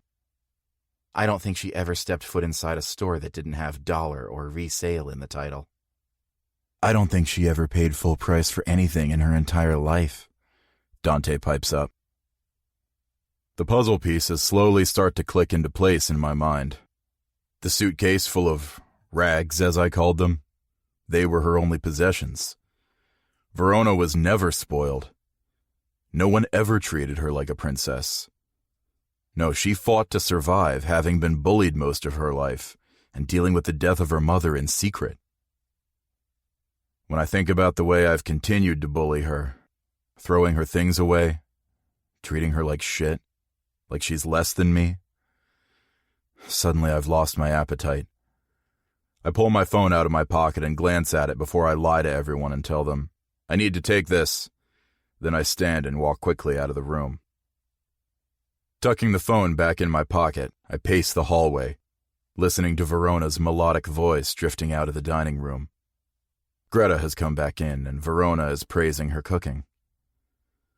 Why didn't I see this sweet, innocent side of my wife before now? Because you didn't want to see it. I had made up my mind that she was a certain way, and I couldn't see the forest for the trees.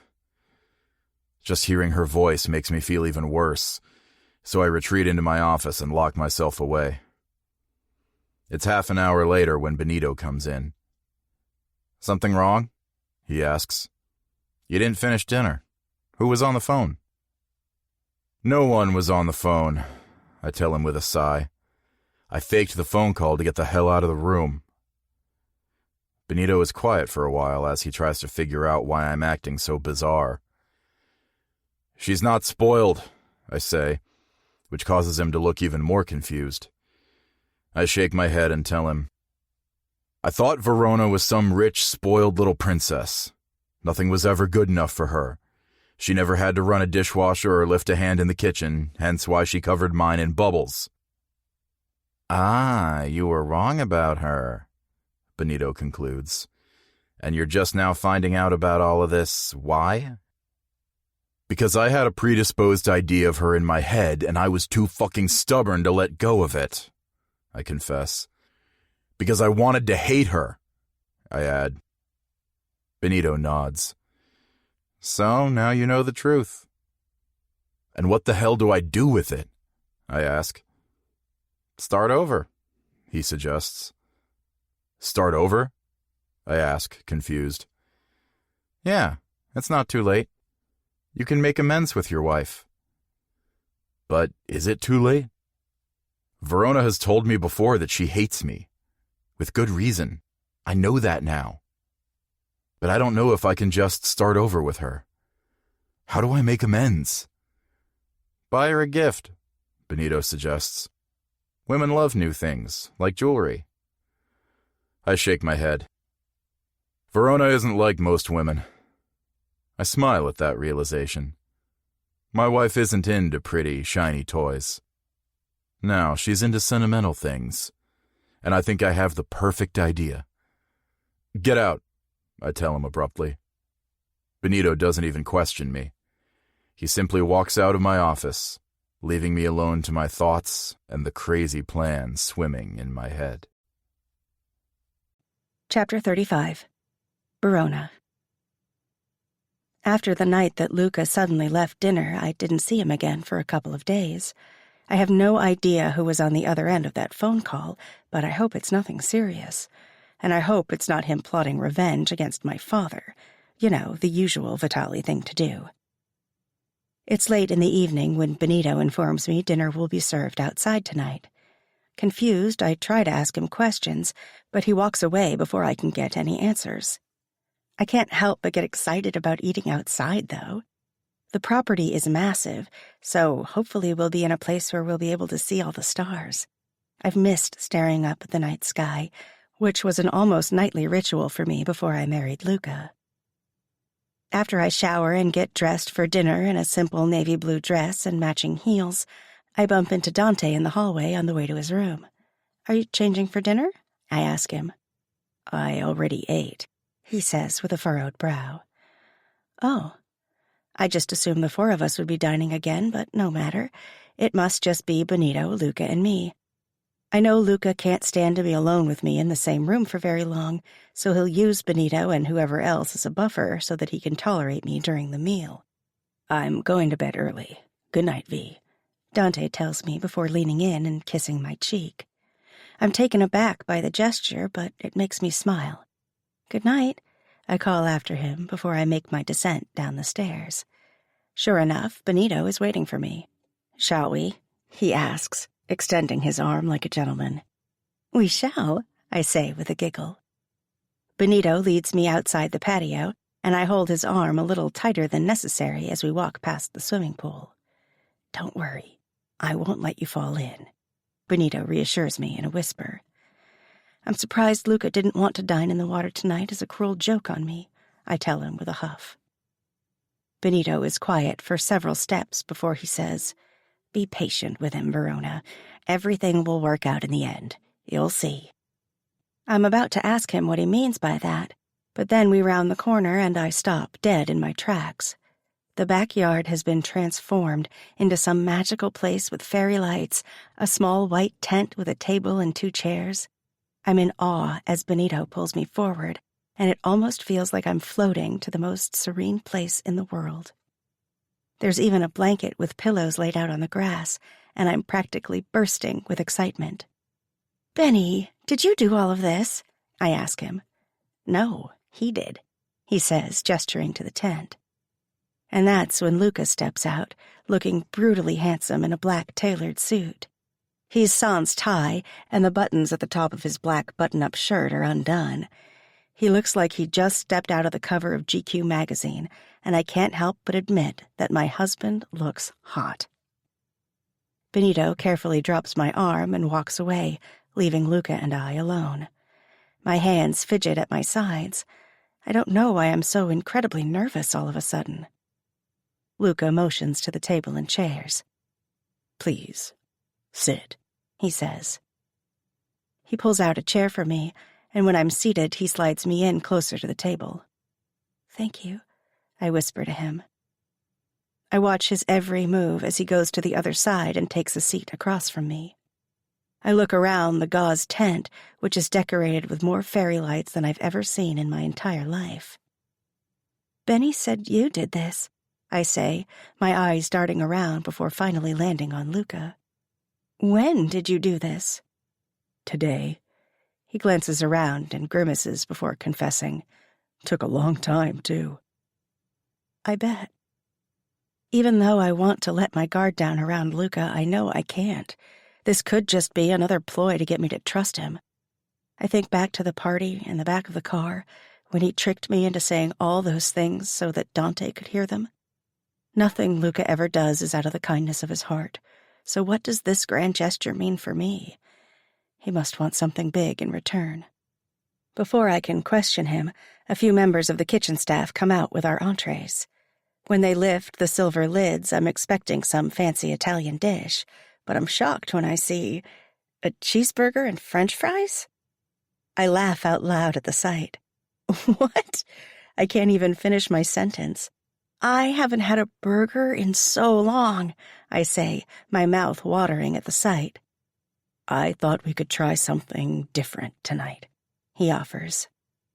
I don't even wait for him to start. Instead, I pick up that big, juicy burger and bite into it. It's cooked to perfection and topped with all of my favorite things: lettuce, pickles, tomato, and the perfect combo of mayonnaise and ketchup. After I'm done chewing my first bite, I ask him, "How did you know I would like this?" "It was just a hunch. After you told me you didn't really grow up around here, I figured burger and fries would be your go-to meal." I nod in agreement. Whenever I was feeling down about stuff, I would always go to the nearest burger joint and indulge. It was only ever a temporary fix, but while I was eating, I could just pretend that everything was normal. I watch in amusement as Luca rolls up his suit sleeves and grabs his burger. He takes a hearty bite, the juices running down his stubbled chin as he chews. He's quick to grab a napkin and wipe his face, and the smile he gives me when he sees me watching is breathtaking. He looks so boyish and carefree. I would never assume that the man sitting across from me is a dangerous Mafia boss. No, right now it feels like we're on a date. A real date. Just two people getting to know each other without a care in the world. The French fries are fresh cut, salty, and oh so good. I shovel a couple in my mouth after dipping them in ketchup, of course. "I'm assuming Greta didn't cook this?" I ask. Amusement crinkles the corners of his eyes when he shakes his head. "No, I had one of the other cooks prepare this. Greta was upset with me when I told her we didn't want her pasta carbonara tonight." "Maybe she can make it for us tomorrow?" I tell him with a shy grin. "Sure," he agrees. We eat our cheeseburgers and fries in silence for a while. I'm actually enjoying Luca's company tonight. He doesn't seem so tense and overbearing. Usually he has this aura around him that's so unapproachable. But tonight everything feels different. I still don't know what to make of it all, though. My guard is definitely still up, because I've been tricked before by my husband. After we're done eating, the staff brings out a mint chocolate cake, my favorite. My eyes bounce up to meet Luca's. "How did you know?" He shrugs with a smile. "Dante told you, didn't he?" I ask. Instantly, the smile on Luca's face turns into a frown. "No," he says, his eyes narrowing. "Actually, you chose that cake the first time we had a meal together." "Oh." I shrug off his reaction to me mentioning Dante's name and dig into the cake. I savor every bite, even licking the fork clean after I'm done. That was delicious. Luca barely touched his cake, but he doesn't seem put off by it. It's almost like he wants me to be happy tonight for some odd reason. I just wish I could figure him out. After the plates are cleared from the table, I'm sipping on a very expensive red wine when Luca picks up something from underneath the table and places it near me on the white tablecloth. I stare at the wrapped gift in confusion. "What's this for?" I ask, feeling skeptical already. "I wanted to give you something," he says before clearing his throat. "I haven't exactly treated you fairly since you arrived here, and I'm hoping to make amends." His eyes shift to mine before he adds, "Starting tonight." The present is wrapped beautifully in white paper and teal ribbon. I carefully remove the ribbon and open the lid. My brows furrow when I inspect the contents of the box. It's some kind of photo album. Curious, I pull out the album and open it to the first page. It's a beautiful black and white photograph of Luca and I standing at the altar in the church on the day we were married. Our eyes are locked in some kind of weird trance. I think it might have been the first moment I looked at him. The expression in our faces is a mixture of curiosity and amazement. The photographer captured it perfectly, and I'm taken aback by the raw magnetism we felt in that moment together without even realizing it. "I didn't even notice the photographer," I admit to him in a soft tone. I was so disheveled and nervous that day that I wasn't able to focus on anything other than the fact that I needed to walk down that aisle and marry a total stranger. I flip through the next few pages. There are more pictures of the wedding, people in attendance, and my father walking me down the aisle, which makes tears well up in my eyes. There are even candid photos of the back of my dress and veil and my bouquet. "Wow," I gasp when I stare at all the photos in awe. "This is amazing," I tell Luca. "You like it?" I look up to meet his eyes, and I can see the trepidation in his expression.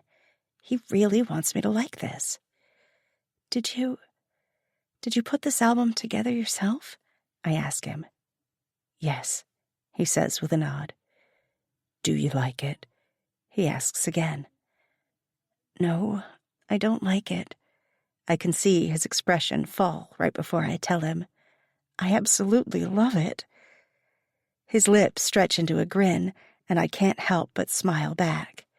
Flipping back to the beginning, I look at the photographs all over again, one by one. I'm so enamored by the album that I don't even realize Luca left the table until I hear him calling my name from somewhere nearby. I glance over to where his voice came from, and I see that he's lying on the blanket in the grass that I spotted earlier. His suit jacket is now gone, and his black button-up shirt sleeves are rolled up, showcasing his muscular forearms and tattoos. I gently set the photo album down on the table, and I slip out of my high heels before sinking my bare feet into the cool grass. I walk over to him and stare down at him, switching from foot to foot nervously. Luca pats the blanket beside him with a warm smile on his face. I only hesitate a second longer before I sink down to my knees and lie beside him on the blanket. "Give me 1 sec," he tells me before pushing a button on a remote. The fairy lights suddenly turn off, and then we're surrounded by darkness. "Now look up," he whispers from beside me. And when I look up into the night sky, I gasp in awe at the millions of stars in the sky. Chapter 36. Luca. "And that's Ursa Minor right there, or the Little Dipper?" Verona babbles away from beside me on the blanket. I've been smiling for what feels like an hour or more since she started excitedly pointing out every constellation in the sky. I had a strong feeling that stars would be her thing, because I knew what kind of books she was reading in our library.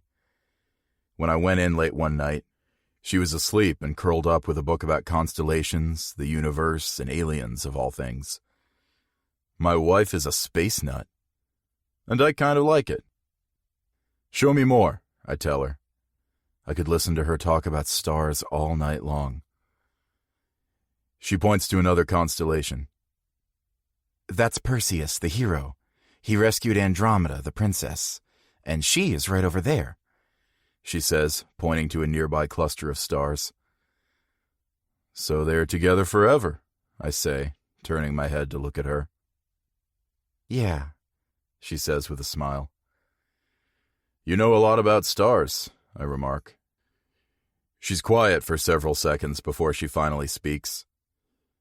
"Well, when I was at boarding school, I would sneak out at night and go lie in the grass behind the buildings. I always thought that maybe my mom was up there somewhere, looking back down at me." Her eyes get glassy as she stares up at the sky. "I missed her so much. It was the only way I could feel close to her." I hate that she had to go through so much alone at such a young age. I was a little older when my mother died, but it was still rough. At least I had people like Greta making an effort at trying to get me out of my depressed funk. Verona had no one. She relied on the stars to make her feel better. No wonder she's so obsessed with stars and the universe. She wanted to believe in something, feel something. It's scary how much we have in common. My hand reaches for hers. Her skin is cool, a much lower temperature than mine, and it feels so fragile and delicate in mine. I intertwine our fingers, and I love how soft her skin is against mine. "Luca?" she whispers. "Yeah," I whisper back. "Why are you doing this?" Her question catches me off guard. "What do you mean?" "The dinner, all of this. What's the catch?" I release her hand and sit up slowly, staring down at her. "Why does there have to be a catch?" I ask, my eyes narrowing. "Because there always is with you," she says, sitting up. She doesn't trust me. She thinks I'm doing this with ill intentions, and that pisses me off. Reaching for the remote, I turn the fairy lights back on and stand. "I just wanted to have a nice evening with you, Verona. Is that so hard to ask for?" Fuming, I storm into the house. I worked so damn hard to make amends with her, and she just ruined it all with a few words. By the time I'm in my bedroom, I'm regretting even doing anything nice for her. Fuck, I shouldn't have listened to Benito. "Start over," he had said. Start over? Maybe we can't start over. We had such a rough fucking start to this marriage. Maybe there is no saving it. And I don't know why the fuck I thought I could try. Chapter 37. Verona. When Luca turned on the fairy lights, I could see the hurt in his eyes before he stormed off towards the house. I sit there for a long time, thinking over every single detail of what happened tonight. Luca has always been like a snake curled up in the corner of the room, just waiting to strike. I was waiting for the strike, but I guess this time it was never actually coming. He did this, all of this, for me. Like maybe he truly wanted to make amends. I don't know why now, all of a sudden, but does that really matter? He was trying, and that's better than I can say for myself. I grab the photo album from the table and my heels I discarded in the grass and rush into the house. I drop my things down near the door and make my way upstairs. I see light under his bedroom door on the way to mine, so I stop and knock gently. The door opens, and my breath catches in the back of my throat. My eyes slowly peruse him. Luca changed out of his suit, and now he's only wearing a pair of light gray sweatpants, which are hanging dangerously low on his hips, showcasing a perfect V.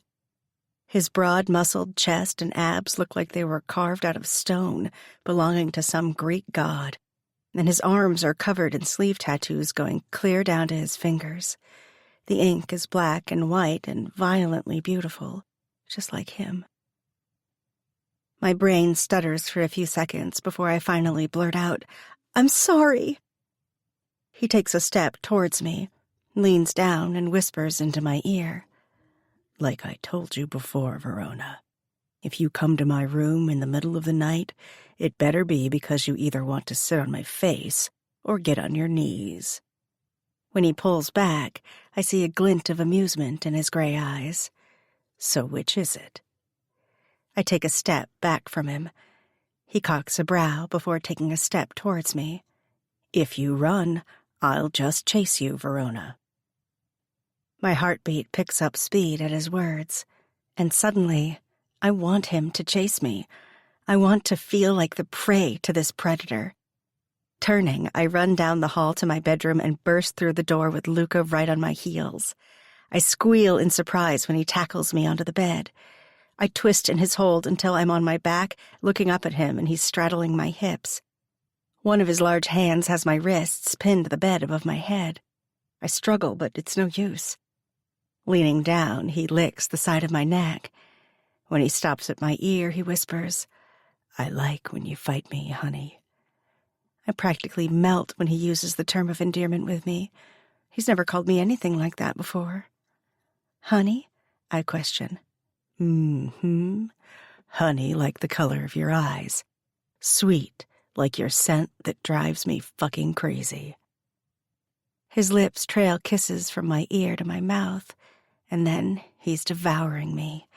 His tongue presses against my lips, demanding entry, and I let him. His tongue sweeps inside, tangling with mine, and by the time he pulls away, I'm a quivering mess. "Take off your dress, honey," he tells me, sitting back on his heels. I climb off the bed and pull the dress up and over my head, throwing it to the floor. Shyly, I try to cover my matching navy blue bra and thong with my hands, but Luca shakes his head. "I want to see you. All of you." I swallow hard, my nerves getting the best of me. Slowly, I unhook my bra, and soon it joins my dress on the floor. My hands are shaking as I remove my thong. I've never been naked in front of a man before, and I never knew how nervous it would make me. "Fuck, you're beautiful," Luca whispers. He pulls down the waistband of his sweatpants, and his cock bobs free. My eyes widen at the sight of it as he begins to stroke it. "See how hard you make me, honey." I can't look away as he fists his cock, stroking the length over and over again with his large hand. "Get on the bed. I want to taste every inch of you," he says before tucking his cock back into his sweats. I lie down on the mattress, and when I try to cover myself again, Luca frowns. "Keep your hands above you. Hold on to the headboard," he instructs. My breathing is unsteady as I do as he says. I grip onto the metal frame, holding on for dear life. I've been waiting for this moment for a long time. I never knew who my first would be, but I never in a million years thought it would be Luca Vitali, and I can't help the fact that I'm scared out of my mind. What if he isn't gentle? What if he hurts me? Squeezing my eyes shut, effectively blocking out the world, I give in to the rest of my senses to guide me through this. Luca leans over me, trailing his lips, mouth, and tongue from my neck, down my jawline, to my chest, and then my breasts. The heat radiating from his body is only fueling the fire stirring deep inside of me. He kisses the side of my right breast gently, trailing his lips over my heated skin. Then I feel his mouth on my nipple before he bites. Hard. I cry out in surprise, and then I hear his soft chuckle. He gives the same treatment to my other nipple until they're both aching and hard to the point of being almost painful. His lips move to my mouth while he kneads my breasts softly, running his calloused thumbs over my sensitive, pebbled nipples. I groan into his mouth as he devours me, shoving his tongue inside and tasting me. And oh yes, I want more of him. So much more. Luca pulls away and my eyes snap open to watch him moving down between my legs. He gently parts my thighs and places a trail of kisses from my knee to my inner thigh. I'm shaking with anticipation when he leans down and places a kiss on my mound. "You have the prettiest little cunt," he says, his filthy words setting me on fire. I wriggle under him, unable to control myself. I want his mouth on me again. I want to feel that undiluted pleasure that only he can give me. His fingertip strokes the outside of my lips, teasing me. Tell me what you want, honey. I want to hear the words coming from your naughty mouth. Please, I beg. Tell me, he demands, teasing me relentlessly. His fingers are so close to where I need them to be. So close.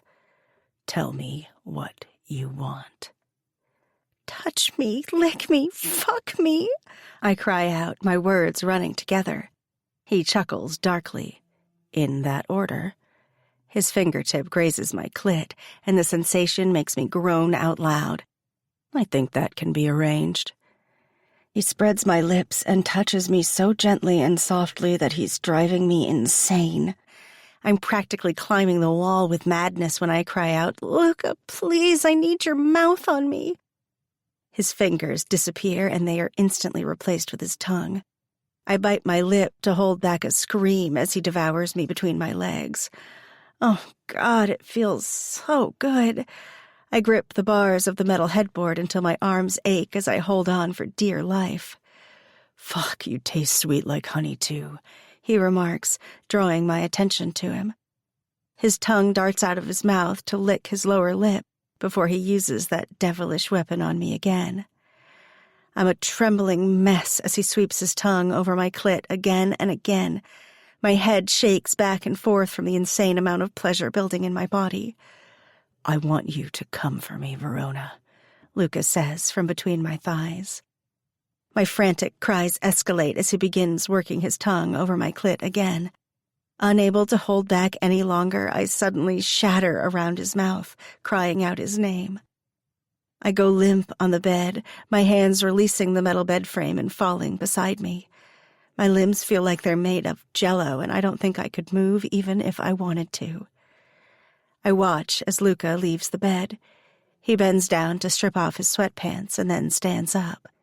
My breath catches in my throat at the sight of his thick and long cock hanging between his muscular thighs. Luca strokes himself once, twice as he climbs onto the bed between my legs. Planting a hand beside my head, he leans down. I touched you, he says, planting a kiss to my left breast.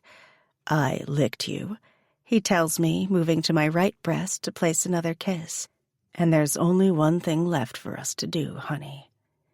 He stares at me, waiting for me to say it. Fuck, I say, the curse sounding foreign coming from my mouth. Yeah, he agrees with a smirk. My body is vibrating with anticipation and lust under him as he positions himself between my thighs. He lines up his cock and then enters me in one long stroke. I cry out when he tears through my virginity, the pain and pleasure both incredible at the same time. Luca suddenly stills above me, and the only sound in the room is my rapid breathing. I swear I can hear our heartbeats, it's so quiet. Reluctantly, I look up at him, and he's staring at me with an unreadable look on his face. You're a virgin, he whispers. When I nod, he curses under his breath. You should have told me, he hisses. I'm sorry, I answer nervously. What have you done with your previous boyfriends? He demands. I never had a boyfriend. You were my first kiss. You've been my first everything, I admit, my face burning with embarrassment. His brows dip in confusion as he slowly absorbs my words. And then his mouth is suddenly crashing down on mine, taking me roughly, possessively as his hips start to move. I cry out, and he swallows down my moans as his huge cock gently rocks in and out of me. Suddenly, he pulls back, his gray eyes dark from his blown pupils. You're mine, he tells me vehemently. I'm yours, I whisper in agreement. Only mine. His thumb traces over my bottom lip, and he watches the movement before his eyes meet mine again. Tell me. Only yours. And then his lips are back on mine, his tongue shoving its way past my lips, claiming me and completely devouring me. His hips piston frantically as he picks up the pace, and my nails dig into his shoulders as the pleasure starts to build up inside of me, driving me crazy with desire. He feels impossibly thick inside me, and I groan as he stretches me. "Luca!" I cry out as I detonate around him, my inner walls spasming and clenching him so hard that it causes him to curse. He kisses my lips, my face, my neck, my chest as I come apart beneath him, the torturous rhythm of his hips causing an endless wave of pleasure to rack my body. "Verona," he whispers in awe as he stares down at me. He fucks me slowly and deeply, chasing his release. He slams into me one final time before he quickly pulls out. His gray eyes flutter shut as he gives in to his own pleasure, his warm seed spilling out over my stomach and pussy. Rolling onto the bed beside me, he collapses against the mattress. "Holy fuck," he hisses. "That was..." His voice trails off, unable to find the right words for what just happened between us. "Yeah," I agree with a giggle. I knew sex with Luca would be good, but I didn't expect the pleasure to be that mind-blowing. My limbs feel heavy, like I wouldn't be able to move even if I wanted to. I feel like I ran a marathon, and I don't know why, but I feel deliriously happy in that moment. My happiness is short-lived, however, when I feel Luca's weight shift in the bed as he gets up and walks away. Tears fill my eyes as I realize he's not going to stay the night in my bed. I mean, why would he? I don't know why I expected to be cuddled after sex. That's not who Luca is. Suddenly, I feel something warm and wet between my legs as the bed dips beside me, and I gasp before I realize it's Luca. "Let me clean you up," he whispers soothingly to me.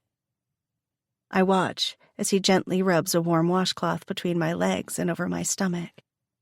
"Thank you," I murmur. After he's done, he takes the washcloth to the bathroom, turns off the light, and comes back to bed, surprising me when he crawls in and pulls me to his chest. I close my eyes, listening to his heartbeat as it lulls me into a deep sleep. I don't get much sleep that night, however, because several times Luca wakes me up by entering me or licking my pussy until I'm coming so hard I see stars. It feels like a dream, but I swear I hear him tell me I'll never get enough of you, before I finally pass out from complete and utter exhaustion. Chapter 38. Luca. The next morning, I wake up with Verona curled up in my arms. I've never slept with a woman in the same bed before, so at first I'm confused and disoriented by her warmth enveloping me. I stare down at the top of her head and study her beautiful face and the way her long, dark lashes are fanned out over her cheeks. God, she's beautiful, I think to myself. Something changed between the two of us last night. To know that I'm her first for everything, that she trusted me enough to give up her virginity, makes me feel, I don't know, protective of her. And it's more than just a possessive feeling, like I don't want anyone else to play with my toy. No, I want to protect her in a way that makes me want to kill anyone for looking at her the wrong way. Sure, I still view her father as my enemy, but just like Benito told me the other night, Verona is innocent, just like my mother was. I need to stop taking my anger out on people who don't deserve it, and Verona definitely doesn't deserve that. I pull her closer to me and kiss the top of her head. She doesn't even stir. No, she's fucking exhausted, and she has good reason to be. I couldn't get enough of her last night. I would wake up with my cock aching for her, or my tongue watering for a taste of her. I'd devoured her pussy too many times to count, and the way I was able to just wring orgasm after orgasm out of her made me feel like a powerful sorcerer. She came for me on my command. Only me. I pull her impossibly closer, my cock longing to be inside of her again, even though I had her several times last night. I know I need to give her a break today. I have no doubt that she'll be sore when she wakes up. But as soon as she's ready, I'll have her again and again and again. Last night wasn't enough to quench my thirst. I'm practically starving for her. Reluctantly, I roll her over to the other side of the bed and slowly crawl out. I stare around the bedroom. It's opulent, there's no doubt about that. But it's time for a change. Knowing that she's in here all alone every night is no longer an option for me. I need her close. Having her in my arms last night and waking up with her in them this morning was an indescribable feeling, and I need to experience it more than once. I dress quickly and fish my cell phone out of my pocket, texting Benito some instructions. And then, after looking longingly back at Verona one last time, I return to my room for a much-needed shower. Even though I would love to, I can't stay in bed with her all day long, ravishing her.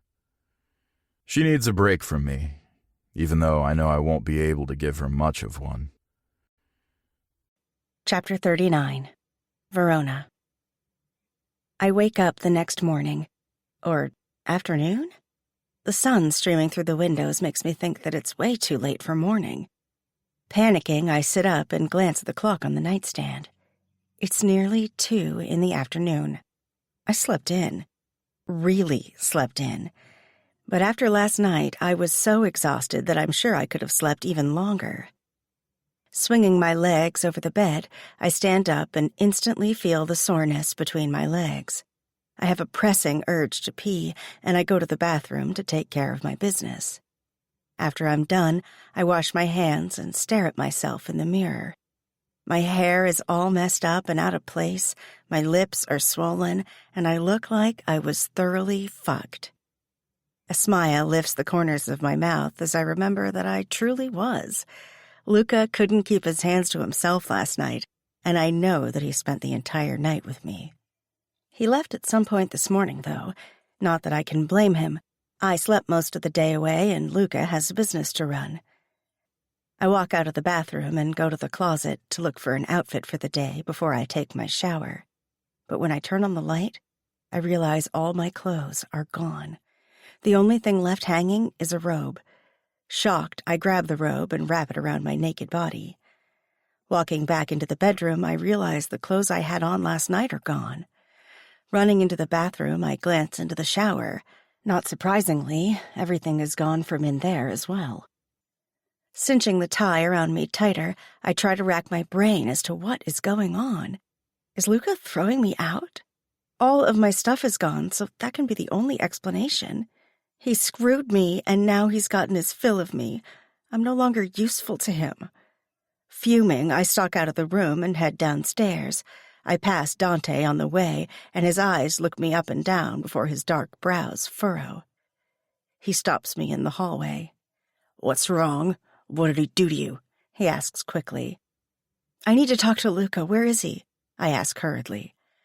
He motions over his shoulder towards the kitchen. "He just finished lunch." I walk in the direction of the kitchen with Dante on my heels. I burst through the swinging door and see Luca smiling, talking to one of the head chefs. He looks like he's in a good mood. Probably because he got laid, and the fact that he's probably moving in a new girl soon enough to take my place. I storm into the room, and Luca turns, his smile fading as he stares at me in confusion. "Verona," he says before his eyes dart to Dante behind me. "You took my things!"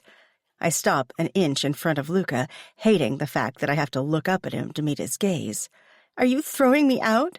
It wasn't bad enough you had to fuck me between my legs. You have to fuck me by kicking me out of your house, too?" I practically scream. The entire room is silent as Luca stares down at me. A smirk pulls at the corner of his mouth, and I want to smack it right off of him. "I moved your stuff into my room, Verona," he says calmly. "And just so everyone knows," he says, glancing around the crowded room, "Verona is not going anywhere." He makes it a point to look in the direction of Dante behind me before his eyes return to mine. "Now, if everyone will please leave the room, I think my wife and I have a misunderstanding we need to correct." It doesn't take long for the staff, cooks, and Dante to clear the room. "I didn't know you'd wake up so hostile," Luca says with a grin. He steps forward, forcing me backwards until my back hits the wall. Then he's caging me in with his arms. "Can you still feel me inside of you?" I nod in response as my core clenches. He leans down to my ear and whispers, "Are you sore?" "Yes," I whisper with a shudder. "That's a shame," he says softly, before placing a kiss on my neck below my ear. "I'll give you some time to recover, but I can't wait long, Verona. I need to be inside of you again. Soon," he threatens, before taking a step back away from me. His phone rings and he's quick to pull it from his pocket. When he glances at the screen, he tells me, "I need to take this. Why don't you go to our room and get ready?" he asks, correcting himself. "I want to take you somewhere nice for dinner tonight." Then he walks away from me while he takes the call, leaving me breathless. Damn him. I wanted to be mad at him, but he turned my world upside down once again. He moved my stuff into his room. No, our room. That's what he had said. Our room. I'm practically on cloud 9 when I leave the kitchen. I'm barely halfway across the dining room when someone grabs my arm and hauls me backwards. Dante's piercing dark glare is on me as he stares me down. His hand is around my arm in a bruising grip as he asks, "You fucked him?" "Dante, what are you doing?" "Answer me," he demands, gripping me tighter and no doubt leaving finger-shaped bruises on my skin. "He is my husband, Dante," I explain quickly, grimacing from the pain. I can see the possessiveness in his eyes and exactly what Luca has been warning me about. Dante likes me for more than a friend, but I've never returned his feelings, and I definitely won't now that I'm married. "Let me go. You're hurting me," I hiss. My words seem to have an effect on him because he finally releases me. "You're really taking this lie of a marriage too far, V," he says. "It's not a lie." Not anymore, but I don't add that last thought. Maybe it felt like a farce at first, because Luca and I are so different, and he treated me so badly at first. But last night something changed between us. I don't feel inferior to him anymore. I feel like I'm his equal. He wants me as much as I want him, and I think we could honestly make this marriage work, even if we were forced into it at the beginning. I just want to be happy, I confess to Dante, who sneers at my words. "It's only a matter of time before he breaks your heart. Don't come crying to me when he does," he says, before walking out of the room. His words stay with me for a long time after that. Will Luca break my heart? I mean, it's highly likely, but we are legally bound by marriage. It's not like he can divorce me or walk away. We're stuck in this union together. And if last night is any indication as to the kind of life we could have together, then I'm willing to take a chance, even if it means getting hurt in the end. Chapter 40. Verona. "You're being quiet," Luca says from across the table. I look up at him, meeting his silver gaze. "I'm sorry," I tell him sincerely. After Dante's confrontation and his refusal to accompany us to dinner, feigning illness instead, I've been distracted. But Dante isn't part of the equation at this moment, and I know I need to focus on my husband. "Penny for your thoughts?" Luca offers. I want to tell him about Dante and what he said and did, but I don't. For some reason, just like when we were kids, I want to protect Dante. I don't want him to get in trouble. And I have a feeling that if Luca knew Dante put his hands on me and left bruises, which took me 20 minutes to cover up with makeup, he would be upset. Well, more than upset. Hell, Luca would probably burn the world to the ground with his fury. "It's nothing," I tell him with a wave of my hand, dismissing the idea. I glance around the empty Italian restaurant. "So how did you get us reservations like this?" "I know the owner, and he owed me a favor," he says with a grin. "So he cleared out his entire restaurant on a busy Saturday night for you? Wow, must have been one heck of a favor." "It was," Luca says seriously, and I can't help but wonder what the circumstances are. But I know he probably won't tell me, so I don't press. "Are you enjoying the food?" he asks as he takes a bite of his carbonara. "Immensely," I admit. The caprese salad was so delicious, and so is the main course I opted for, chicken parmesan. I haven't had this since I was a kid. Your mom used to make it? He asks. I give him a nod and instantly miss her. When she died, it was like a part of me died with her, and I don't think that hole in my heart has ever healed. She was a great cook. My father used to complain about how much weight he gained when he ate her cooking, I say with a laugh. Luca stares at me with a thoughtful look on his face. You miss her? So much. I miss my mother, too, he says, and I'm surprised by his vulnerable admission. I reach across the table and take his hand in mine, squeezing it gently for support. He gazes at me for several long seconds before squeezing back. I can't help but wonder if he still blames my family for his loss, but I don't want to bring it up and spoil our evening together. It's been an amazing night with Luca, and I honestly feel like I'm on a real date with my husband. The waiter chooses that moment to reappear. Dessert, signore, he asks.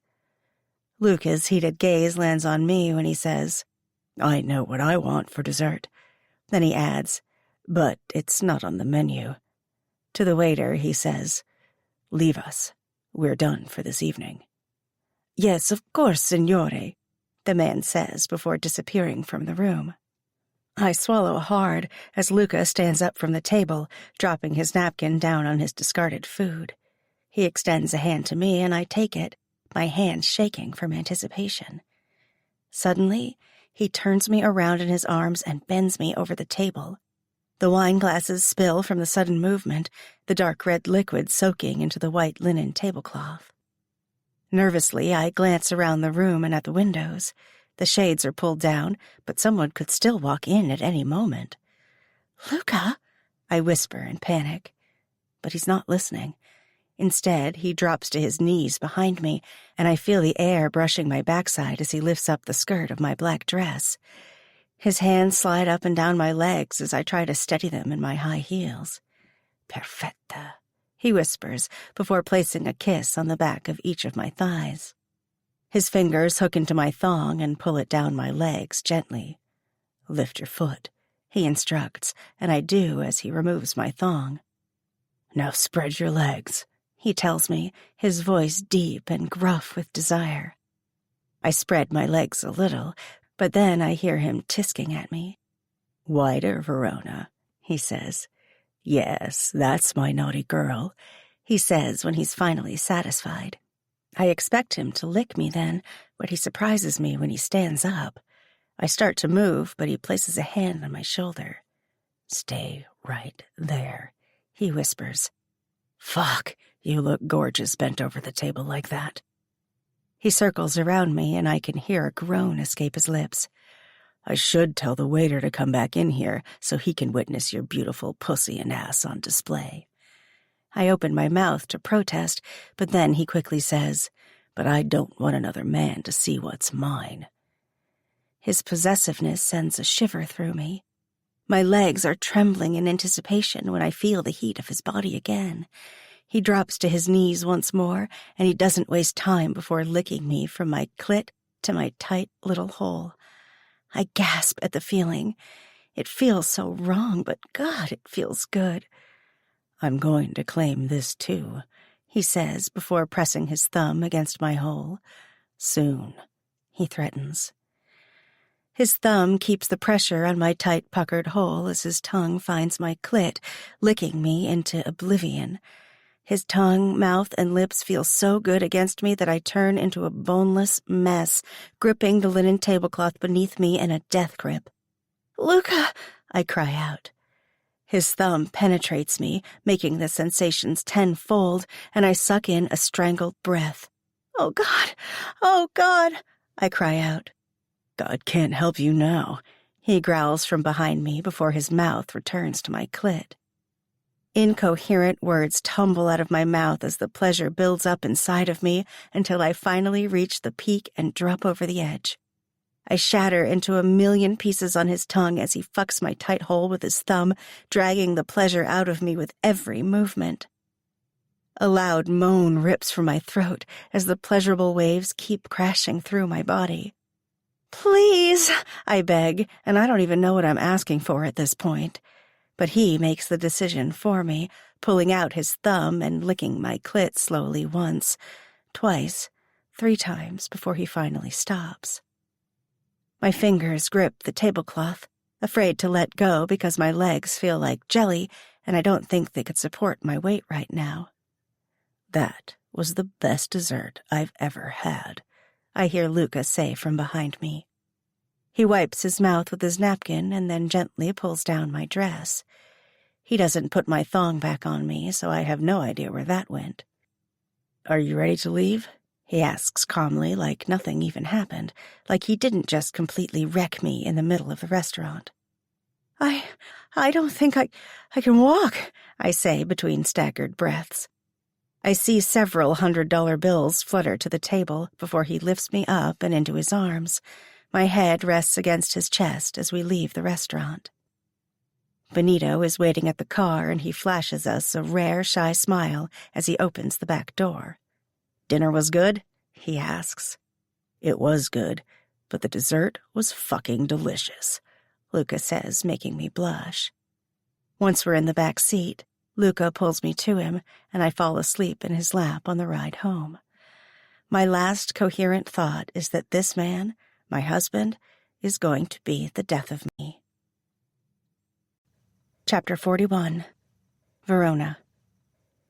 It's the middle of the night when I wake up in bed, alone. Wrapping a kimono around me, I make my way downstairs. A soft light is shining under the door of Luca's office, so I knock gently. A moment later, the lock disengages, and I enter. Luca is sitting at his desk, his attention focused on the laptop in front of him. He glances up at me. "Couldn't sleep?" he asks with a warm smile. "No." I stay at the door, waiting. "Come here," he says, pushing his chair back a few inches from his desk. When I approach, he pats his leg, and I take a seat on his lap. He snuggles me close to him, placing a gentle kiss on the top of my head. I really love how affectionate Luca has become. It's almost like he can't get close enough to me sometimes, and I feel the exact same way. It's like I want to crawl inside of him to just be closer.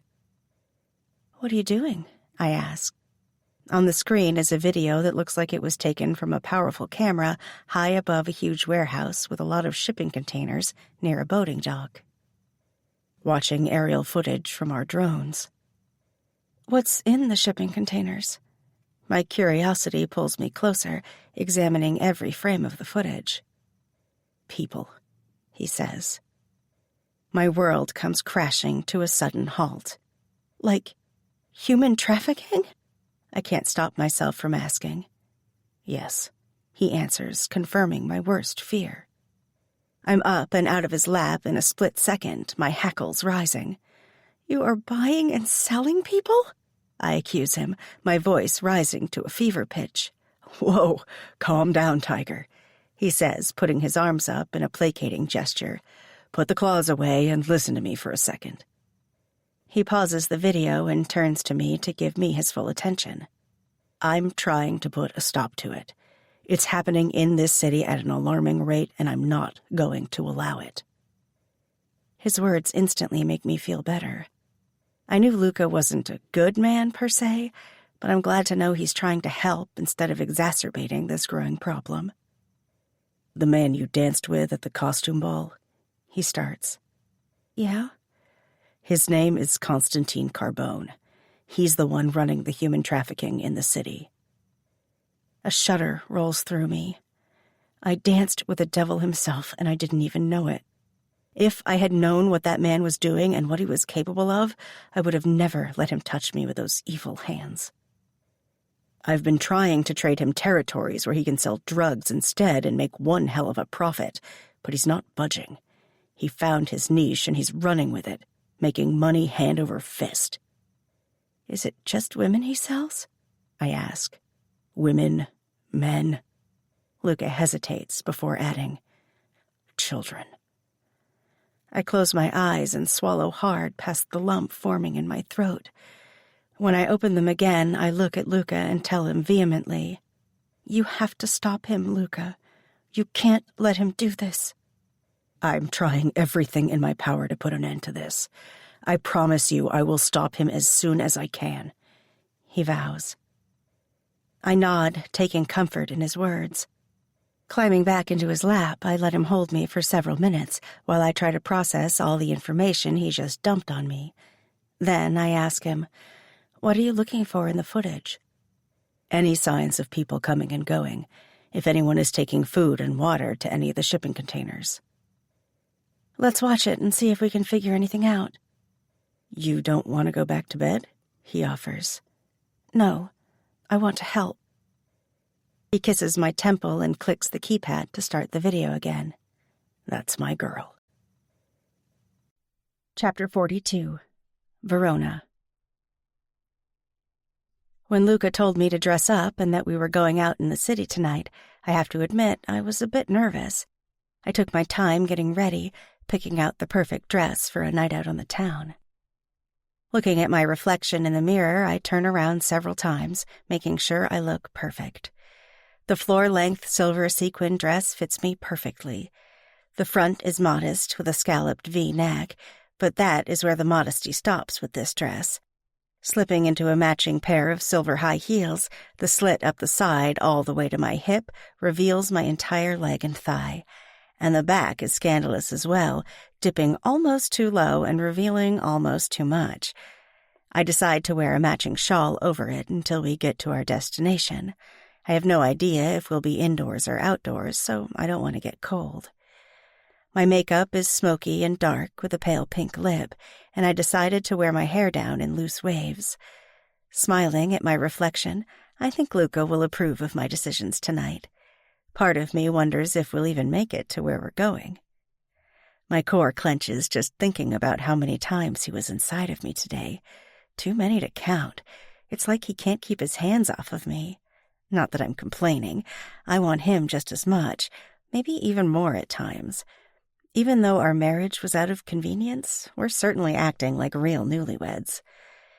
I walk out of our bedroom and downstairs, carefully navigating the stairs in my sky-high heels. Luca emerges from his office and stops in his tracks when his eyes meet mine. I watch him openly peruse my body from head to toe and back again. His tongue slips out to skate over his bottom lip, and I can't help but be mesmerized by the action. He's dressed impeccably in a three-piece tailored suit that fits him perfectly. It's all black, and he looks dark and dangerous. He fixes an expensive watch on his wrist as he walks over to me, and when he reaches my side, I met with a kiss to my cheek. "You look lovely," he whispers in my ear before gently biting my earlobe. "Fuck, I wish we didn't have to go to this thing. I want to stay home, send the staff away, and fuck you in every room of this house tonight." His dirty words have my thighs squeezing together. "Do we have to go?" I ask, blinking up at him. The corners of his mouth tilt up in a smile. "My naughty girl, you tempt me so." Cupping my face in his hands, he kisses me so passionately that my knees threaten to buckle. And just as soon as the kiss began, it ends, leaving me wanting more. "I promised a friend I would attend," he says begrudgingly. Luca grabs my hand and leads me to the front door. "Let's go. The sooner we get there, the sooner we can leave, and the sooner I can be inside of you tonight." His filthy promise has me buzzing as we climb into the car driven by Benito. On the way, Luca's hand strokes my bare leg through the slit in my dress. My entire body is buzzing and on fire by the time we arrive. I'm surprised to see we've parked in front of an art gallery. There are people lining the sidewalks, taking pictures and waiting for the show. Benito opens the door for us and Luca climbs out first. Then he turns back to me, extends his hand, and gives me a devastatingly beautiful smile. I take his hand and let him help me out of the back seat of the car. I decide to leave my shawl behind, and the moment Luca sees the back of my dress, he hisses beside me. "Fuck, honey. If I had known what the back of your dress looked like, you wouldn't have made it out the front door." he whispers in my ear before leading me into the huge building with floor-to-ceiling windows and glass doors. 2 men swing open the glass doors, allowing us entrance into the gallery. There are only a handful of people, including us, in the main room. A man dressed in a bedazzled pink and white tie-dye suit comes rushing over the moment he spots Luca. They speak in rapid Italian to each other, and the man air kisses both of Luca's cheeks before grabbing his hand and shaking it. "Thank you for coming to my show." Then the man sets his gaze on me from behind his matching pink and white glasses. "And this must be the wife I've heard so much about." So, Luca has been talking about me. I sneak a glance at my husband and can't help but smile at how uncomfortable he is at being exposed by his friend. I turn my attention back to the artist. "I'm Verona." "Verona Vitali," the man gushes. "Oh, it sounds like a supervillain name. I love it," he exclaims with a chuckle. "I'm Leonardo Lombardi, but you can call me Leo." He sweeps his hand around the large room before adding, "Please, take a look around before the rest of the people waiting are allowed in. VIP status for a good friend of mine," he says with a wink to Luca. "I'll see you both soon," he tells us, before walking over to greet another couple who just walked through the door. Luca leads me over to the paintings hanging on the wall. They look grandiose and amazing against the plain white wall behind them. Luca holds my hand as we walk. He squeezes it gently and says, "Go ahead and ask. I know you have questions." "Many," I admit with a grin. "Where did you meet someone so interesting?" I can't help but ask. Luca seems to attract more of the dark and serious type, so it's nice to see him with such a bright light in his catalog of friends. "He used to be a waiter at my favorite restaurant in the city. He was always so depressed, rarely smiled, but he was one hell of a server." I can't see Leonardo Lombardi wearing a dull uniform, waiting on tables. No wonder he was depressed. He seems like he's larger than life now, happiness personified. One day I asked him what he wanted to do with his life besides wait tables, and he told me he wanted to be an artist. Luca walks to another painting and studies it intently. I told him to show me his art, and he did. He smiles fondly at the memory. Let's just say I was blown away. I look over my shoulder at Leo as he walks around, greeting people with a huge smile on his face. "You helped him, didn't you?" I ask, turning my attention back to my husband. "I gave him some contacts in the art world, set him up with some funds, no big deal," he says, waving it off like it's nothing. But it's not nothing. He changed this young man's life. And now look at him, hosting his own art show in a huge New York City gallery. Not many people can say they accomplished that in their lifetime. I squeeze Luca's hand and beam up at him. "You're amazing. Do you know that?" He simply shakes his head. "I just threw some money at something and it worked out." "No, it was so much more than that," I tell him firmly. I stop walking, and so does he. When he looks down at me, I can't help the feelings that are pouring out of me. "You made his life better. Look at him now. Without you, he'd still be waiting tables and be miserable." "Verona," Luca growls. I know he doesn't like to be told he's a good man with a heart of gold underneath all of that hard, rough exterior, but I don't care. First with the human trafficking ring he's trying to stop, and now with Leo. I just want him to know how much he means to me. "I love you, Luca Vitali," I tell him softly.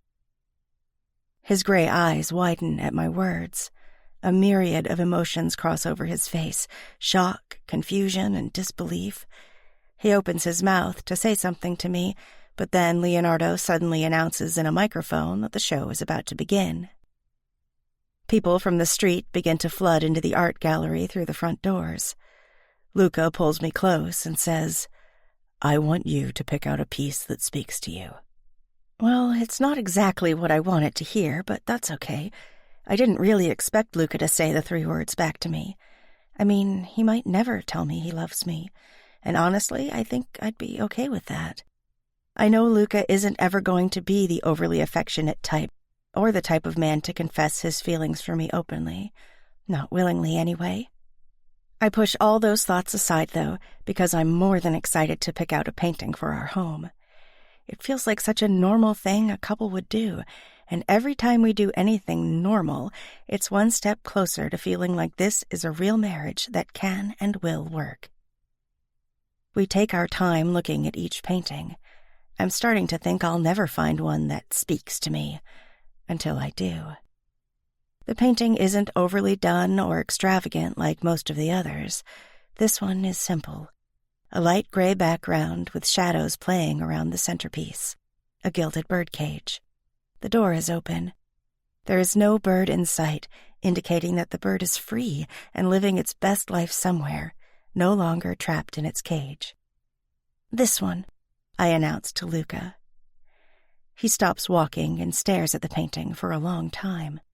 Then he gives me a nod and says, "Yes, this is it." Squeezing my hand, he looks into my eyes when he tells me, "You're the bird in this painting, Verona. I never want you to feel trapped or alone again. I want you to always feel free." "I feel that way with you," I tell him, squeezing his hand back.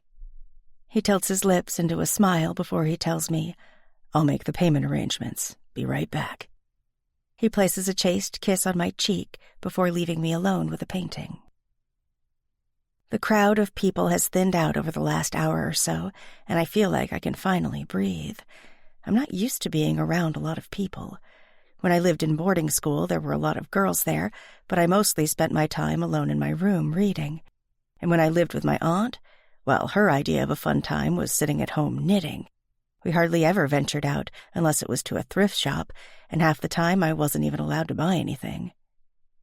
Tears fill my eyes as I stare at the painting. I was the bird. I was caged. I wasn't free. And Luca changed my life by marrying me. I feel safe with him.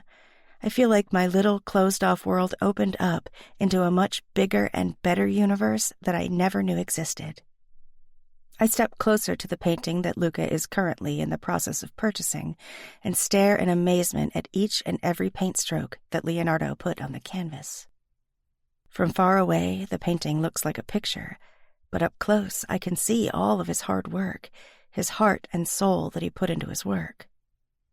"Beautiful piece, isn't it?" asks a deep voice from beside me.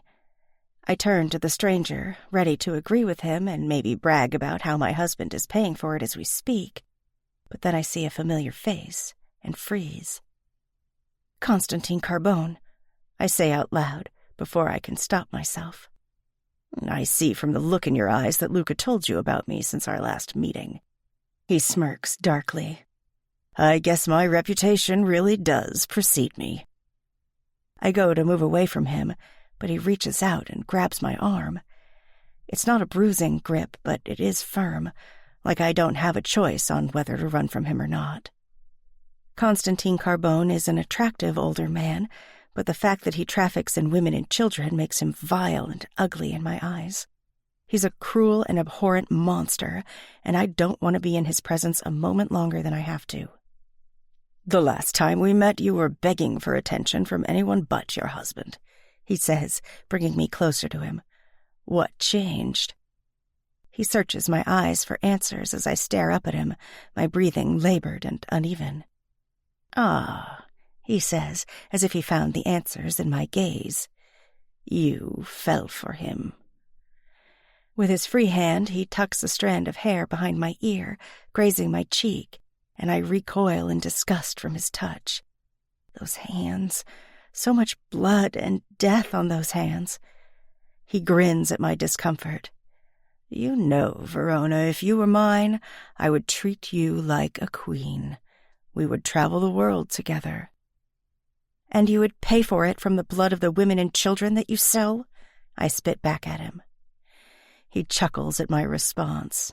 "Feisty." His eyes search mine before he adds, "I like when a woman puts up a fight. No wonder Vitali has kept you." Leaning down, he runs his tongue along my cheek, tasting my skin.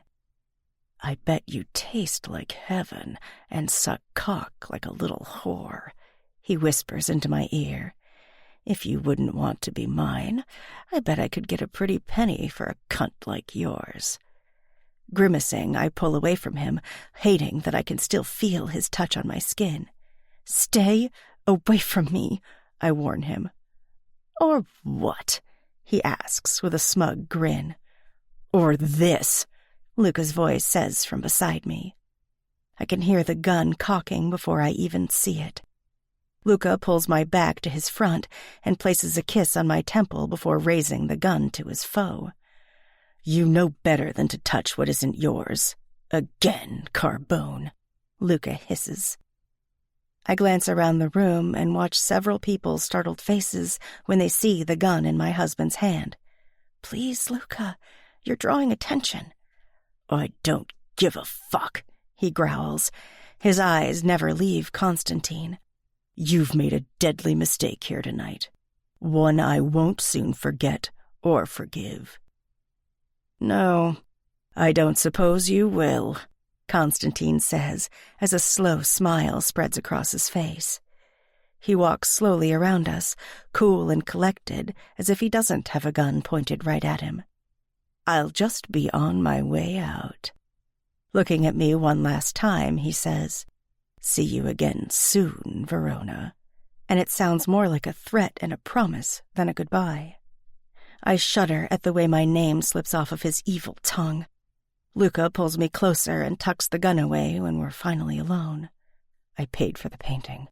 Let's get the fuck out of here before I lose my goddamn mind, Luca tells me. I nod in response, unable to speak. On the way out the door, people are gawking at us, but I don't even care at this point. My entire body is shaking and I feel sick. Just having Constantine's hands on me tonight and breathing the same air as him makes me nauseous. Not to mention the fact that he licked my face. He actually tasted me. Constantine Carbone is an evil, vile man. I'm furious that he thought he had a right to touch me. Bile rises up in my throat and I have to swallow hard to force it back down.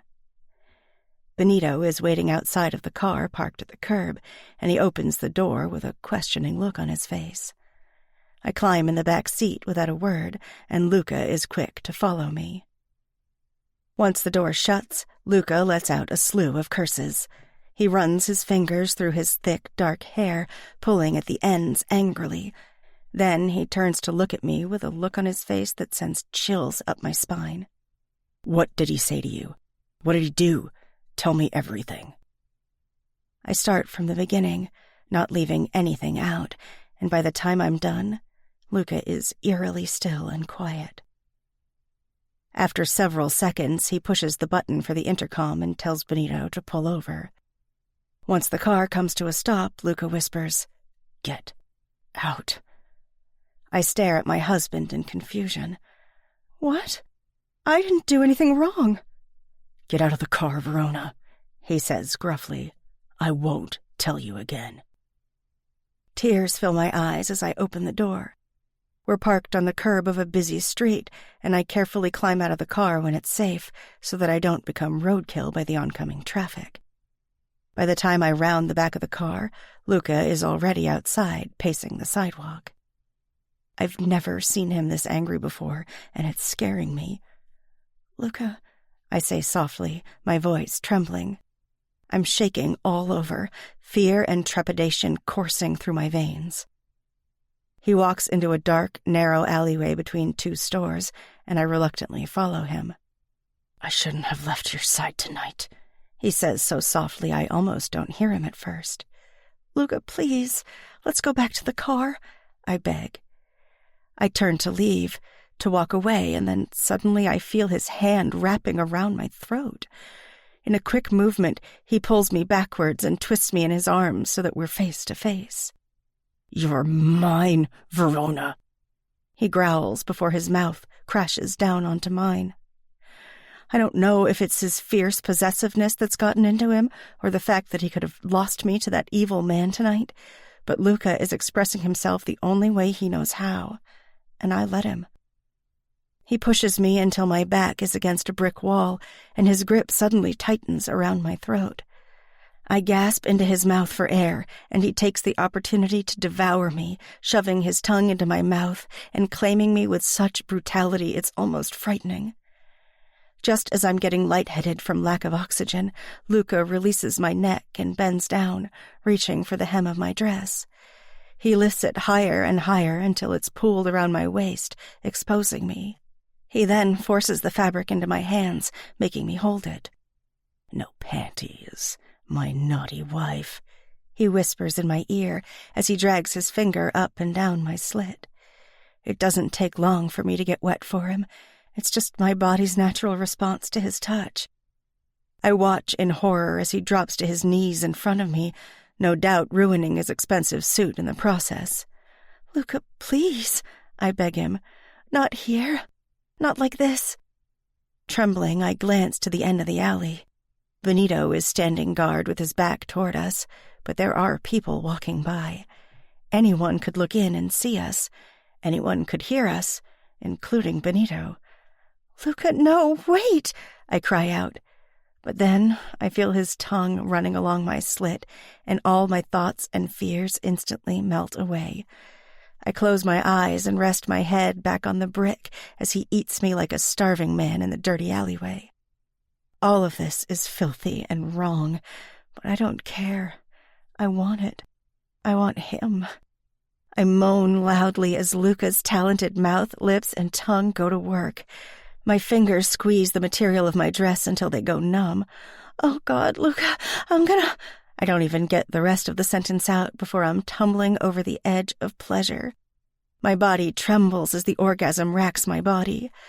Luca continues to lick me until I beg him to stop. I feel high on the endorphins running through my body. I'm barely aware of Luca's presence until I hear his belt being undone and his zipper going down. He grabs my hips and hoists me up until my legs are wrapped around him, and then I feel the head of his cock at my entrance. I barely have time to take a breath before he's impaling me. I cry out from the shock of it. It hurts but feels good all at the same time. He begins to piston his hips, pulling and pushing his cock in and out of me the entire way so that I feel every inch of his length. And I no longer care about the people who might be watching or hearing us. All I can feel is Luca inside of me, his cock claiming me as his.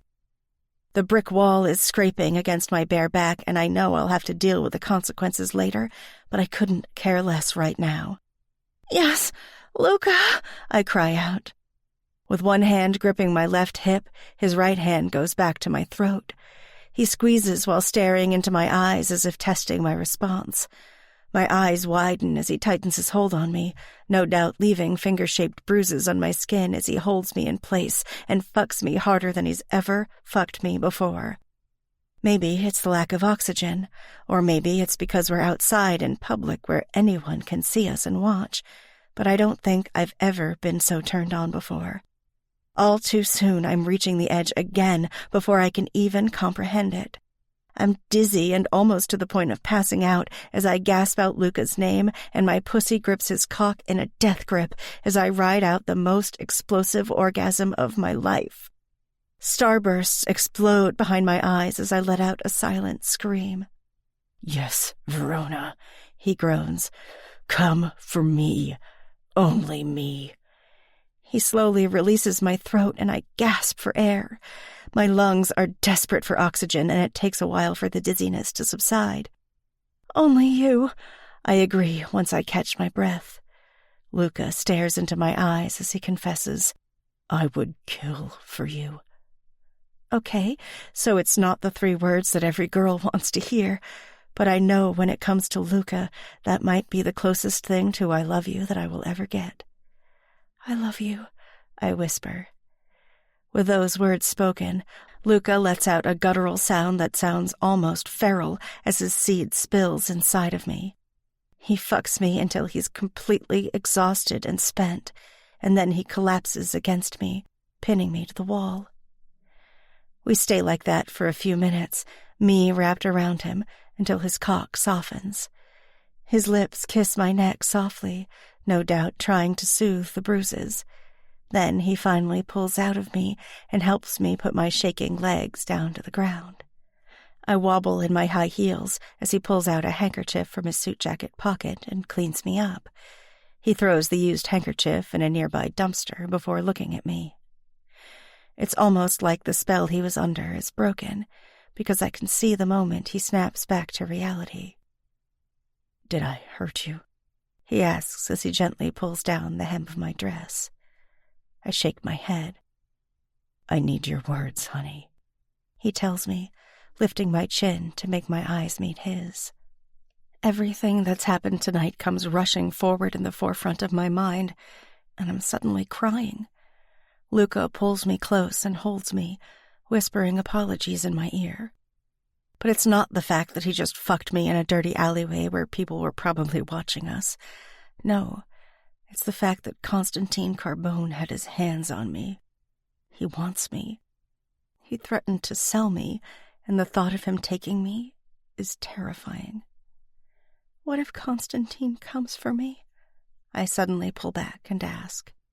Luca stares into my eyes and tells me, "I will never let that happen. He will have to kill me first." He pulls me into his arms and holds me for a long time before finally saying, "Let's go home." Chapter 43. Luca. By the time we get home, Verona is curled up on my lap in a deep sleep. I hate to wake her, but I don't want her sleeping out in the car all night in the cold. I don't know exactly when Verona snuck her way into my cold, dark heart, but she did. I care for her. I never thought I would ever care about anyone. It scares me, but also soothes me in a way. Maybe I'm not a complete monster after all. She told me she loved me. I close my eyes, still hearing her melodic voice say those words. Fuck, I will savor them forever. I don't know if I'll ever be able to say them back, but I know I have stronger feelings for her than I've ever had for any other human being in my entire life. And the thought of anyone taking her from me has me seeing red. Just thinking about Constantine touching her, or thinking he could ever claim any rights to her makes my pulse hammer in my veins like an angry war drum. And maybe war is the answer when it comes to Constantine. I've gone to war for far lesser things. And now that Verona is the most important person in my life, I want everyone to know the lengths I will go through to protect her. I would die for her, come back to life and kill everyone all over again. My vengeance knows no bounds on this earth or in the afterlife. "What's wrong?" Verona asks, her head still in my lap. "I thought you were sleeping," I say with a smile. "I could feel you tense up. Did something happen?" "No, but we are home. I just didn't want to wake you." She sits up and stares at me with her honey-colored eyes. She looks thoroughly fucked with messy hair and smeared makeup, but I don't think she's ever looked more beautiful. "Fuck, you're gorgeous," I tell her before placing a kiss on her lips. "Let's get you to bed." "And where are you going to be?" she asks as we climb out of the car. "Benito and I have some things to discuss," I say simply before glancing at my first-in-command.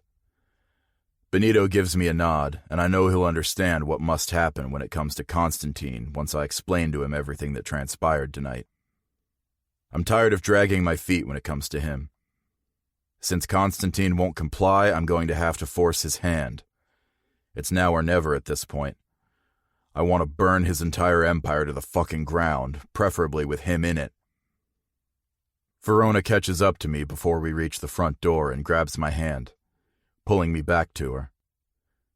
"Luca, please, don't do anything you'll regret." I cock a brow at her. Has she been reading my mind? "If you're upset about Constantine, let it go. He's dangerous. I don't want you even being in the same room as him, let alone going after him." I put my palm on her cheek, and I love the fact that she sinks into my touch. I've tried being lenient with him, and it obviously didn't work. He knows he crossed a line that should have never been crossed tonight. I want to put him down like the dog he is. Verona pulls away from me, anger swarming in her eyes. No. No? I ask with a dark chuckle. I'm telling you no to getting revenge on him. You can still help the people he's taken, but from afar, and by alerting the proper authorities if need be. She touches the lapels on my suit before smoothing them down. Besides, if you leave, who will be here to protect me? Constantine will come for me when he knows you're vulnerable and busy trying to take him down. I can see the fear in her eyes when she talks about him, and it almost makes me back down. Almost. Honey, I start, but she doesn't let me finish. Suddenly, she wraps her arms around me. I can't lose you, Luca. Please don't do this. And just having her close to me makes the ice around my dark heart melt a little more. Okay, honey, I won't. But I honestly don't know if I'm telling her the truth or lying. I guess only time will tell. Chapter 44. Verona. I wake up the next morning to the most soothing massage of my life. I groan in pleasure as fingers skate over my back, rubbing in some kind of sweet-smelling moisturizer. The sounds that come out of that dirty little mouth turn me on, honey, Luca says from beside me. I turn my head and stare up at my husband. He's wearing a black button-up shirt with the sleeves rolled up over his muscular forearms and black slacks. His hair looks like it's still damp from a shower. What time is it? I worry. A little before noon. You slept a long time. Something must have exhausted you last night, he says with a smug smile. I think someone exhausted me, I quip. It's those rare smiles of his that I live for. He looks so young and relaxed when he's like this. His smile quickly fades as his fingertips graze over my neck.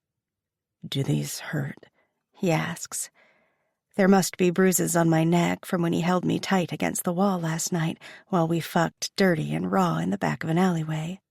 And just the thought of it has my thighs clenching under the sheet. No, I tell him honestly. I'm not made of glass, Luca. You can't break me, I assure him. A cocky smirk replaces the frown, and I can't help but wonder if he's thinking about ways to possibly break me. I hope they all involve him inside of me, but I don't say my naughty thoughts out loud. Going from virgin to practically an nympho with Luca has been a roller coaster ride. It's like I always want him, and when we're not having sex, I'm thinking about it. I suppose that's normal for all newlyweds, especially if one or both saved themselves for marriage, right? What are you thinking about? He asks me, and I hate that he can read me so well that he knows when I'm deep in thought. I was wondering if our marriage is normal or not. He cocks his head to the side and chuckles darkly. It's anything but normal, honey. Trust me. Not the whole arranged marriage thing. I mean, all the sex. His dark brows furl together. Oh, that, he says with an amused grin. Pulling back the sheet, he smacks my ass, leaving a creamy handprint behind. I think our normal can be whatever we want it to be. Have you ever been like this with another woman before? After I ask the question, I instantly regret it and want to take it back, because what if he says yes? What if this is the norm for Luca? No, he says. I never fucked the same woman more than once. Never wanted anyone enough to actually want to, he says with a shrug. Reaching over to the nightstand, he wipes off his hands on a towel. Lift your hips, honey.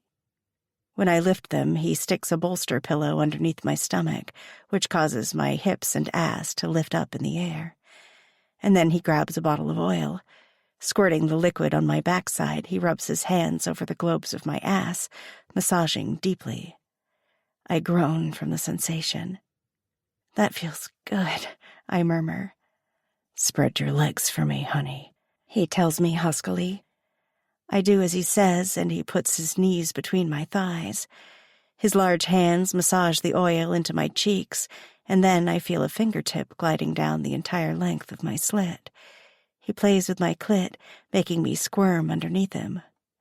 "I love how wet you get for me," he says as his fingers trail up to my entrance, dipping in and grazing over my G-spot, making me groan loudly.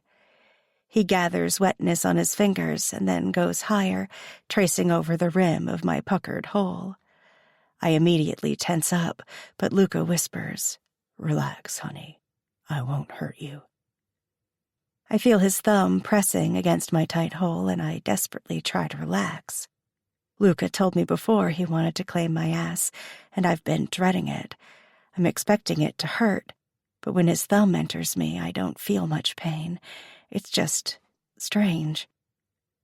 He fingers my clit as his thumb pushes in and out of my back hole.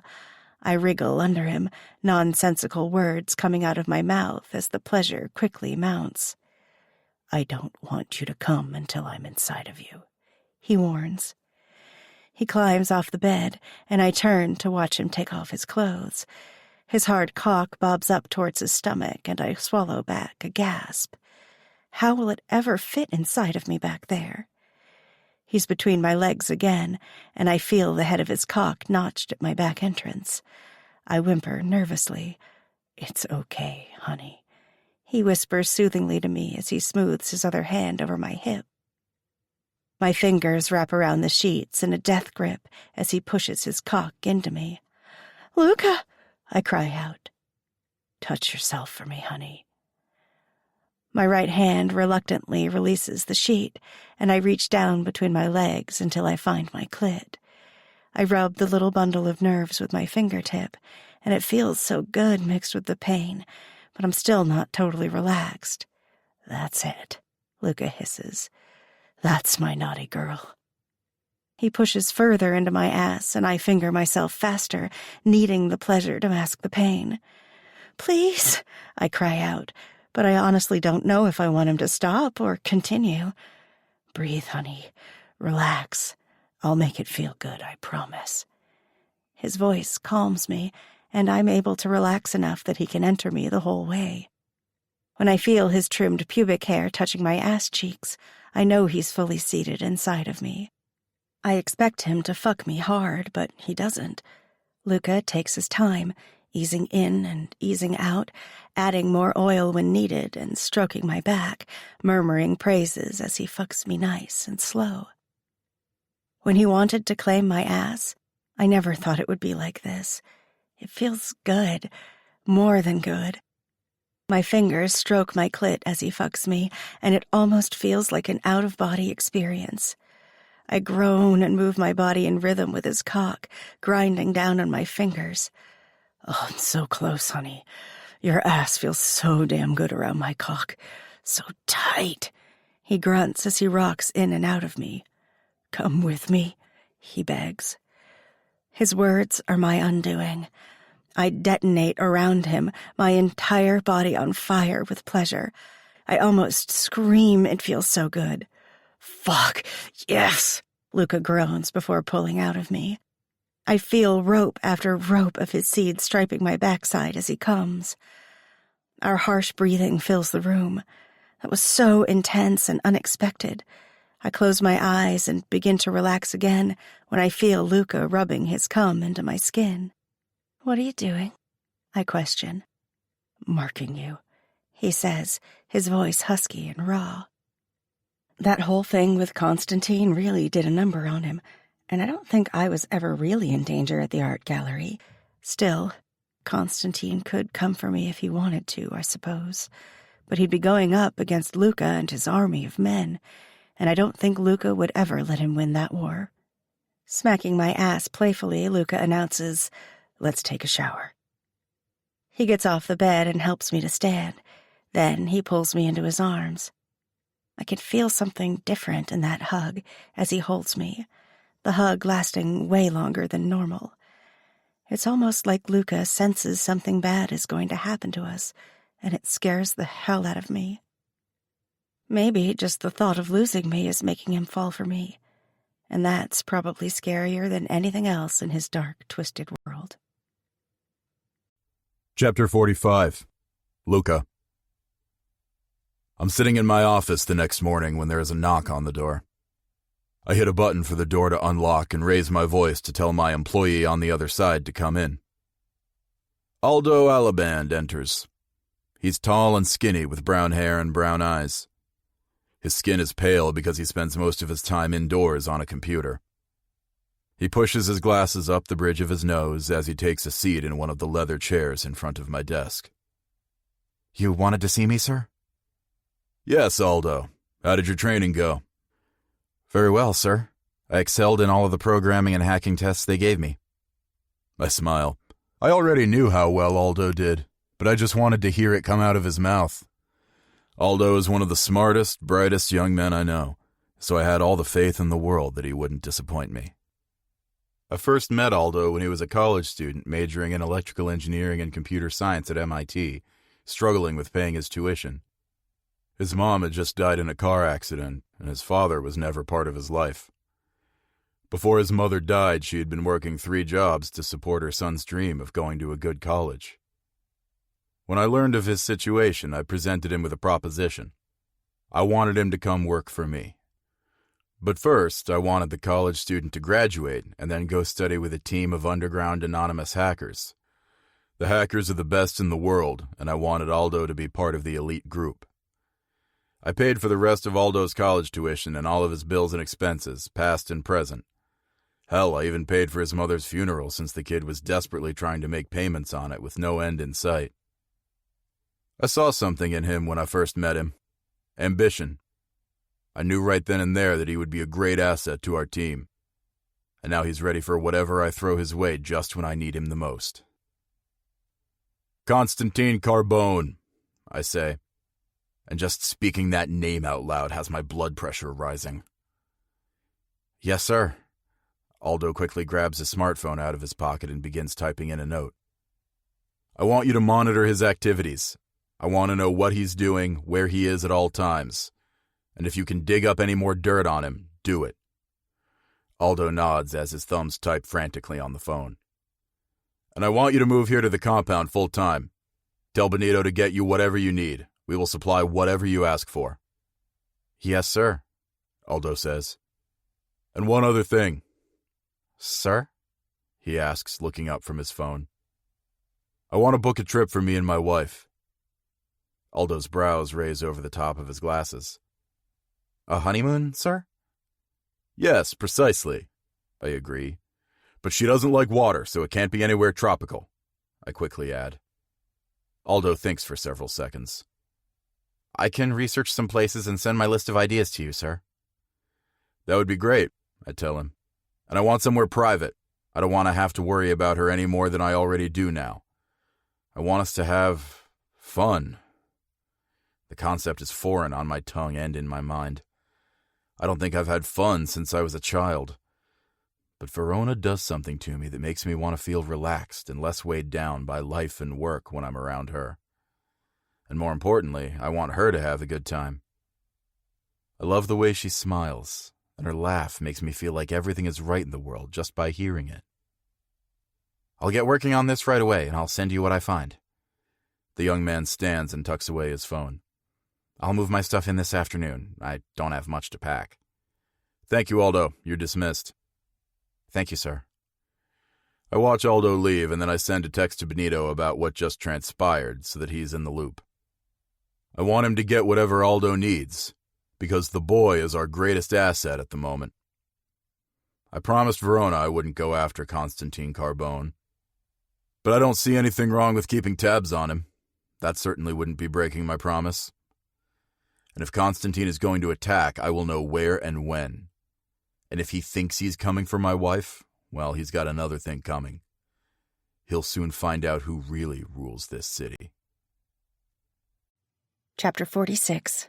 Verona. A few days later, I wake up to Luca waving a gift in front of my face. Over the past couple of days, he's seemed happier, having almost completely gotten over the whole Constantine fiasco that happened at the art gallery, and I'm glad for that. "What is it?" I ask, sitting up in bed. "Open it and find out," he says before setting the present down on the mattress in front of me. The only gift I've ever received from Luca was our wedding photo album, and I don't think anything could top that. Still, I'm curious to see what he's done, so I carefully untie the silver ribbon from the white box and open it. Inside is a small flip-style cell phone. I carefully pull the phone out to study it. I had Aldo, my IT guy, modify it a bit. There is a tracker programmed into it that works independently whether the phone is on or off. The battery lasts for years instead of days, and my number is programmed into the speed dial. You can call me any time by just pressing and holding the number 1 key down. After I absorb all of that new information, I furrow my brows in confusion. What's going on? Am I in danger? No, of course not. This is just a precaution. Call it peace of mind for me, if you will. His fingertips graze my jaw, and he turns my head so that my eyes meet his. I want you to keep this on you at all times, Verona. Can I count on you to do that? Yes. He smiles at my answer. Okay, good. Then he releases me and nods to the box. There's more inside. Turning my attention back to the gift, I lift a piece of tissue paper to reveal 2 plane tickets. I pick them up and read the destination. Aspen, Colorado. What's in Colorado? I ask, confused. Our honeymoon, he says before placing a kiss on my temple and standing up. Our plane leaves in a few hours. Pack only the essentials. We'll buy warmer clothes when we get there. A smile forms on my lips as I realize Luca planned this trip just for us. Just us. No bodyguards.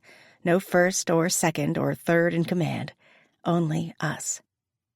I'm overcome with happiness, so much so that I jump off the bed and tackle my husband.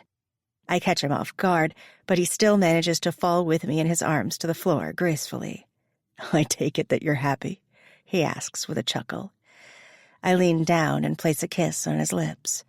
So happy, I agree. Good. That's all I want. I give him another kiss before I quickly climb off of him and run to the closet. I need to pack, I say, my voice high-pitched and weird with excitement. Luca simply shakes his head in amusement before he leaves the room. After we land in Aspen, Colorado, we have a rental car waiting for us at the airport. It's a big Chevy Suburban with huge winter tires. I wonder out loud if it's overkill, but Luca informs me we'll need it for where we're going. Excitement is dripping out of every pore in my body on the car ride to our destination, and I'm so nervous that I can barely sit still. I don't think I've ever seen you this anxious before, Luca remarks, reaching over to hold my hand. Well, maybe on our wedding day. I thought I was going to pass out just from my nerves, I confess. He gives my hand a light squeeze. Well, I'm glad you didn't.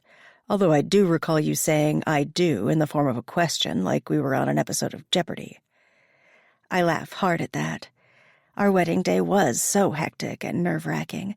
I didn't know which way was up or if I was coming or going, but I'm glad we got through it. And even though we had a rough start to our marriage, we got through all of that too. Honestly, I wouldn't want to be married to anyone else. I love that sound, he remarks. What sound? Your laugh. I love making you laugh. Well, I love you making me laugh, I tell him with a grin. The GPS announces that our destination is coming up, so I look out the window, searching for the place we're going to be staying at. All I can see is snow and trees, however. Luca navigates the SUV up a plowed driveway to a gated entrance. He hits a button inside the car, and the gate opens a second later. Luca drives on through, and the driveway seems endless, but all the waiting is worth it when I see the house. The 2-story black and brown house looks inviting and straight out of a painting, surrounded by all the tall pine trees and snowy mountains. I'll get our luggage later, Luca tells me when we get out of the SUV. Let's explore the house first. Okay, I say, giddy with excitement. Luca unlocks the front door and we walk into the grand entrance. The floor plan is open with exposed wooden beams everywhere. The first floor consists of a formal living room, a dining room next to a huge modern kitchen, a recreation room, a den with a huge flat-screen TV on the wall hung over a fireplace, and the master bedroom with a ginormous walk-in shower in its spacious bathroom. I glance up the spiral staircase wrapped around a huge tree trunk leading upstairs. How many bedrooms are there? 7, he says before pulling me into his arms. He plants kisses along my neck and up to my ear before he whispers, "And I'd like to fuck you in every single one of them before we leave." "Promise?" I ask, my voice thick with desire. "Promise," he says, before grabbing my ass and pulling me flush against him so that I can feel his arousal. I don't know if there's ever a time when Luca doesn't want me, and God, it feels so good to be wanted. "Let's start with the master bedroom," I suggest. "That sounds like a great idea," he says, before hoisting me up over his shoulder and carrying me fireman style down the hall towards the room. "You're such a caveman," I tell him. "Only when it comes to you," he confesses. Chapter 47. Verona. The next morning, we wake up in each other's arms. We crossed 3 of the 7 bedrooms off our list last night, and we miraculously ended up back in the master bedroom, completely exhausted before we finally fell asleep. The huge bed is positioned facing a wall of glass, and the view from the floor-to-ceiling windows is breathtaking. With the sun rays streaming between the tall pine trees and the glistening snowy mountains in the distance, it feels like we're in a movie. Luca traces his fingertips up and down my arm as I listen to his heart beating. I could lie here all day and have no regrets. Just being with him makes me feel loved, makes me feel safe, like nothing can hurt me in this world. "Although I hate saying this, we can't stay in bed the entire time we're here," he says with a sigh. I chuckle. "Oh, that wasn't your plan all along? To bring me somewhere secluded and ravage me?" In a quick move, he's on top of me, straddling my hips and pinning my arms to the bed. I squeal in surprise as he leans down to plant kisses on my neck. "I would love to keep you here all day and ravage you, but I want to explore the town and have fun with you also." I raise my hips off the bed, grinding against his morning wood. "We can have fun here, too," I quip. "God, I've created a monster." A deep chuckle vibrates through his chest and into mine. "My wife is a complete nympho." "So is my husband," I say with a grin. "Only for you," he says before kissing me. The kiss soon grows heated, and I can feel the wetness pooling between my thighs. Pulling back from him, I look up and say, "If we don't get out of bed now, I don't think we'll ever leave it." "True. Let's take a shower," he says suggestively while waggling his eyebrows. I can't help but laugh at the funny gesture. It's nice to see Luca being so relaxed. He's never like this at home, and it's sad in a way. I think here he has less to worry about and can be himself with me. He doesn't have to be the demanding, controlling boss that he is when we're at home. "Separate showers," I demand. I know if we take a shower together, it will only end up with him being inside of me. Let's try delayed gratification. "Delayed gratification, Mrs. Vitale." He flashes me a gorgeous, panty-melting smile. "I don't know if I can wait until tonight to be inside of you." He grinds his hard bulge against my center, and I almost change my mind right then and there. "I don't know if I can wait either," I agree with a groan. But as soon as he climbs off the bed and I no longer have his warmth surrounding me, I instantly regret my earlier decision to wait. "Wait!" I call to him as he walks out of the room. "Too late," he calls back. "Go get a shower. I'll shower in one of the other bathrooms," he shouts from down the hall. "Damn it," I say with a sigh as I stare up at the ceiling. Slowly, my hand slides down my stomach and is almost at the apex of my thighs when I hear him yelling, "And no touching yourself until tonight." "Damn it," I groan loudly. Chapter 48. Verona. "I've never skied before today," I say for the millionth time as I wobble on my skis on the snowy embankment, my legs making me suddenly look like a newborn baby giraffe on ice. That's okay, my personal instructor, Peter, says. I want you to try putting your hands on your knees. It'll help you to stop doing that windmill thing you have going on with your arms. Feeling beyond embarrassed, I do as he tells me, and I'm pleasantly surprised that it seems to help. See, Peter says, beaming up at me. Much better. Thank you, I say with a sigh. I'm starting to think that skiing just isn't in the cards for me, but I want to try my best since Luca planned this whole trip for us. We're still on the green slope for beginners, and I have barely made it down the first tiny track. Peter has eagerly been trying to show me the basics, but I've fallen what feels like 100 times already, and I'm afraid my butt will be bruised for weeks after today. At least I haven't hit my head yet. I guess that's a plus. I watch my instructor as he starts showing me a new maneuver, which I can already tell I will never master. Peter is young and handsome. He looks more like a surfer than a skier with his blonde hair and sparkling blue eyes.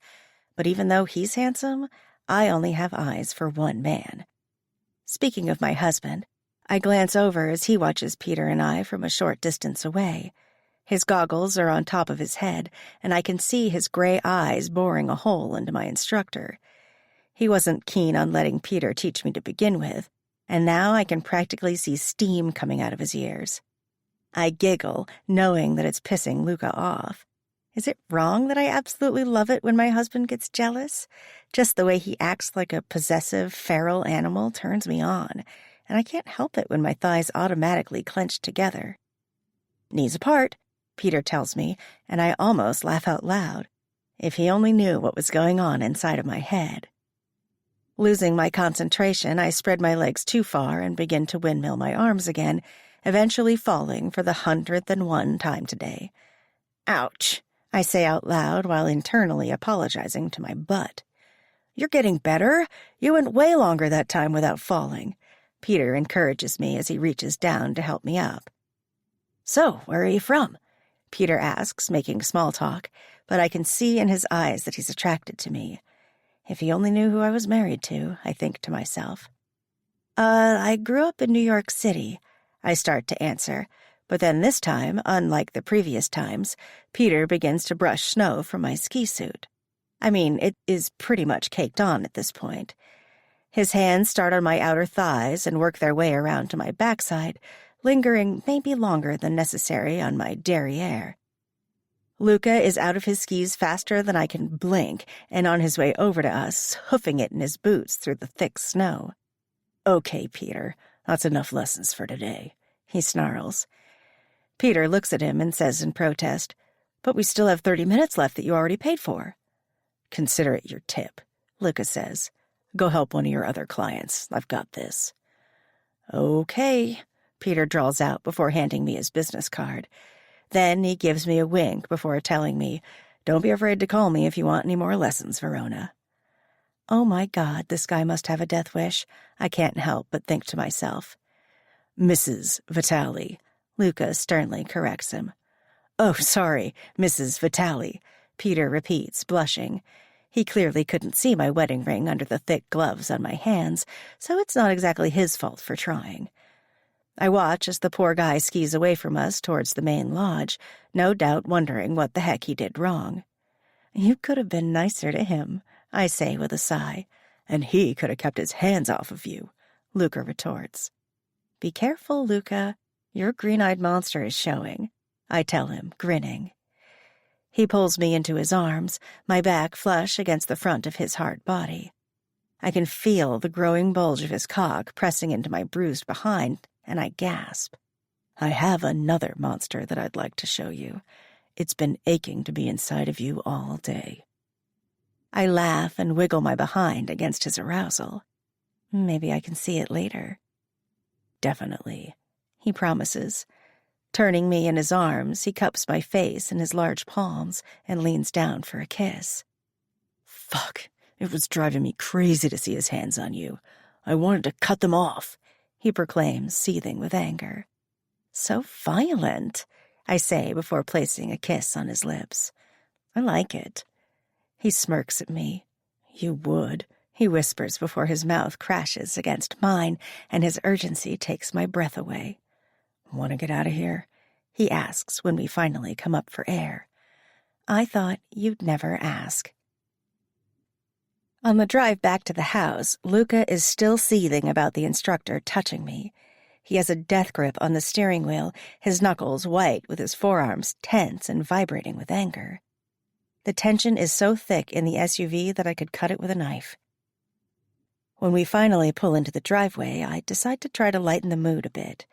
I climb out and immediately go to a pile of snow.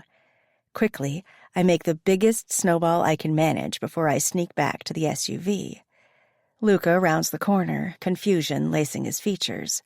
"Verona, what are you—" I throw the snowball, effectively silencing him as it smacks him right in the face.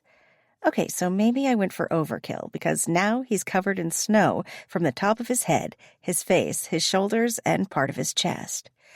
I cover my mouth to silence my gasp as I watch him slowly wipe the snow from his face. His gray eyes blink open, and I can see the anger in them. "Run," he whispers. "What?" I ask, thinking I misheard him. "Run, Verona." I don't even think twice before I take off running into the snow. I don't get far before Luca is on my heels, chasing me down like a lion would with his prey. My legs carry me as fast as they can, but Luca is faster. He pushes me face down into the snow and mounts me like a wild animal. I'm struggling to get my bearings when I feel cold air on my backside. Bent over a snowbank, I realize Luca just pulled down my pants, exposing me to the elements, and to him. His fingertips press into the bruises on my skin, and I cry out in pain. "That hurts!" "Well, it's about to hurt even more," he says darkly before bringing a hand down on my ass. The combination of the bruises and the cold air makes the smack 10 times worse, and I hiss out between clenched teeth. He slaps my other cheek, and I cry out, "No more, no more, I'm sorry." "What was that? You're sorry?" Yes, yes, yes. I feel his fingertip run up and down the length of my slit. "Why, honey, you're wet for me." I hang my head in shame. Admittedly, I've been wet for him all day. Just seeing his jealous side made me all hot and bothered earlier, and Luca is just plain hot when he's angry. "This is going to be hard and fast, honey," Luca tells me. "Don't come." "What?" I barely get the question out before I hear the sound of his zipper, and then his cock is pressing against my entrance. My wetness allows him to ease right in, and then he's fucking me like the beast that he is. It feels so good, and I can feel my core starting to clench around his big cock, but then I feel Luca's hand coming down on my ass, and it jolts me out of the orgasm I was about to experience. "This is your punishment, honey," Luca hisses.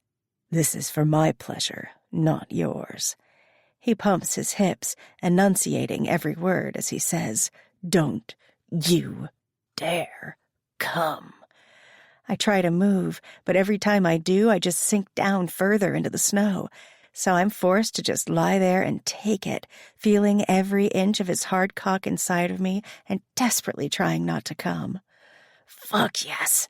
Luca roars behind me as he finds his release, pulling out and marking me with stripes of cum on my bruised ass. He takes a few seconds to come down from his high before he helps me up and fixes my pants. My legs are shaking from the cold, and I'm so horny I could scream right now. Luca chuckles, and that earns him a vicious glare from me, which only makes him laugh harder. "Delayed gratification, Mrs. Vitale. I seem to recall you wanting that," he says with a smile before walking away from me. I flip him off and sulk the whole way back to the house. Chapter 49. Luca. Keeping Verona on the edge all day has been quite entertaining, to say the least. And knowing that she's so horny and desperately craving my cock, and only my cock, makes me feel powerful, like I can conquer the world. "Let's play some pool," I suggest while we're sitting on the couch watching TV. She's been trying to hump my bones all afternoon and evening, and I haven't given in to her yet. "You want to play pool now?" she asks with a heavy sigh, and I can hear the disappointment in her voice. I bite back a grin and tell her, "Yes, let's play." I get up from the couch and extend my hand to her. When she reluctantly puts her hand in mine, I pull her up to a standing position and lead her over to the rec room. A pool table sits in the middle of the room. There are various other games and electronics that we could play with, but I want to see Verona bent over this table as she strokes a long stick with her hands. Fuck, it's going to take all of my willpower to actually play the game and not put my long stick in her. I pick up a pool cue and hand Verona one. The balls are already racked on the table, so I tell her, "Ladies first." I watch anxiously as she lines up a shot, breaking the cluster of balls and sending them scattering over the pool table. She manages to get one of the balls in a corner pocket. "Stripes," she says. I grin. "Then I'm solids." She bends over the table, and my cock presses painfully against my zipper as I watch her swing her hips in an effort to get a good angle. I bite back a groan as I watch her stroke the pool cue between her fingertips before she releases it, smacking the tip against the number 9 ball. She gets the shot in, and fuck, color me impressed. "I married a pool shark," I tell her, and she giggles. My great aunt had an old pool table in the basement. I used to play for hours since we rarely left the house. I frown at that statement. Her great aunt was a real piece of work. I can't believe Verona's father would send his only daughter to live with someone like that. The woman barely took care of Verona. She didn't buy her things or spoil her the way she deserved. I'm just glad that I can make up for lost time and give her the life she used to probably only dream about. I watch her hit 4 more shots in until she finally misses one. I take my time lining up my shots, smacking ball after ball in and ultimately winning the game. "You win," she says. "What's my prize?" I ask as I turn to her. At this point, she's pouting, thinking I don't want her, when in reality, I've never wanted her or anyone else more in my entire life than in this moment. "Whatever you want," she answers before her pink tongue darts out of her mouth to lick her lips. "Whatever I want." I pace around the floor, looking her up and down. She's still mad about earlier when I wouldn't let her come. I guess I should make it up to her, but I want to tease her a little more first. I love that she's so hot and wet for me. "Get on the pool table, Verona," I tell her. She raises her brows in confusion. "Don't make me tell you again. Climb on the table, lie on your back, and hang your head over the edge." She carefully hoists herself up onto the table and does what I instructed. With her head hanging over the edge, her beautiful, long neck is exposed. I stroke her silky, smooth skin and feel her swallow hard under my hand. "Do you want to suck my cock?" I ask her. "Yes," she answers without hesitation. I smile, satisfied. "Tell me." "I want to suck your cock," she says softly. Honey, I love hearing filthy words come out of your sexy mouth." I pull down my sweatpants over my hips and position myself in front of her. I watch in awe as her pink tongue darts out and licks around the crown. "Open wide for me, honey," I tell her. When she does as she's told, I feed my cock between her bee-stung lips and into her soft, wet mouth. My cock swells in her mouth as she tastes me, licks me, and sucks me. I watch my cock slide down her throat. She gags, but she doesn't fight me or try to make me stop. "Fuck, you're perfect for me," I praise her with a groan. Her hand reaches out to touch my thigh, and then she's kneading my heavy balls while she continues to suck me. I pump my hips slowly, making her take every last inch of me in her mouth and throat before pulling out again. I'm so fucking close, but I don't want to come just yet. Stepping back away out of her reach, I tell her, "Your turn." I walk over to the oversized couch and lie down. "Your throne is awaiting, my queen," I tell her before I motion for her to join me. Verona slowly gets undressed and walks over to me. "You want me to..." I want you to sit on my face, Verona. I want to taste that pussy before I ravage it with my cock. She shudders at my words before climbing onto the couch and positioning her thighs on either side of my head. Grabbing her ass, I pull her down to my mouth. I don't start slow. No, I fucking devour her, relishing in the sounds of her whimpers and cries above me as she holds onto the back of the couch for dear life. I lick, suck, and bite gently, feasting on her like a desperate, starving man. She begins to squirm, trying to escape the intense pleasure, but I wrap my hands around her thighs and hold her to me, not caring if I even breathe at this point. I focus my efforts on her clit, driving her crazy with lust as she begins moaning loudly. I know she's close, so I remove my hands from her thighs and move them around to stick a few fingers into her trembling pussy, and press one finger inside of her tight little puckered hole. Verona cries out, "Yes, Luca!" And then she's almost screaming as she grinds down on my fingers and face, coming so hard. I can feel both of her holes gripping me so damn tight, and I can't wait to fill her with my cock and feel it all over again. I keep licking her until she begs me to stop. When her legs eventually stop shaking, I tell her, "I want to watch you ride my cock, honey." Moving down my body, she positions herself over my waiting cock, which is weeping in anticipation for her pussy. She slowly sinks down on my length until she's fully seated, and fuck, it feels like heaven. Your greedy little cunt has been craving my cock all day, hasn't it? Yes, she cries out. Verona works her hips, grinding down on me.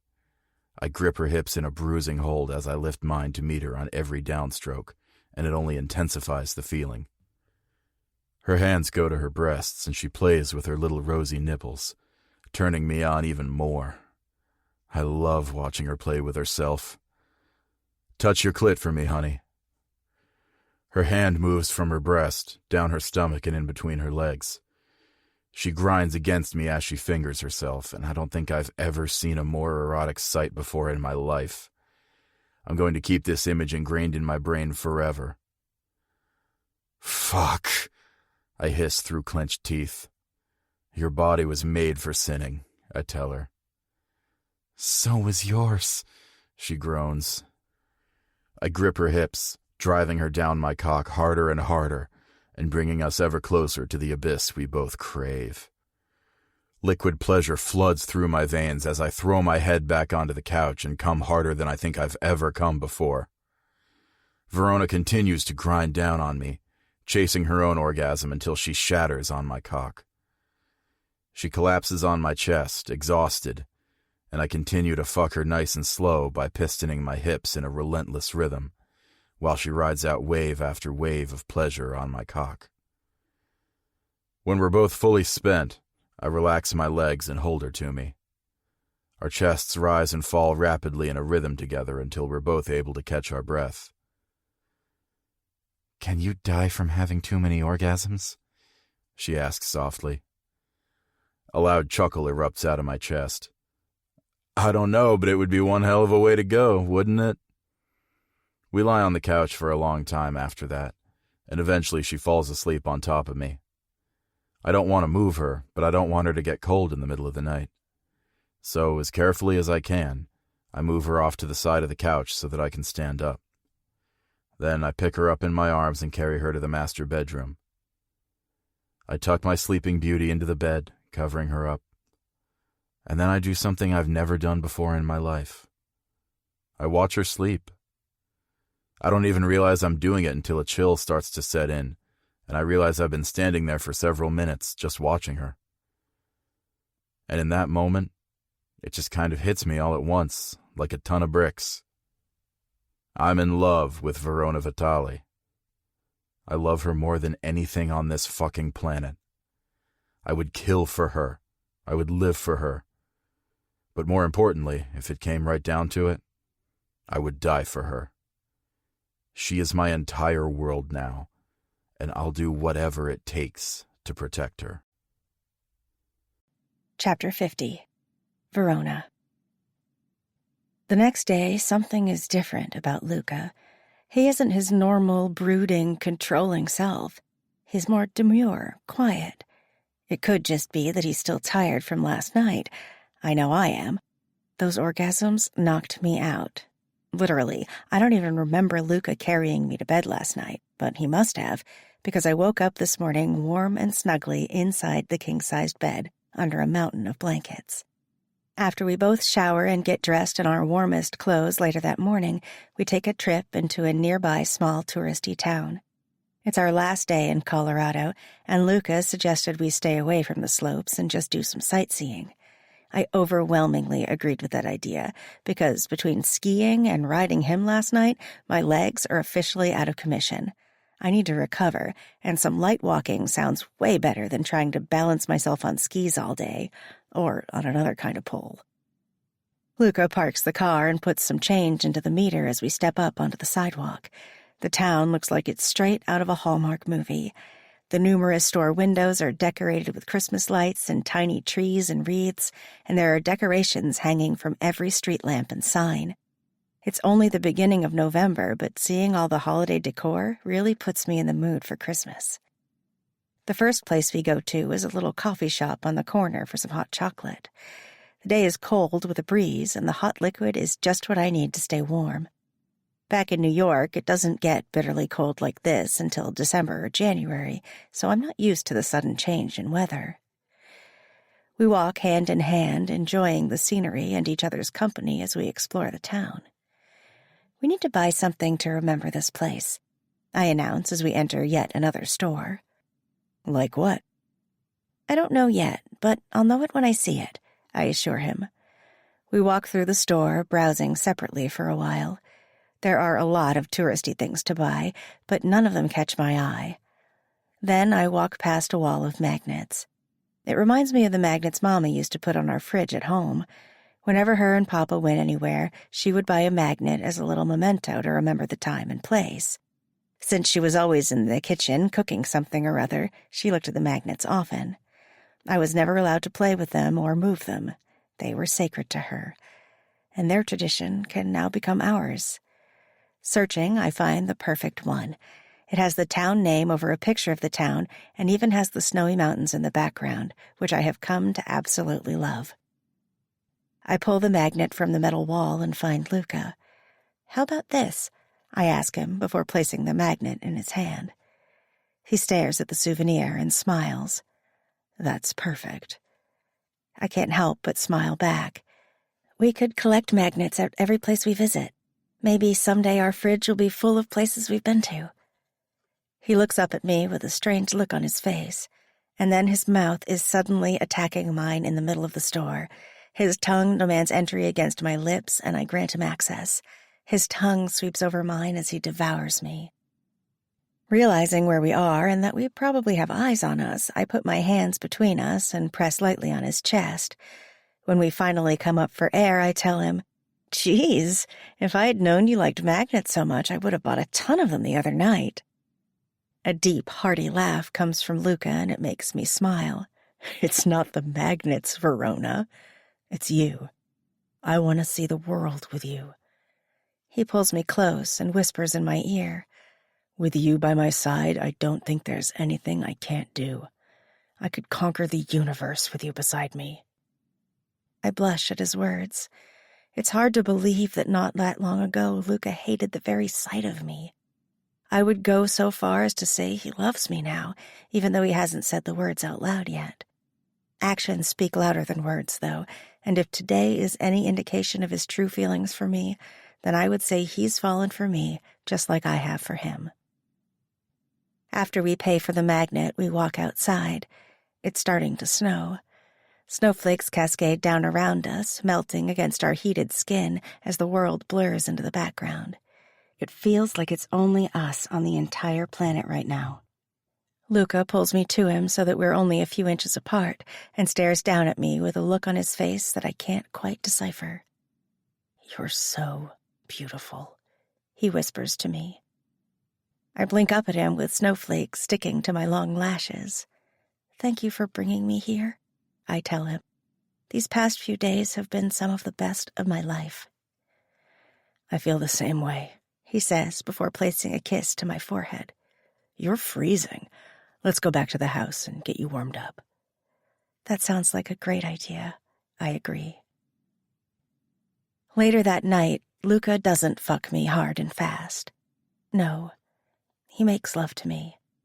He caresses and kisses and licks every inch of my body and fills me with his cock so slowly that my orgasm is almost euphoric. And after he reaches his release, Luca looks into my eyes and tells me, Verona, I love you. Tears fill my eyes and I bite my lip, desperately trying to hold back my emotions. I never thought I would hear those 3 words come from his mouth, and I'm not sure if I can even process them right now. Say something, he says, his eyes searching my face. I love you too, I tell him quickly. So much, more than anything or anyone on this entire planet, Luca. He groans at my words and places a sweet kiss on my lips. He rocks in and out of me, and I can feel him growing hard again. You're insatiable, I tell him with a giggle. Only for you, he confesses before kissing me until we're both needy and breathless. We spend the rest of the night making love, and I can't think of a better way to end our honeymoon.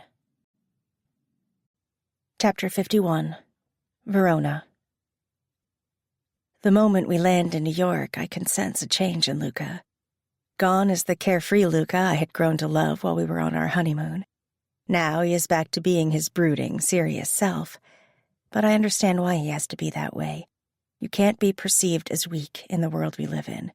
Weakness will get you killed. When we get back to the house, Luca carries our luggage in. There is a large wrapped package inside the door, and Luca remarks, Our painting arrived. Where should we hang it? I ask him. Wherever you want to, he tells me.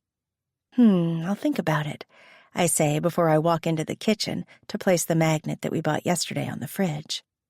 It looks so foreign on the stainless steel surface with nothing else around it, but it makes me smile and look forward to our future together. Maybe one day we'll have the entire fridge filled with mementos of our adventures together. Warm arms wrap behind me and I sink into his touch. When I smell an unfamiliar cologne, I wrench away and spin around so fast it almost makes me dizzy. Dante, I gasp. What are you doing? I can't hug my friend, he asks, trying to play the whole thing off as friendly when it clearly wasn't. I missed you, he says with a warm smile. Luca enters the kitchen and looks between Dante and me with a frown. Leave us, Dante, he says with a severe tone. Dante gives me one last longing look before he reluctantly leaves the kitchen. What's wrong? Luca asks, coming to me and pulling me into his embrace. It's scary how well he can read me now. Nothing, I say, trying to downplay what just happened with Dante. I don't want to get him into trouble, and I definitely don't want to ruin Luca's good mood that he's been in for days now. I was just putting our magnet on the fridge. He peers over my head, and a big smile appears on his face. We'll add more soon, he promises. I look down at the floor when I tell Luca, maybe I can talk to my father about having Dante return to his house to work for him. Luca puts his finger under my chin and forces me to meet his gaze. Did something happen? No, it's not that, I lie. Recently, Dante's actions have been weirding me out, but I don't want to alarm Luca. I know Dante would never hurt me, but I think his feelings for me are growing, even though I'm not reciprocating them in any way. Maybe it's because I'm married now and the whole wanting what he can't have thing? I'm not sure. Maybe you could hire someone else to protect me when Benito can't? I suggest. I'll make some calls first thing tomorrow morning, he assures me. He seems happy about my decision. Leaning down, he kisses the top of my head. Why don't you go get some rest? I know you were tired on the plane, but you refused to stop looking out the window. I am pretty tired, I say with a yawn. I'm going to catch up on things with Benito. I'll see you tonight for dinner, he says before placing a quick kiss on my lips. Sounds good, I agree. I walk out of the kitchen and almost run smack dab into Dante. Was he listening at the door? "What are you doing?" I ask him curtly. "I'm going to get something for lunch," he says, but there's something off about his tone and demeanor. I walk past him and to our bedroom. I'm even more convinced now that having Dante move out of the house is the best decision for Luca and me. Dante is proving to be like a third wheel when I'm trying to build a relationship with my new husband. Luca and I have come so far, and I'm not going to let anyone ruin our chances at real, forever love. Not even my best friend. Chapter 52. Luca. Benito enters my office a short time after I've settled down at my desk. The look on his face is serious and drawn, like he's been contemplating how to tell me bad news for a while. "You received a delivery," he tells me. I smile. "I know. I saw the painting by the door when we arrived home." "No, not that. Something else came in the mail." He approaches and slides a manila envelope across my desk. I stare at the envelope. It seems innocent enough. I turn it over and notice my name scrawled on the front in unfamiliar handwriting. "Who sent this?" I ask. "We don't know. It appeared in the mailbox the other night." I frown at that revelation. A hand-delivered letter can't contain anything good when you live in the kind of world that we do. Opening the envelope, I dump the contents out on my desk. Photo after photo of Verona appears before my eyes. Some are far away through a telephoto lens, like Verona and I in the airport just a few days ago. And others are close, far too close for my liking. Her at the mall, shopping. My fingertips grip the edges of the photos that are zoomed in of her ass and breasts, and I crinkle the edges as a fury erupts inside of me. "And you have no idea who did this?" I ask him. "No, boss." "That's not what I want to hear. I want to know who sent these and why. What's their fucking game?" I demand, standing and pounding my fists against my desk. "We were hoping that maybe you would have an inkling as to who might have done this. Give us a lead," Benito suggests. I stare at the photos and look up at him. There's only one man who would do this. One man who has threatened Verona, touched her, tried to take her away from me. "Constantine Carbone," I say. "He threatened Verona the night of the art gallery, told her he'd see her again soon." I glance down at the pictures. He has to be the person behind all of this. "We should have gone after him the moment he laid a finger on Verona."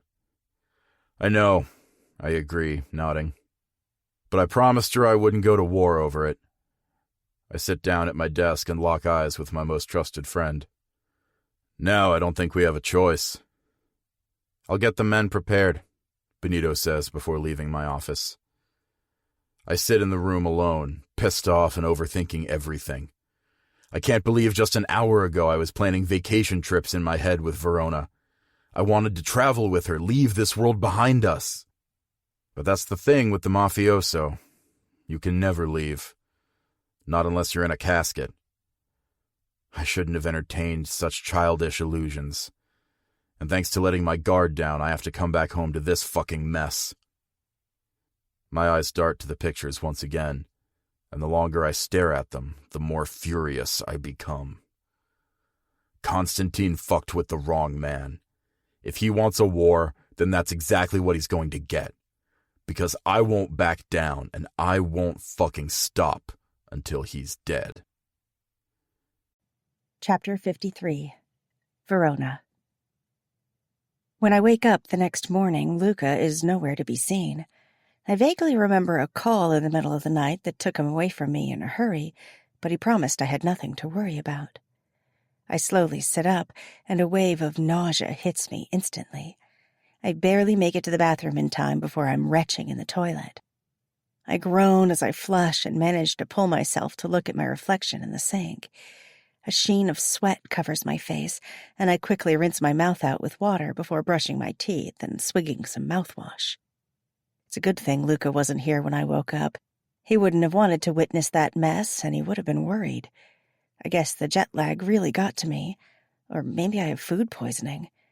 I'm trying to think of what I ate last night while I'm rummaging through the lower cabinet for a towel and washcloth when I spot a box of tampons. Furrowing my brow, I try to think of the last time I needed a tampon. It's been weeks. A month? More than a month? Oh no, I gasp as I try to count back how many days I actually haven't had a period. I can't even remember the last time. Luca and I have been fucking like bunnies for a while, and I could only recall one period. Oh my God, I groan, wiping my sweaty face with my hand. Pregnancy isn't something that Luca and I have discussed. I mean, we know the consequences from having sex. So much sex without condoms, so I'm assuming he wanted children, but he's never mentioned it. What if he doesn't want children? That would be completely irresponsible of us not to use protection then. I pace the bathroom, trying not to freak out. Then another thought hits me. What if he assumed I was on birth control? What if he thought we were protected the whole time and that's why he never wore a condom?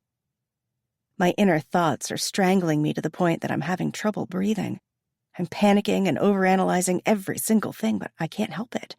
Luca is so hard to figure out at times, and when it comes to this, I have no idea how he's going to react. Placing my palms down on the countertop, I steady myself. I can't allow myself to overreact to something that I'm not even certain of. First things first, I need someone to get me a pregnancy test. Once I take it, then I can decide the next step. Baby steps, I tell myself out loud, and then I cringe at the word baby. Oh God, this is going to change everything. It's later that morning when I encounter Benito in the hallway. He looks like he's in a rush and already has a destination in mind, but I quickly pull on his arm and beg him to follow me. He reluctantly does as I ask. I need your help, I tell him. What is it? Did something happen? He's quick to ask, concern lacing his features. I swallow hard. I'm trusting Benito with more than I've ever trusted anyone before, but I'm too afraid to ask Dante for this favor, because judging by his recent reactions to Luca and my relationship, he'll just flip out on me and wouldn't help me anyway.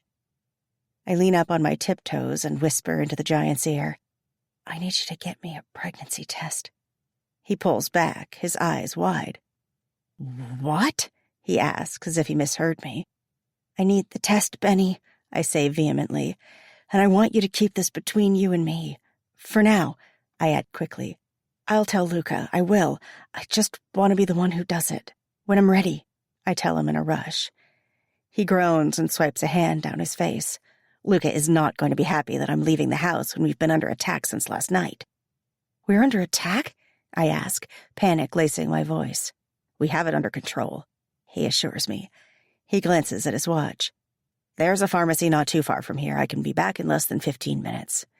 Thank you, Benny, I exclaim, wrapping my arms around him in a hug. He stiffens against me, probably not used to such emotion or maybe even affection at all. He clears his throat until I back away from him, and then he's out the door, retrieving me something that might change my entire life.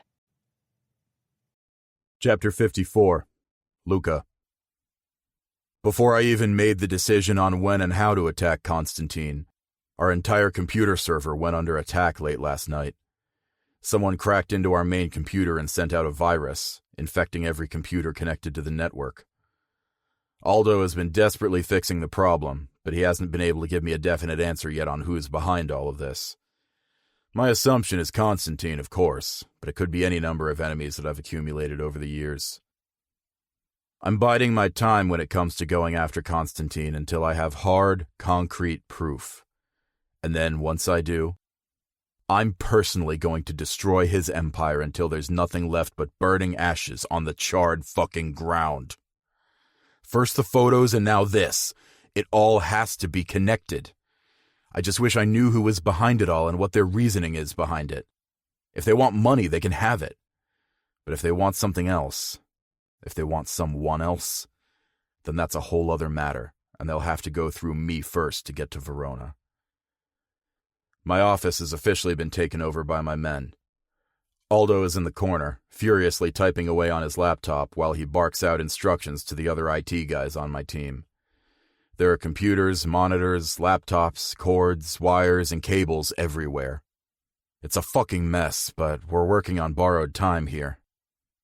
I know this is the safest place on the property given that the walls were specially reinforced. Hell, even the glass in the windows is bulletproof.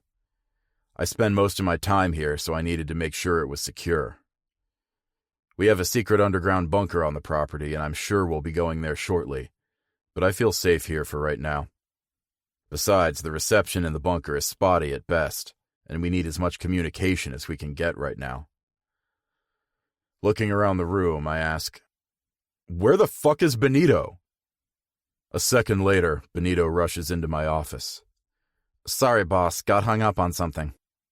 "We need everyone here," I tell him sternly.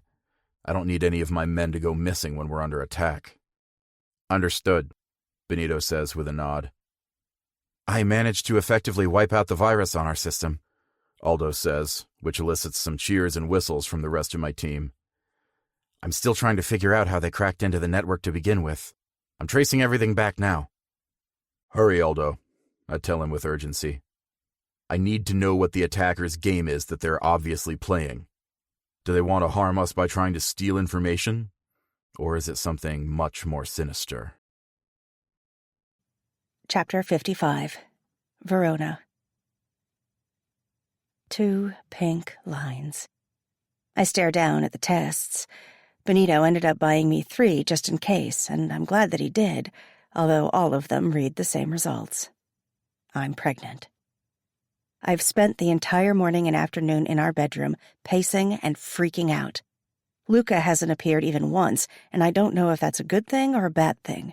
I want to tell him about the baby, our baby, but I have no idea what his reaction is going to be. Wiping away the stray tears from my cheeks, I gather the tests and hide them in the counter under the sink. There's a time and place for everything, but Luca being stressed out and trying to combat a cyber attack is definitely bad timing. After a nice hot shower, I go to the closet and put on some comfy clothes, a pair of black yoga pants, and an oversized tie-dye hooded sweatshirt. There's a small pocket on the yoga pants, and it's the perfect size for the cell phone Luca insists I have on me at all times. When I pull the sweatshirt down, it hides the pocket and the phone. Even though I usually feel silly having the phone on me, I feel safer having the phone with me today, especially since someone is trying to breach my husband's security. I dry my hair, blowing it straight, and put on a little makeup, some mascara, blush, and a pink glossy lipstick. I don't need much to enhance my natural features, but I want to look pretty since I felt sick, bloated, and gross for most of the day. I slip on a pair of socks and sneakers and make my way downstairs. The house is eerily quiet. Verona. Someone says my name, and I nearly jump out of my skin. I turn to see Dante, and I instantly sigh in relief. You scared me. His eyes skate over my body, perusing me so openly that I suddenly feel shy. Dante never lets his true feelings show, but I know he's attracted to me. I don't know why I'm just noticing it now. Maybe it's because of everything Luca has been telling me. Where's Luca? I ask, and that seems to break him out of his trance. They're all in his office trying to figure out who's behind the cyber attack. I turn to go in the direction of the office, but Dante grabs my arm, hauling me back to him. You really shouldn't be here. It's not safe. I stare up into his familiar dark eyes. I'm sure Luca can make that decision. Then I shrug out of his hold and continue on my way to his office. The door isn't locked, and when I walk into the room, Luca and his team, including Benny, are gathered around numerous computers and laptops. Luca looks up when I enter, and I can almost see the look of relief on his face. He glances at the expensive watch on his wrist and frowns. I'm sorry I've been gone all this time. Have you eaten? I nod, even though it's a lie. My stomach has been in knots all day, and I was barely able to keep down a piece of toast earlier. I walk over to him and stare at the laptop in front of him. The code running across the screen hurts my eyes, and I don't know how he's analyzing anything in that mess. Luca pulls me into his lap and places a soft but chaste kiss to my lips. In my ear, he whispers, I can't wait to be done with this, so I can take you to our bedroom and get lost for hours in your sweet, tight pussy. I wriggle in his lap, instantly turned on even though we're in a room packed full of people. His teeth nip at my neck before his arm wraps around me possessively. My stomach does a flip, knowing he's holding me and our baby, even though he has no idea. Suddenly, the lights in the room go out, and then there's a loud explosion coming from the other end of the property. "Fuck!" Luca hisses, holding me so tightly to him that it scares me. Benito is the first to speak in the darkness. "Hector reported an explosion just went off near the guard tower on the western side of the property. One of the guards was hurt, but he's going to be okay." He flips on the light on his phone, as do several others, illuminating the dark room. "This has to be Constantine," Luca says, slamming his fist down on the desk and causing me to jump. "I should have killed that motherfucker when I had the chance." Constantine Carbone. The man I foolishly danced with at the ball, and the man Luca almost killed for touching me at the art gallery. Little did I know how deep their rivalry went, and now he's attacking our home, putting us in danger. Is this all my fault? I can't help but wonder that question, even as Luca squeezes me tighter to him, as if he's afraid of letting go. "Benito, I want you to take Verona to the safe house." He gently pushes me off his lap as we both stand. "It's not safe for her here right now, and I can't concentrate on what needs to be done with her in danger." "I'm not leaving," I say at the same time Benito says, "I'm staying." Luca narrows his eyes at his first in command. "You will do what I say," he demands. "My place is here, with you," Benito answers, standing his ground. If Luca's first in command is anything, it's loyal, and his loyalty to his best friend knows no bounds. "I'll take her," Dante says, having suddenly appeared in the room at some point. Luca stares at him, and I can feel the apprehension rolling off of him in waves. I turn to Luca and say, "I don't want to leave. I want to stay here with you." He closes his eyes and nods as if making an internal decision. "Dante will take you to the safe house. He knows where it is." Then he turns his attention to Dante. "Take one of the SUVs. Call us as soon as you arrive, and if any problems arise along the way." Luca rambles off the instructions. "No," I exclaim, clinging to Luca. "Please, Luca, I'm safe here with you." He shakes his head as he stares down at me. "You're safer where I'm not," he tells me. Leaning down, he places a kiss on my lips. "I will come get you the moment it's clear. We'll be together again soon," he says, before kissing me again. This kiss feels like the last for some god-awful reason, and I cling to him for dear life, kissing him like our plane is going down. Luca is the first to pull away before saying, "Now go." Then to Dante he says, "You're responsible for her. Don't make me regret this decision," he threatens. Dante gives him a nod before turning his attention to me. "Come on, Verona. We have to go quickly." Tears fill my eyes as he rips me away from my husband.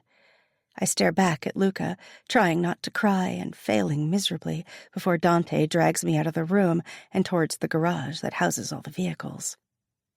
Opening the back door to a black SUV, Dante impatiently waits for me to climb into the back seat before slamming the door and running to climb into the front seat. He revs the engine, hits a button for the garage door to open, and peels out of the garage.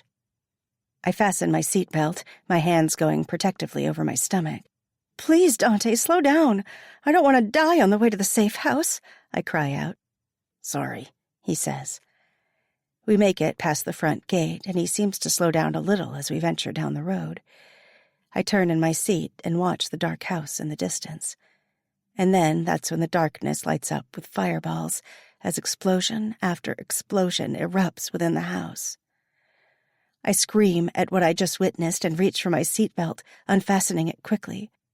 I reach for the door handle and pull, but it's locked. "Please, Dante, we have to go back," I scream at him. I hit the unlock button, but it locks before I can reach the handle. "We can't go back, Verona," he yells. "We have to go to the safe house just like Luca wanted." "What if Luca's hurt? He could be hurt, he could be—" No, I won't even let myself think like that. Luca can't be dead. He is not dead. Tears stream down my cheeks as I desperately try for the handle again, but I know Dante is holding down the lock button. "We're going to the safe house, Verona, and that's final," he tells me, his voice devoid of emotion as he stares straight ahead. I stare back at the fire engulfing the house as Dante speeds up, driving us away from it. Sobs tear from me as I assume the worst, and what makes me cry the hardest is that I never got the chance to tell Luca that I'm pregnant with his child. Chapter 56. Verona. I'm wringing my hands in my lap as Dante drives us to who the hell knows where. I don't even know where the safe house is or how long it's going to take before we get there. It could be in another state for all I know. We ditched the SUV we were originally in because Dante said that's what Luca wanted him to do, and now we're in an old sedan that he hotwired in the parking lot of a gas station. Even though I didn't want to believe it was part of Luca's plan, I have no idea what he and Dante discussed. I mean, I didn't even know about the safe house, and Dante hasn't ever given me a reason not to trust him, so why start now? "How much longer?" I ask Dante, and I don't care if I sound like a whiny child on a long road trip. I need to know how soon we can stop so that he can try to reach out to Luca. I need to know he's okay. "Not much longer," Dante says, and his voice sounds different. Weird. He's also acting weird. Has been ever since we left the house, and he refused to let me roam more than a few inches from him this entire time, even when he was hot-wiring the car. I guess that's the biggest reason why I haven't told him about the cell phone I have safely tucked in the pocket of my yoga pants. The longer we're in this car, the more I feel like I can't fully believe or trust Dante. But deep down, I know that's probably just absurd. Dante would never hurt me. I've known him almost my entire life. And yet, my hands keep sweating and my heart won't stop pounding in my chest every time I meet his eyes in the rearview mirror. Something has changed, and my fight-or-flight response is kicking into gear against my best friend. I need to find out why. "Can you call Luca now?" "He's dead, Verona," he says so assuredly that it sends a chill up my spine. "You don't know that," I protest vehemently. "I know, and he is," he says through gritted teeth. Then he adds, "You don't have to worry about him anymore." My eyes fill with tears, but I refuse to let them fall. I was right in not trusting Dante. He's changed ever since I married Luca. He's become more possessive and unpredictable. Feeling desperate, I keep my eyes locked on the rearview mirror to make sure his eyes are on the road before I carefully retrieve the cell phone from my pocket. I flip it open, turn the volume the whole way down, and press and hold the number 1 button. Once I see the call connecting, I quickly close it so that the light doesn't give me away and tuck it back into my pocket.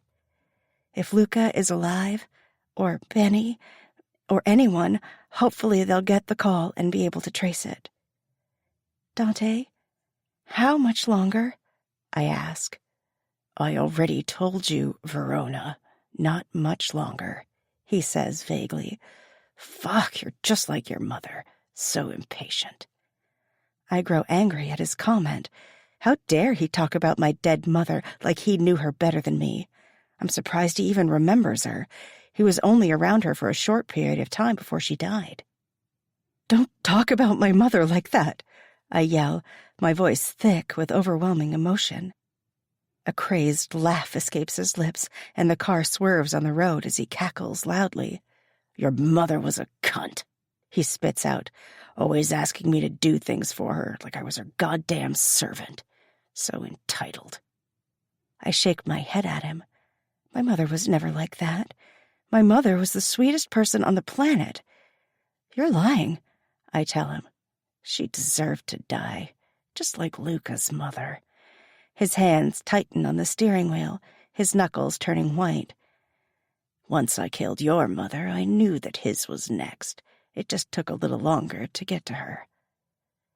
The breath leaves my lungs in one gasp as I try to process his words. "What did you just say?" I stammer, not believing him. Your father took my mother away from me, killed her right in front of me, along with my father. But hey, he was a bastard that deserved to die anyway. But my mother? No, my mother didn't deserve that horrible fate. He moves his head from side to side, cracking his neck. I wasn't able to have a mother, so you didn't deserve to have one either. He continues on with, your mother wanted pudding that day.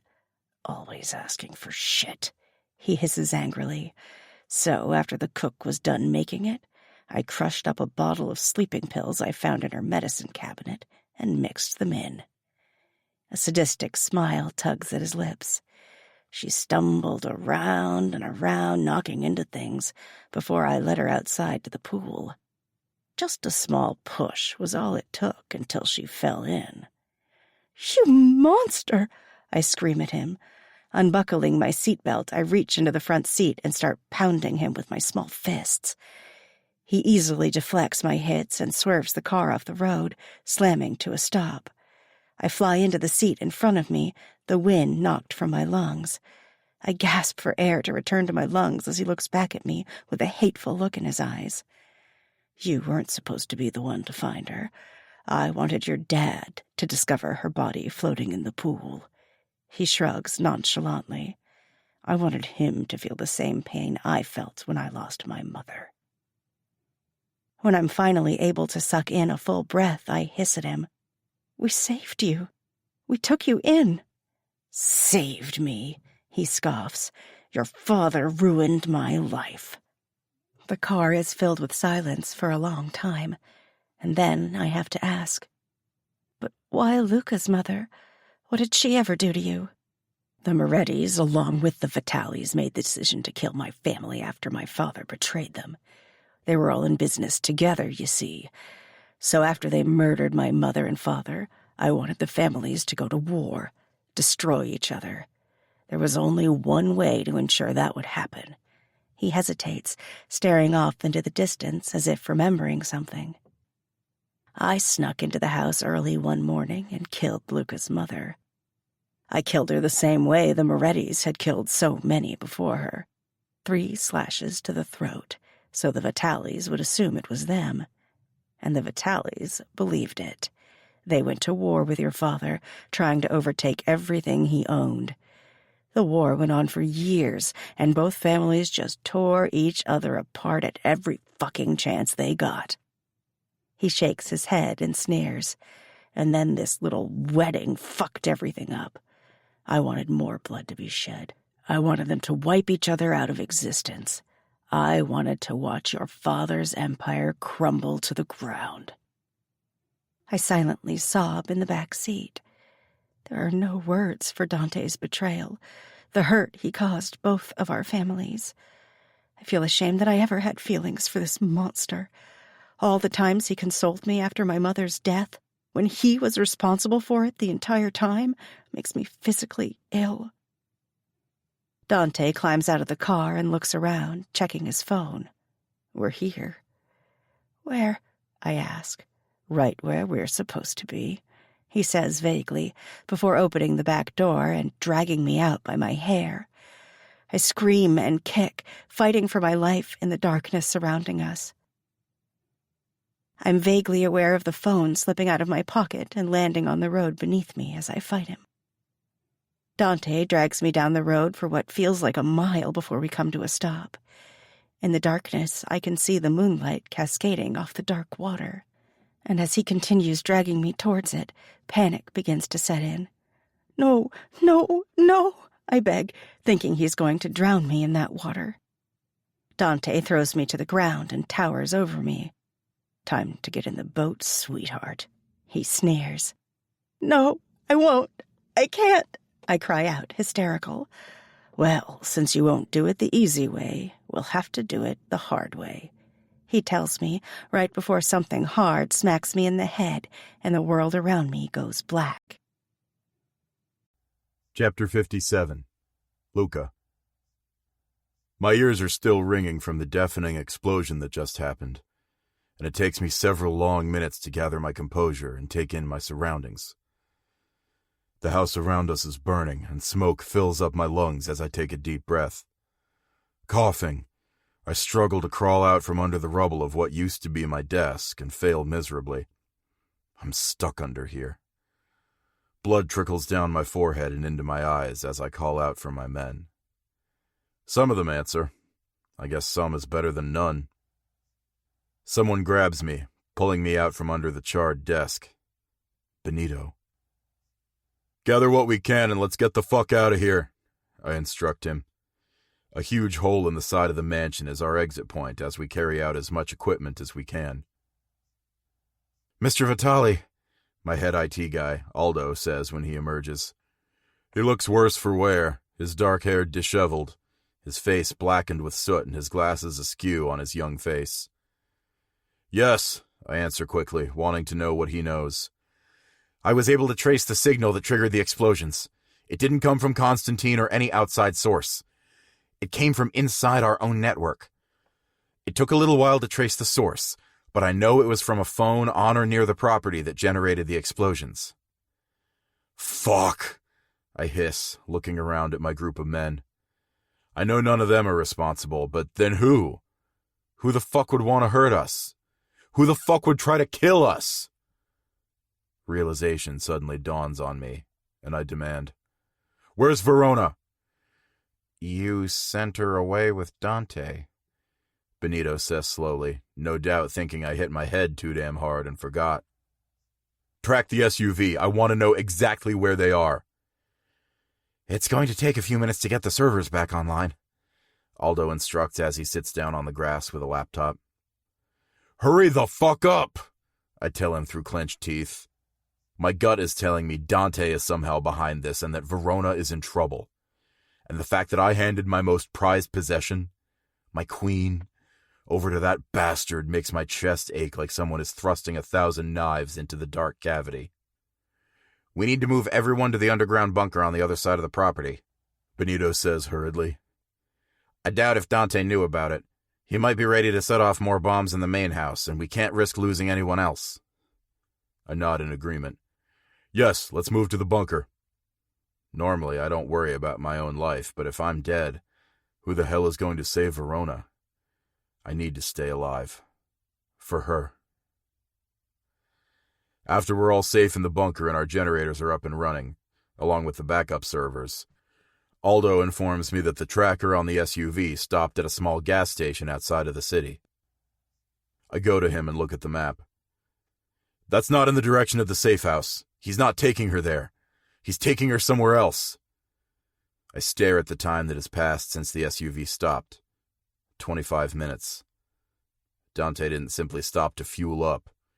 He ditched the car, knowing we would be tracking him. "Get the surveillance footage from the store. They abandoned the SUV. We need to know where they went." "Right away, sir," Aldo tells me. Benito walks into the bunker with one of our staff that has a nursing background. She looks around the place warily as she's escorted straight to me. "You have some wounds that need to be addressed," Benito says. I wipe at the blood still streaming down my face. "Head wounds always bleed hard and fast," I say, shrugging him off.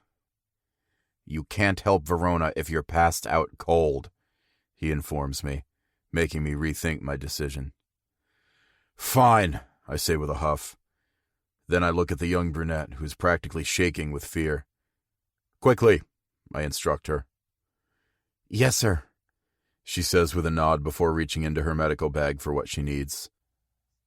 As she's cleaning the wound and stitching me up, and I'm trying not to curse and move from the pain, Aldo tells me he has the footage. "They left in a small 4-door sedan." "Trace the license plate. See if we can get a hit on any of the cameras in the area," I say. "Fuck!" I yell at the girl when she pierces my skin at a particularly sensitive area around my temple. "I'm sorry, sir," she says. I close my eyes and curse under my breath. "It's all right. Keep going. Hurry," I tell her. 3 more sutures are in when my phone in my pocket begins to ring. I'm quick to answer it without even glancing at the caller ID. I hear nothing at first, but then voices begin to speak, having their own private conversation. Furrowing my brows, I pull the phone back and stare at the caller ID. Verona's name on the screen has my heart skipping a beat. I call for Aldo and tell him to connect the phone to a laptop to trace the call and to put the call on speaker so that we can hear the conversation. Hearing Verona's sweet, melodic voice has an instant calming effect. But then when I hear Dante's much deeper, crueler voice, the anger builds right back up inside of me. My hands clench at my sides as I listen to him tell her that he killed her mother. Verona's sobs fill the room, and it's almost too much to bear. "I'm done, sir," the little nurse tells me, and I wave her away. Benito escorts her out of the bunker before returning to my side, listening intently to the call. When Dante begins to talk about killing my mother, my anger reaches a fever pitch. "That son of a bitch!" I roar. "I let the enemy into my home. The man that I've hunted for so long was right under my nose this entire time. He will suffer for his crimes. I will make him pay tenfold. I will paint this entire fucking city with his blood." I hear Verona and Dante struggling, and the phone falls, her screams fading off into the distance. "I will burn this entire world to the fucking ground until my wife is back in my arms," I tell everyone in the room, making it crystal clear of my intentions. "How long until you get their exact location?" I ask Aldo. He looks up from his laptop and pushes his glasses up higher on his nose. "Almost got it, sir." I turn to Benito. "Let's get the vehicles ready. Aldo can alert us on the way where we need to go. We can head to the gas station first and hopefully have the information we need by the time we get there." Benito nods in agreement, but he seems hesitant about something. Coming closer, he says lowly, "I need to tell you something private, boss." "What is it?" The look on his face is something I've never seen before. Emotion. Benito is always so stoic, it's hard to remember that he's an actual person and not a fucking robot. And shit, I don't think my heart can take any more devastating news. "Your wife requested a pregnancy test this morning. She wanted discretion and I gave that to her, but I thought you should know." Pregnancy test? Verona is pregnant? My legs suddenly give out and I stumble into a nearby chair. "I didn't see the test results," Benito informs me. But I already know the result. I can feel it down in my dark fucking soul. Verona is pregnant. She hasn't had her period in a while, and I would know since I haven't been able to stop myself from being inside of her every waking moment. She's pregnant with our baby. And Dante has them. Clenching my fists, I rise and look at Benito. "We need to go, now," I demand. He motions to several men in the room, and all of us run out of the bunker into the SUVs in the garage so fast that it's a blur. All I can focus on is my wife, and getting to her as quickly as possible. Horrible thoughts barrage me as we fly out of the driveway and down the road. Verona didn't want to leave, and I made her go. I forced her to leave with Dante, the very man who killed both of our mothers. If anything happens to Verona or the baby, I'll never be able to forgive myself. Chapter 58. Verona. I come to gradually. My head is throbbing painfully, and it's difficult to even open my eyes. My throat is dry as I try to speak and fail miserably. "Shh," Dante whispers from beside me. "You're all right, V. I had to knock you out, but we're here now." Where is here? I force my eyes to open as wide as they will go. The old cabin is open and decorated sparsely. A few kerosene lamps are scattered throughout the place, illuminating the old wood and rickety furniture. I look down and realize I'm tied to a chair in the middle of the living room. I instantly struggle against my bonds, but Dante hushes me. "You'll only hurt yourself, V," he instructs. "Don't waste your energy. I tied you up pretty tight. You're not getting out anytime soon." Then he adds, "Even if you do, We're surrounded by water, and last I checked, you don't swim. Despite his words, I continue to struggle until I'm too tired to do so. Then I simply slump into the chair and begin to think about what happened just before I was knocked out. I made a phone call to Luca. Hopefully he was able to trace it and can find me before it's too late. If he's alive, a little voice in the back of my head says. Tears fill my eyes as I think about my life without Luca. Even though we had a horrible beginning to our marriage, I grew to love him with all of my heart and soul. He's the father of the baby growing inside of me, and I have no doubt that he would love his little boy or little girl more fiercely than anyone in this world. Are you thirsty? Dante asks me. He's in the kitchen now, several feet away from me. I shake my head. I'm not thirsty or hungry. I just want to be freed and able to return home. Let me go, Dante, please, I beg him, my voice raw. He turns towards me with an angry look on his face. This is our chance to be together now, V, and I'm not going to let anyone or anything ruin it. I hang my head. Luca was right all along. Dante was obsessing over me, and I just couldn't see it. I should have listened to him. I should have told my father I didn't need Dante to watch over me. Luca was protecting me, keeping me safe. And of course, once I'm away from my husband, I'm in more danger than I've ever been in my entire life. I hear Dante approaching, and I look up just as he lifts a bottle of water to my lips. I turn my head, but he grabs the back of my neck, forcing me to drink. I sputter and try to swallow, coughing when he finally releases me. I can't have you getting dehydrated, he explains. My hands curl into fists against the wooden arms as I glare at him. Oh, you care about me now? I practically scream. You killed my mother. You obviously don't give a shit about me. On the contrary, V, he says, sitting down in a chair across from me. I love you. I've never loved another human being in my life, other than my own mother, but she was taken away from me by your asshole father. He leans over to me, and I flinch away from his touch. Frowning, he drops his hand. I want to be with you. I won't get another chance like this, with Luca dead. He's not dead, I yell, interrupting him. Oh, he's most definitely dead. I set off several bombs in that mansion. It would be a miracle if anyone survived. I shake my head at his admission. He's underestimating Luca and his team. Dante isn't a trained killer.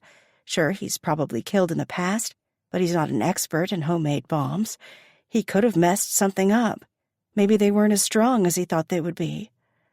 Or maybe they were stronger. I grimace against the horrible thought in my head. I can't think like that right now. I need to believe that Luca is alive and is coming to save me. He's the only hope I have left, and if I let that go, I'll have absolutely nothing. Chapter 59. Luca. Faster, I tell Benito from the front seat. The SUV is almost to the gas station, and Aldo still hasn't provided me any more information. What is taking him so long? I hiss in anger. I'm sure he's trying his best, Benito says in an attempt to calm me down. My phone rings and I answer it on the first ring. Where is she?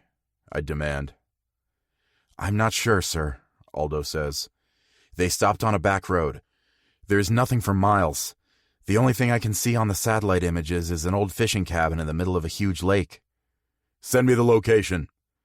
But, sir, it's abandoned. I don't think... He took her there. I know it, I tell him, trusting my gut.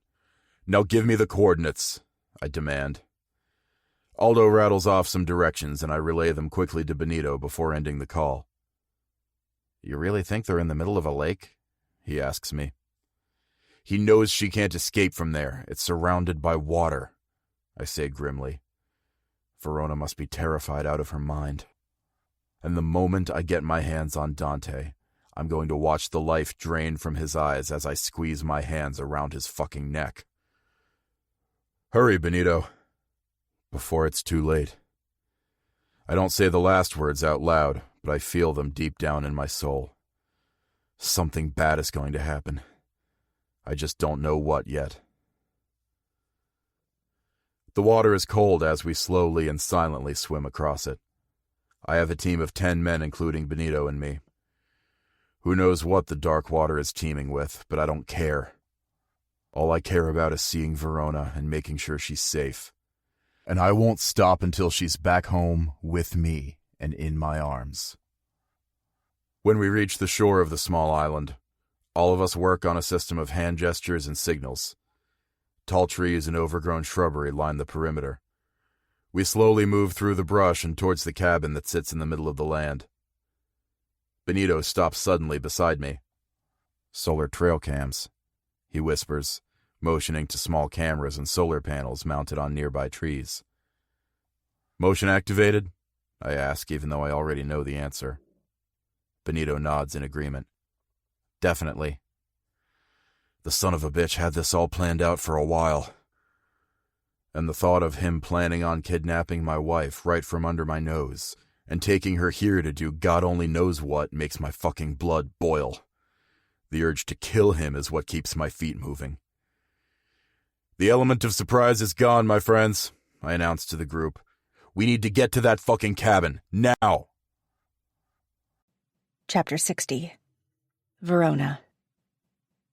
"Dante, please listen to me," I beg him for the millionth time. He's been sitting at his laptop, staring at the screen for what feels like over an hour. I don't know what he's looking for, but it can't be good. As time ticks by and Luca doesn't show up, I fear the worst. Maybe he is dead. No, I can't allow myself to think that way. Luca is coming for me. I can feel it deep down in my bones. I just need to keep Dante distracted and away from that laptop. "I'm really thirsty," I tell Dante. It's not a total lie. I am thirsty, but I'm willing to do anything to get him away from whatever he's keeping track of. Dante glances up at me, frowns, and reluctantly rises from his chair. He goes to the kitchen and pulls a bottle of water out of the plastic case. He unscrews the lid as he walks towards me. My entire body shakes the closer he gets. I have so much pent-up fear, anxiety, and hate towards him that it's seeping through my pores. I can't even pretend anymore. I hate him. When his fingers sweep across my chin, I pull back like I was just bitten. His frown deepens as he gauges my reaction to his touch. Then, more roughly, he grabs my chin, pinching it between his thumb and index finger as he brings the top of the water bottle to my lips. "Drink," he instructs. I open my mouth as he pours a little bit of water into my mouth. I swallow quickly. He doesn't try to drown me, ironically. No, he's gentle, patient, and kind, and it makes me hate him even more. After what he did to my mother, how could he possibly be so nice to me? "Enough," I tell him after the third sip. I can't bear to have him touching me any longer, and it hurts me to think that soon I might not have a choice in that matter. "How long are we staying here?" I ask, curiosity getting the best of me. "Not long," he says cryptically. "We'll head out in the morning. I have a flight already booked for us." "A flight to where?" I demand, panic setting in. If I get on a plane, Luca will never be able to find me. Dante screws the lid back on the bottle and returns to the table, his attention back on the laptop. "You'll see," he says cryptically. I hang my head, tears threatening to spill over, and I let them. I silently sob when I think about never seeing Luca again and spending the rest of my life with the man who murdered my mother. Suddenly, Dante stands up, knocking over his chair in the process. My head snaps up just as his eyes meet mine. "How the fuck did he find us?" he demands. He reaches for something on the other side of the table. A gun. "Did Luca implant a tracker on you?" I stare at him and refuse to answer. I know how they found me. The phone. Luca tracked the phone call, but Dante doesn't know about the phone. He never saw or heard it. He's assuming they found me by some other means. Elation fills my body as I realize Luca is coming to save me, but that feeling is instantly crushed by the sight of the gun in Dante's hand. He'll never let Luca take me. This can only end badly and in bloodshed. Dante will make sure that someone's not going to make it out of this cabin alive. Dante hurries over to me, untying the ropes holding me down so fast my head spins. Then he hauls me up and out of the chair, pressing the gun to my temple. "He can't take you from me," Dante says hurriedly. "I won't let him." And then I do the only thing I can do. I fight back. Chapter 61. Luca. My men are all getting in place, surrounding the cabin when a gunshot suddenly goes off. I check with the rest of the team to make sure one of us didn't fire first. When they all check in with me and relay it wasn't them, I realize the shot came from inside the cabin. "Fuck!" I cry out, my legs carrying me fast to the front of the house. I have to get to her, before it's too late. "Luca, wait!" Benito calls after me, but I don't stop. Relying on brute strength and adrenaline, I put all of my weight into my shoulder as I run full force into the front door. The old hinges creak and break, and the entire door frame crumbles around me as I fall inside the cabin. I'm quick to get on my feet, but it's too late. Dante already has the gun trained on me. My eyes instantly go to Verona, who Dante is keeping a death grip on. I search her body for injuries, and I blow out a sigh of relief when I realize she wasn't shot. Dante's face is scratched and bleeding, so I can only assume my little Hellcat gave him what he deserved. "Look at me, asshole, not her!" Dante shouts, shaking the gun in his hand to get my attention. Reluctantly, my eyes meet his. "You really thought I wouldn't find her?" I ask him. "I would burn this fucking world to the ground just to find her." That earns me a smirk from the bastard. "She's mine now. She was always mine." My teeth grind together in anger. The fact that Dante even thinks he earned the right to lay claim on my wife makes me want to scoop his eyes out of his fucking skull with a spoon for even looking in her direction. "There's no way out of this, Dante. Let her go," I tell him slowly, calmly. Dante grips my wife tighter, crushing her body to his. "Never," he simply says before turning the gun on her, pressing it firmly against her temple. "All it's going to take is one signal from me, and the 10 guns trained on you will kill you on the spot," I inform him. "Are you willing to bet I won't pull the trigger first? That she won't die first?" Dante threatens. The answer is no. I don't want anything to happen to Verona, not even so much as a scratch. "Let her go and I'll make your death a quick one." Even though I would love nothing more than to torture him and make him slowly pay for the crimes of murdering our mothers, I can't put a price on my wife's safety, on her life. That sweet, sweet revenge is simply off the table if it puts her at any kind of risk. "Please, Dante." Verona's soft, melodic voice suddenly fills the tense room. "Please don't let it be like this. If you love me, you won't do this." I swallow hard at her words. I know she's trying to pull at his heartstrings, if he even has a fucking heart or a conscience. He looks down at her, kissing the side of her head. "I love you more than anything in this world, V. We're going to be together, forever," he vows. Verona's teary, honey-colored eyes meet mine as she says, "I'm pregnant. I just found out this morning." Her words have an effect on Dante. He stiffens, and his grip suddenly loosens. "What?" he demands, shocked. Taking the opportunity, Verona pulls out of his grip and runs to the other side of the room, a few feet away from me. "You're pregnant with his child?" Dante practically screams, waving the gun back and forth from me to Verona and back again. He's unstable, erratic, unpredictable. Well then, if I can't have you, no one will, Dante cryptically says before raising the gun in Verona's direction. No! I yell. And then everything happens in the blink of an eye, even though it feels like it's moving in slow motion. I jump across the room, right in front of Verona, just as the gun goes off. I can feel the burn of the bullets as they rip through my shoulder and forearm right before I fall to the ground. More gunshots ring out, and then I watch as Dante falls to the ground, a bullet hole right in between his eyes.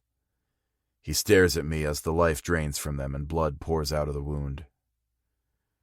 See you in hell, I tell him before I roll to my back, groaning in pain. Luca! Verona cries, collapsing to her knees on the wooden floor beside me. I reach up with my good arm and cradle her beautiful face in my palm. I'll be okay, I tell her. I don't know that for sure, but I don't want her to worry about me, especially in her condition. Benito rushes inside. Where? He asks. Shoulder and forearm, I tell him. How bad is it? Hurts like hell, I tell him with a dark chuckle. I try to lift my arm, but fail miserably. Benito is quick to realize what I'm trying to do and carefully checks me out. Exit wounds? I ask, hopeful.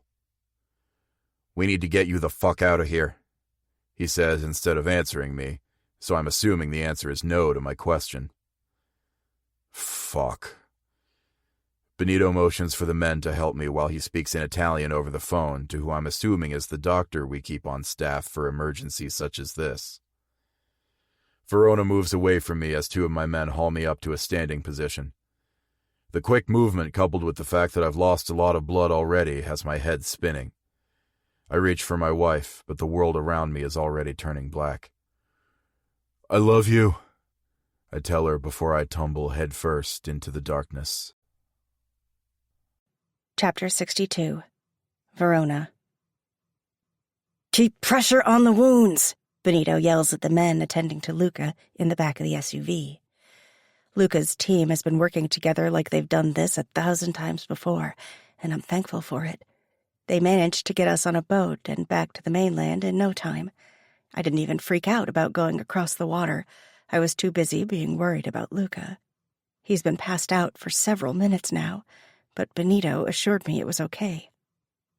I'm in the passenger seat and Benito is driving. I can't tear my eyes away from Luca, though. I'm turned the whole way around in my seat. It took everything in me to let go of him, but I knew that I wasn't going to help, only get in the way. His face looks pale, and the tears in my eyes blur his image. I quickly wipe away the tears, needing to see him. I need him to be okay.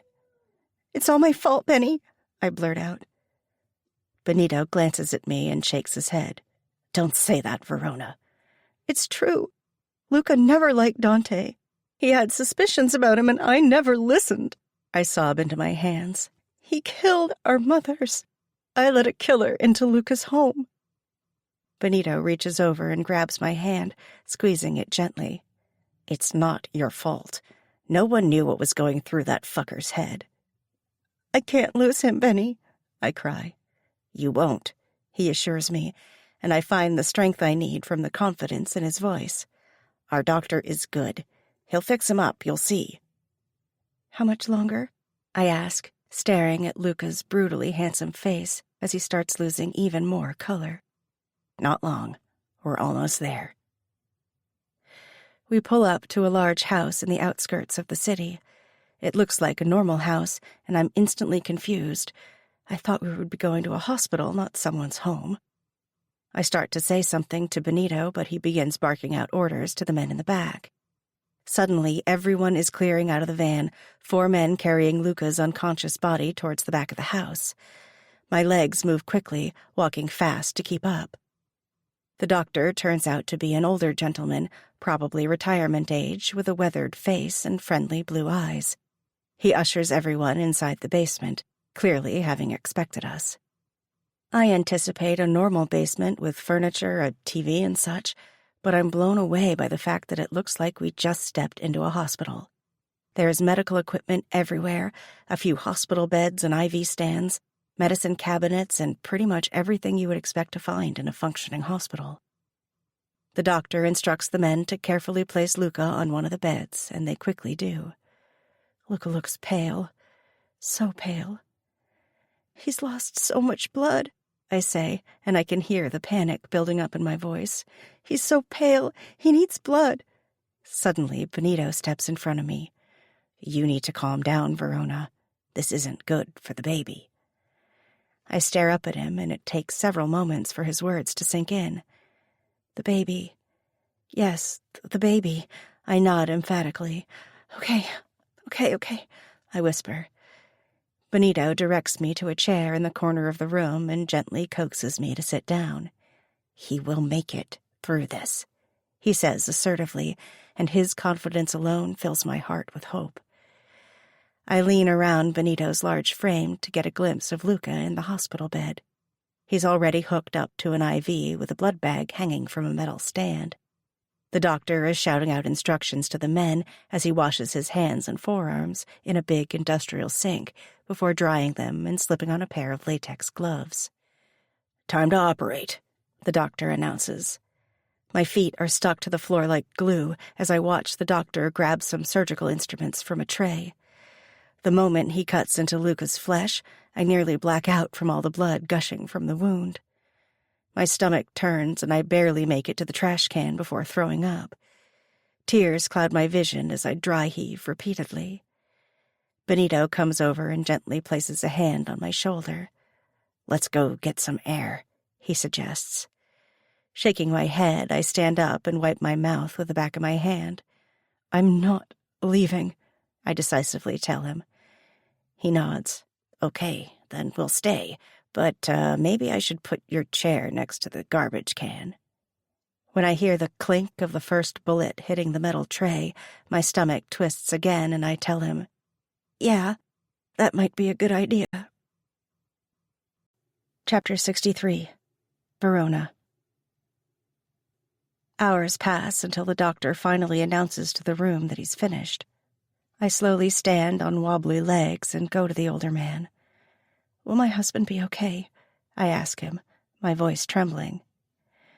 The doctor turns to me and says, "There are always risks of complications and infections, especially when you're dealing with gunshot wounds." He carefully takes off his mask and gloves and throws them in the nearby trash. "But I did the best I could, and I'm confident that he'll make a full recovery." I sigh with relief. It feels like I've been holding my breath for such a long time. "He'll need time to rest and recuperate," he explains. "Yes, of course." Benito comes up behind me and asks the doctor, "When can we move him?" "He should stay here for a day or two at least. I'd like to monitor his progress anyway, check for signs of infection, and keep him on some IV fluids and antibiotics." "Thanks, Doc." "You're welcome," the older man says before ascending the stairs to his home, no doubt going to bed after the long, arduous night he just had. "How much will you pay him?" I ask Benito. "A lot, but he's always on retainer. We pay him enough that he won't mind doing this again when we need him to." The fact that they have to keep a doctor on retainer because situations like this can arise at any moment makes me feel queasy again. I don't want to ever go through this again with Luca, but I know it's just part of being in the Mafia. It's a dangerous and sometimes cruel world. But I hope that the love Luca and I have for each other will trump all the bad things that come our way.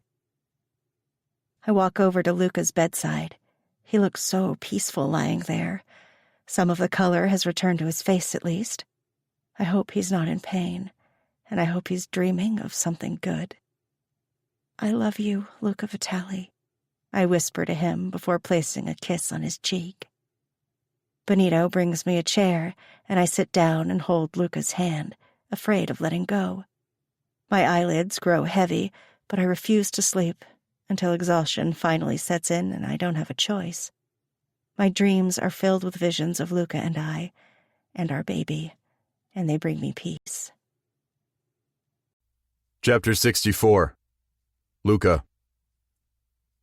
I wake up slowly and in stages.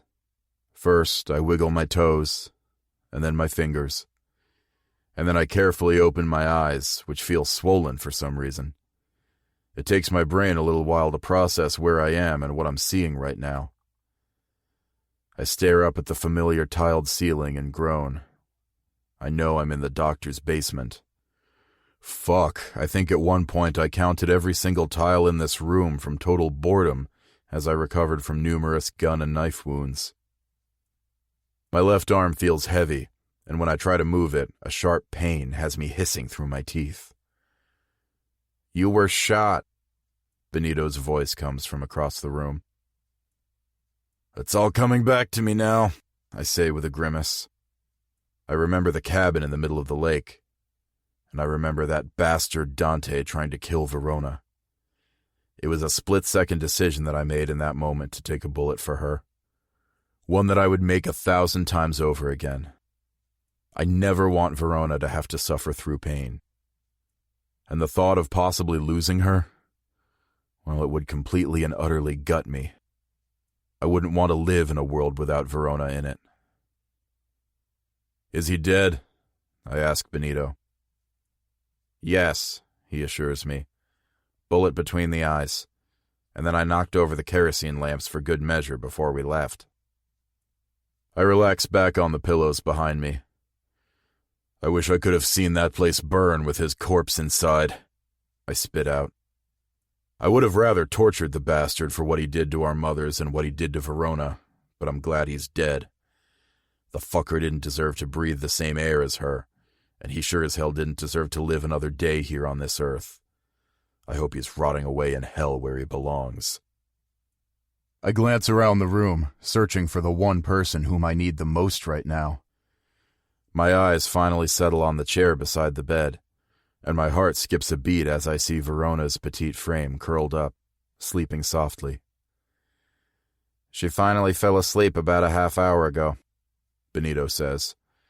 "She fought it for so long, and I know she's going to be pissed that she missed you waking up." I chuckle at the thought of her trying to stay awake for so long. Let her sleep. She needs to rest. I stare at her, searing her beautiful face into my brain. Fuck, she's gorgeous. Like some kind of ethereal creature. She doesn't even seem real to me right now, but she's my wife, and she's mine. "When do you want to move out?" Benito asks, breaking me out of my thoughts. "As soon as possible," I tell him. Then I glance over to Verona. "But let's let her sleep for a little while."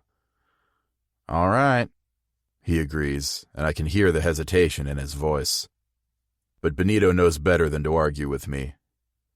I watch as he walks over to the sink and fills up a cup of water before bringing it back to me. "Thirsty?" "Fuck yes," I tell him before gratefully taking the water with my good arm. I gulp down the cool liquid, and it feels like heaven on my sore, dry throat.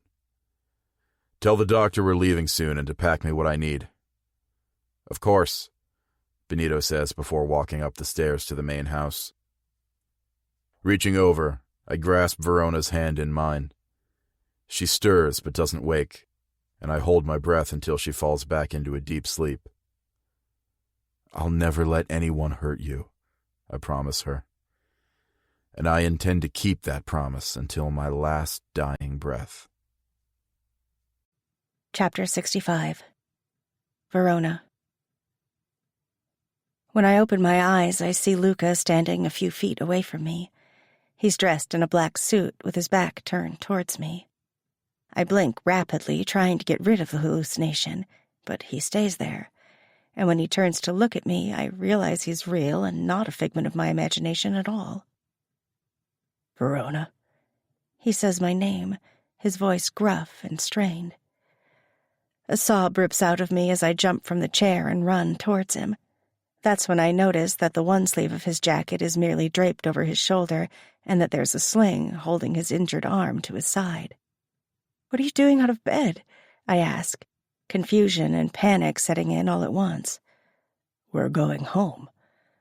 "But the doctor said you need some time to recuperate," I argue. He reaches out with his good hand, and I take it without hesitation. He pulls me to him, holding me tight and breathing in my scent. I'm okay, I promise. I've taken bullets before and spent less time than this in bed. I hate that he's been hurt in the past, and I hate that he finds it necessary to always be so strong when he doesn't need to be. Not with me. Let's go home, he tells me before kissing my crown.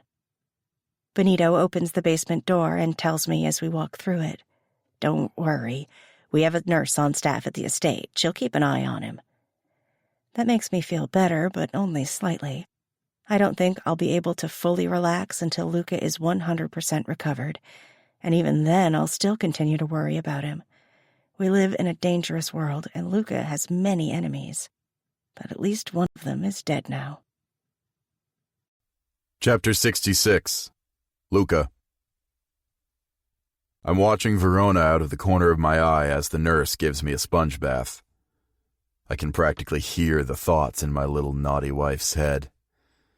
Her honey-colored eyes are staring daggers into the nurse.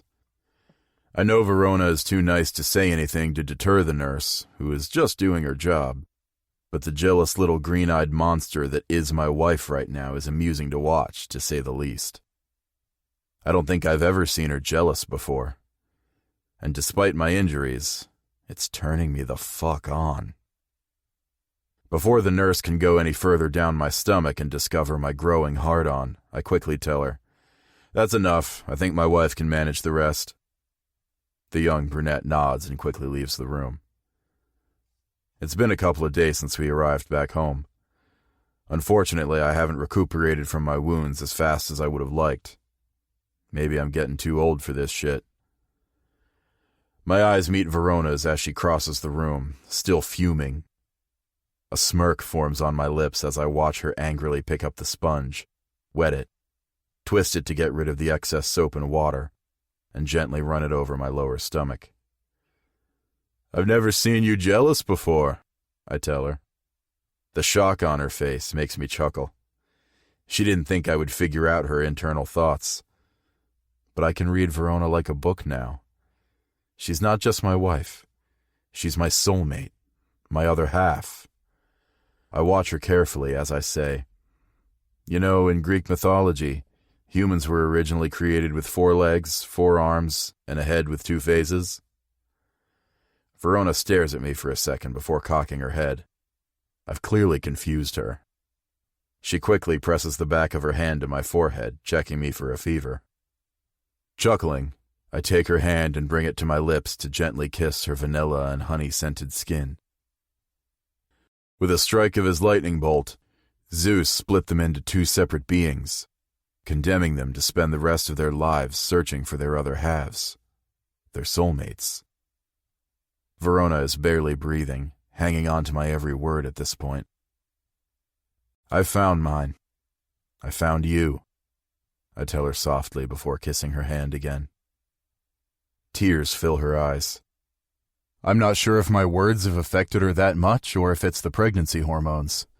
She's been so up and down as of late, laughing one second and crying the next, or sometimes both at the same time.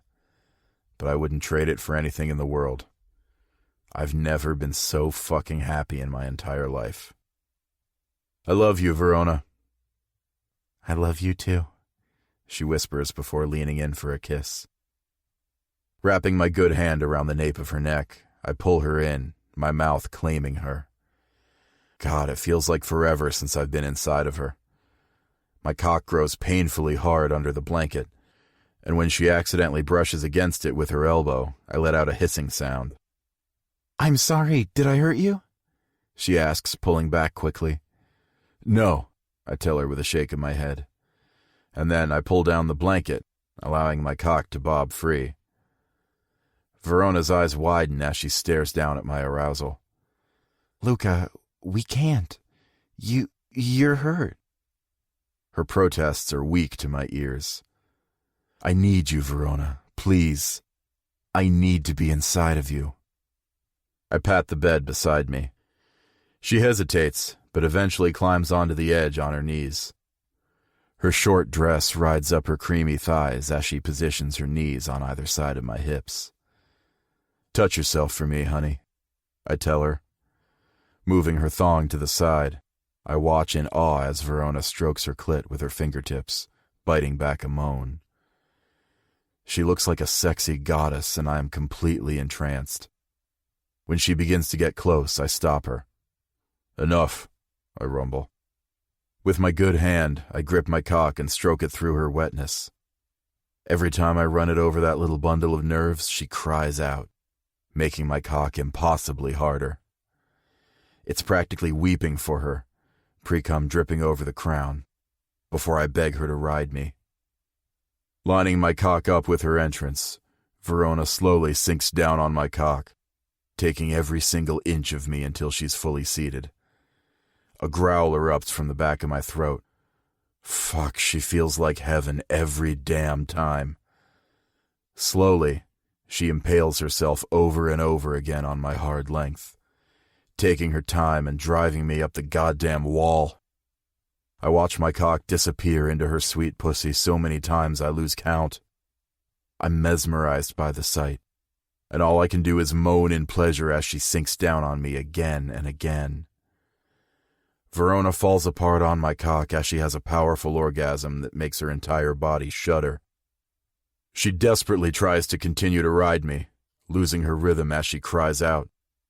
Grasping her hip, I slam her down on my cock until I erupt inside of her, moaning deeply. I close my eyes and savor the feeling. Fuck, that's better than any medicine that they could give me. Verona collapses onto my chest and I hold her to me with my good arm. I never want to let her go again. "I love you," I whisper in her hair. "I love you too," she whispers back. She raises her head and looks at me with those familiar honey-colored eyes. "You're going to be a great daddy," she says, making me smile. "And you're going to be a great mommy." Tears fill her eyes, and she leans up to place a sweet kiss on my mouth. "I can't wait to hold our little son or daughter." A lump forms in my throat, and I swallow hard. Me either. I don't know what the future holds for Verona and me, but I know that our love will conquer anything life throws at us. Together, we are unbreakable, unstoppable, and nothing will ever tear us apart. Epilogue. Verona. 3 years later. The waiting is the worst part, and I'm not talking about just waiting in Luca's office, staring at a computer screen and waiting for something to happen. I mean the past 3 years that we've been waiting for this very moment. Constantine Carbone's empire has finally fallen. He was arrested 2 weeks ago, and thanks to Luca's drone video surveillance, we've managed to locate yet another group of captives who are about to be sold into human trafficking. Constantine Carbone's arrest came on the heels of years of investigation by the FBI that Luca and I were involved in. Luca submitted everything he had on Constantine, anonymously, of course. He still dabbles in some illegal activities that he doesn't want to draw unwanted attention to, but I think he's slowly coming to the realization that doing things above board is a lot easier and safer. And lately that seems to be the only thing he cares about, keeping our little family safe. We watch patiently from the drone footage as women and children are freed from shipping containers at the abandoned warehouse that Constantine kept them in. If it weren't for Luca's anonymous tip, who knows if they would have ever been found. Constantine certainly wasn't admitting to anything since his arrest, and definitely wasn't willing to spill any information that could lead to more charges. "You're their guardian angel," I tell Luca, leaning over to give him a kiss on his cheek. He doesn't say anything in response, but I can see the smile creeping onto his face. I know he'll never admit to it because he still has a reputation to uphold, but my husband has a heart of gold. Luca has donated a lot of money to help fund the shelters that the women and children go to after they're rescued. He not only saved their lives, but made sure they had the extra help and care they needed afterwards. Luca turns off the footage. "That should be the last of them," he says, and I can almost feel the relief coming off of him in waves. It's been a long and arduous process, but Constantine is finally behind bars where he belongs. and the people he was trying to sell are finally rescued. We did as much as we could, and now it's the judicial system's turn to lock Constantine away and throw away the key. The office door suddenly bursts open, and Nico charges through it with Benito quick on his heels. "Mommy!" he cries. My little toddler waddles over to me with big, fat tears rolling down his chubby cheeks. He runs straight into my arms, and I scoop him up and squeeze him tight. "What's wrong?" I ask him. "Did you miss Mommy and Daddy?" He nods his head, and his tears instantly start to dry up. I comb my fingers through his dark hair as he looks up at me with intense gray eyes. He's a total miniature version of his daddy. "Thank you for keeping him busy while we dealt with this, Benny," I tell him with a smile. Benito looks out of breath as he walks over to the desk. "I tried to keep him occupied as long as I could, but he said no to everything I suggested," he says with a huff. "I liked it better when he was a baby and slept all the time," he admits. I can't help but chuckle. Benito has been the best godfather we could ask for. He's so protective of his little godson, never letting him out of his sight. Who knew he would be so great with kids? Nico and him are best buddies, and I often hear Benito reading books to my little man when he thinks no one is around. Benito doesn't want anyone to know he's a big softy when it comes to our son, and I think it's so cute. Nico squirms in my hold, and I gently put him down on the floor. He runs straight for Benito and grabs onto his leg, mimicking wrestling moves against the big man. Benito plays along, and Nico squeals with laughter as Benito lifts him high up in the air before carefully bringing him back down to his feet. "You don't miss the crying and sleepless nights, Benito?" Luca asks. Benito is distracted with Nico, but he shakes his head. "No, I think I prefer that over the terrible twos." "Good, because Verona is pregnant." Benito's eyes bulge out of his head as his gaze snaps up to meet Luca's. What? "We're hoping for a girl this time, but another boy will be just fine too," I say while rubbing my flat stomach. I'm not far along, so I'm not showing just yet. "Maybe it'll be twins," Luca suggests. "Oh, God, can you imagine?" I ask. "No," Benito blurts out, and that makes us laugh. Even though he loves Nico, I don't think he could handle two of him at the same time. "Whatever we have, they will be loved," Luca says, placing his hand over mine. "Yes, they will," I agree. Nico runs over to us, and Luca lifts him up in his arms. "Love you, Daddy," he says sweetly. "I love you too," Luca says.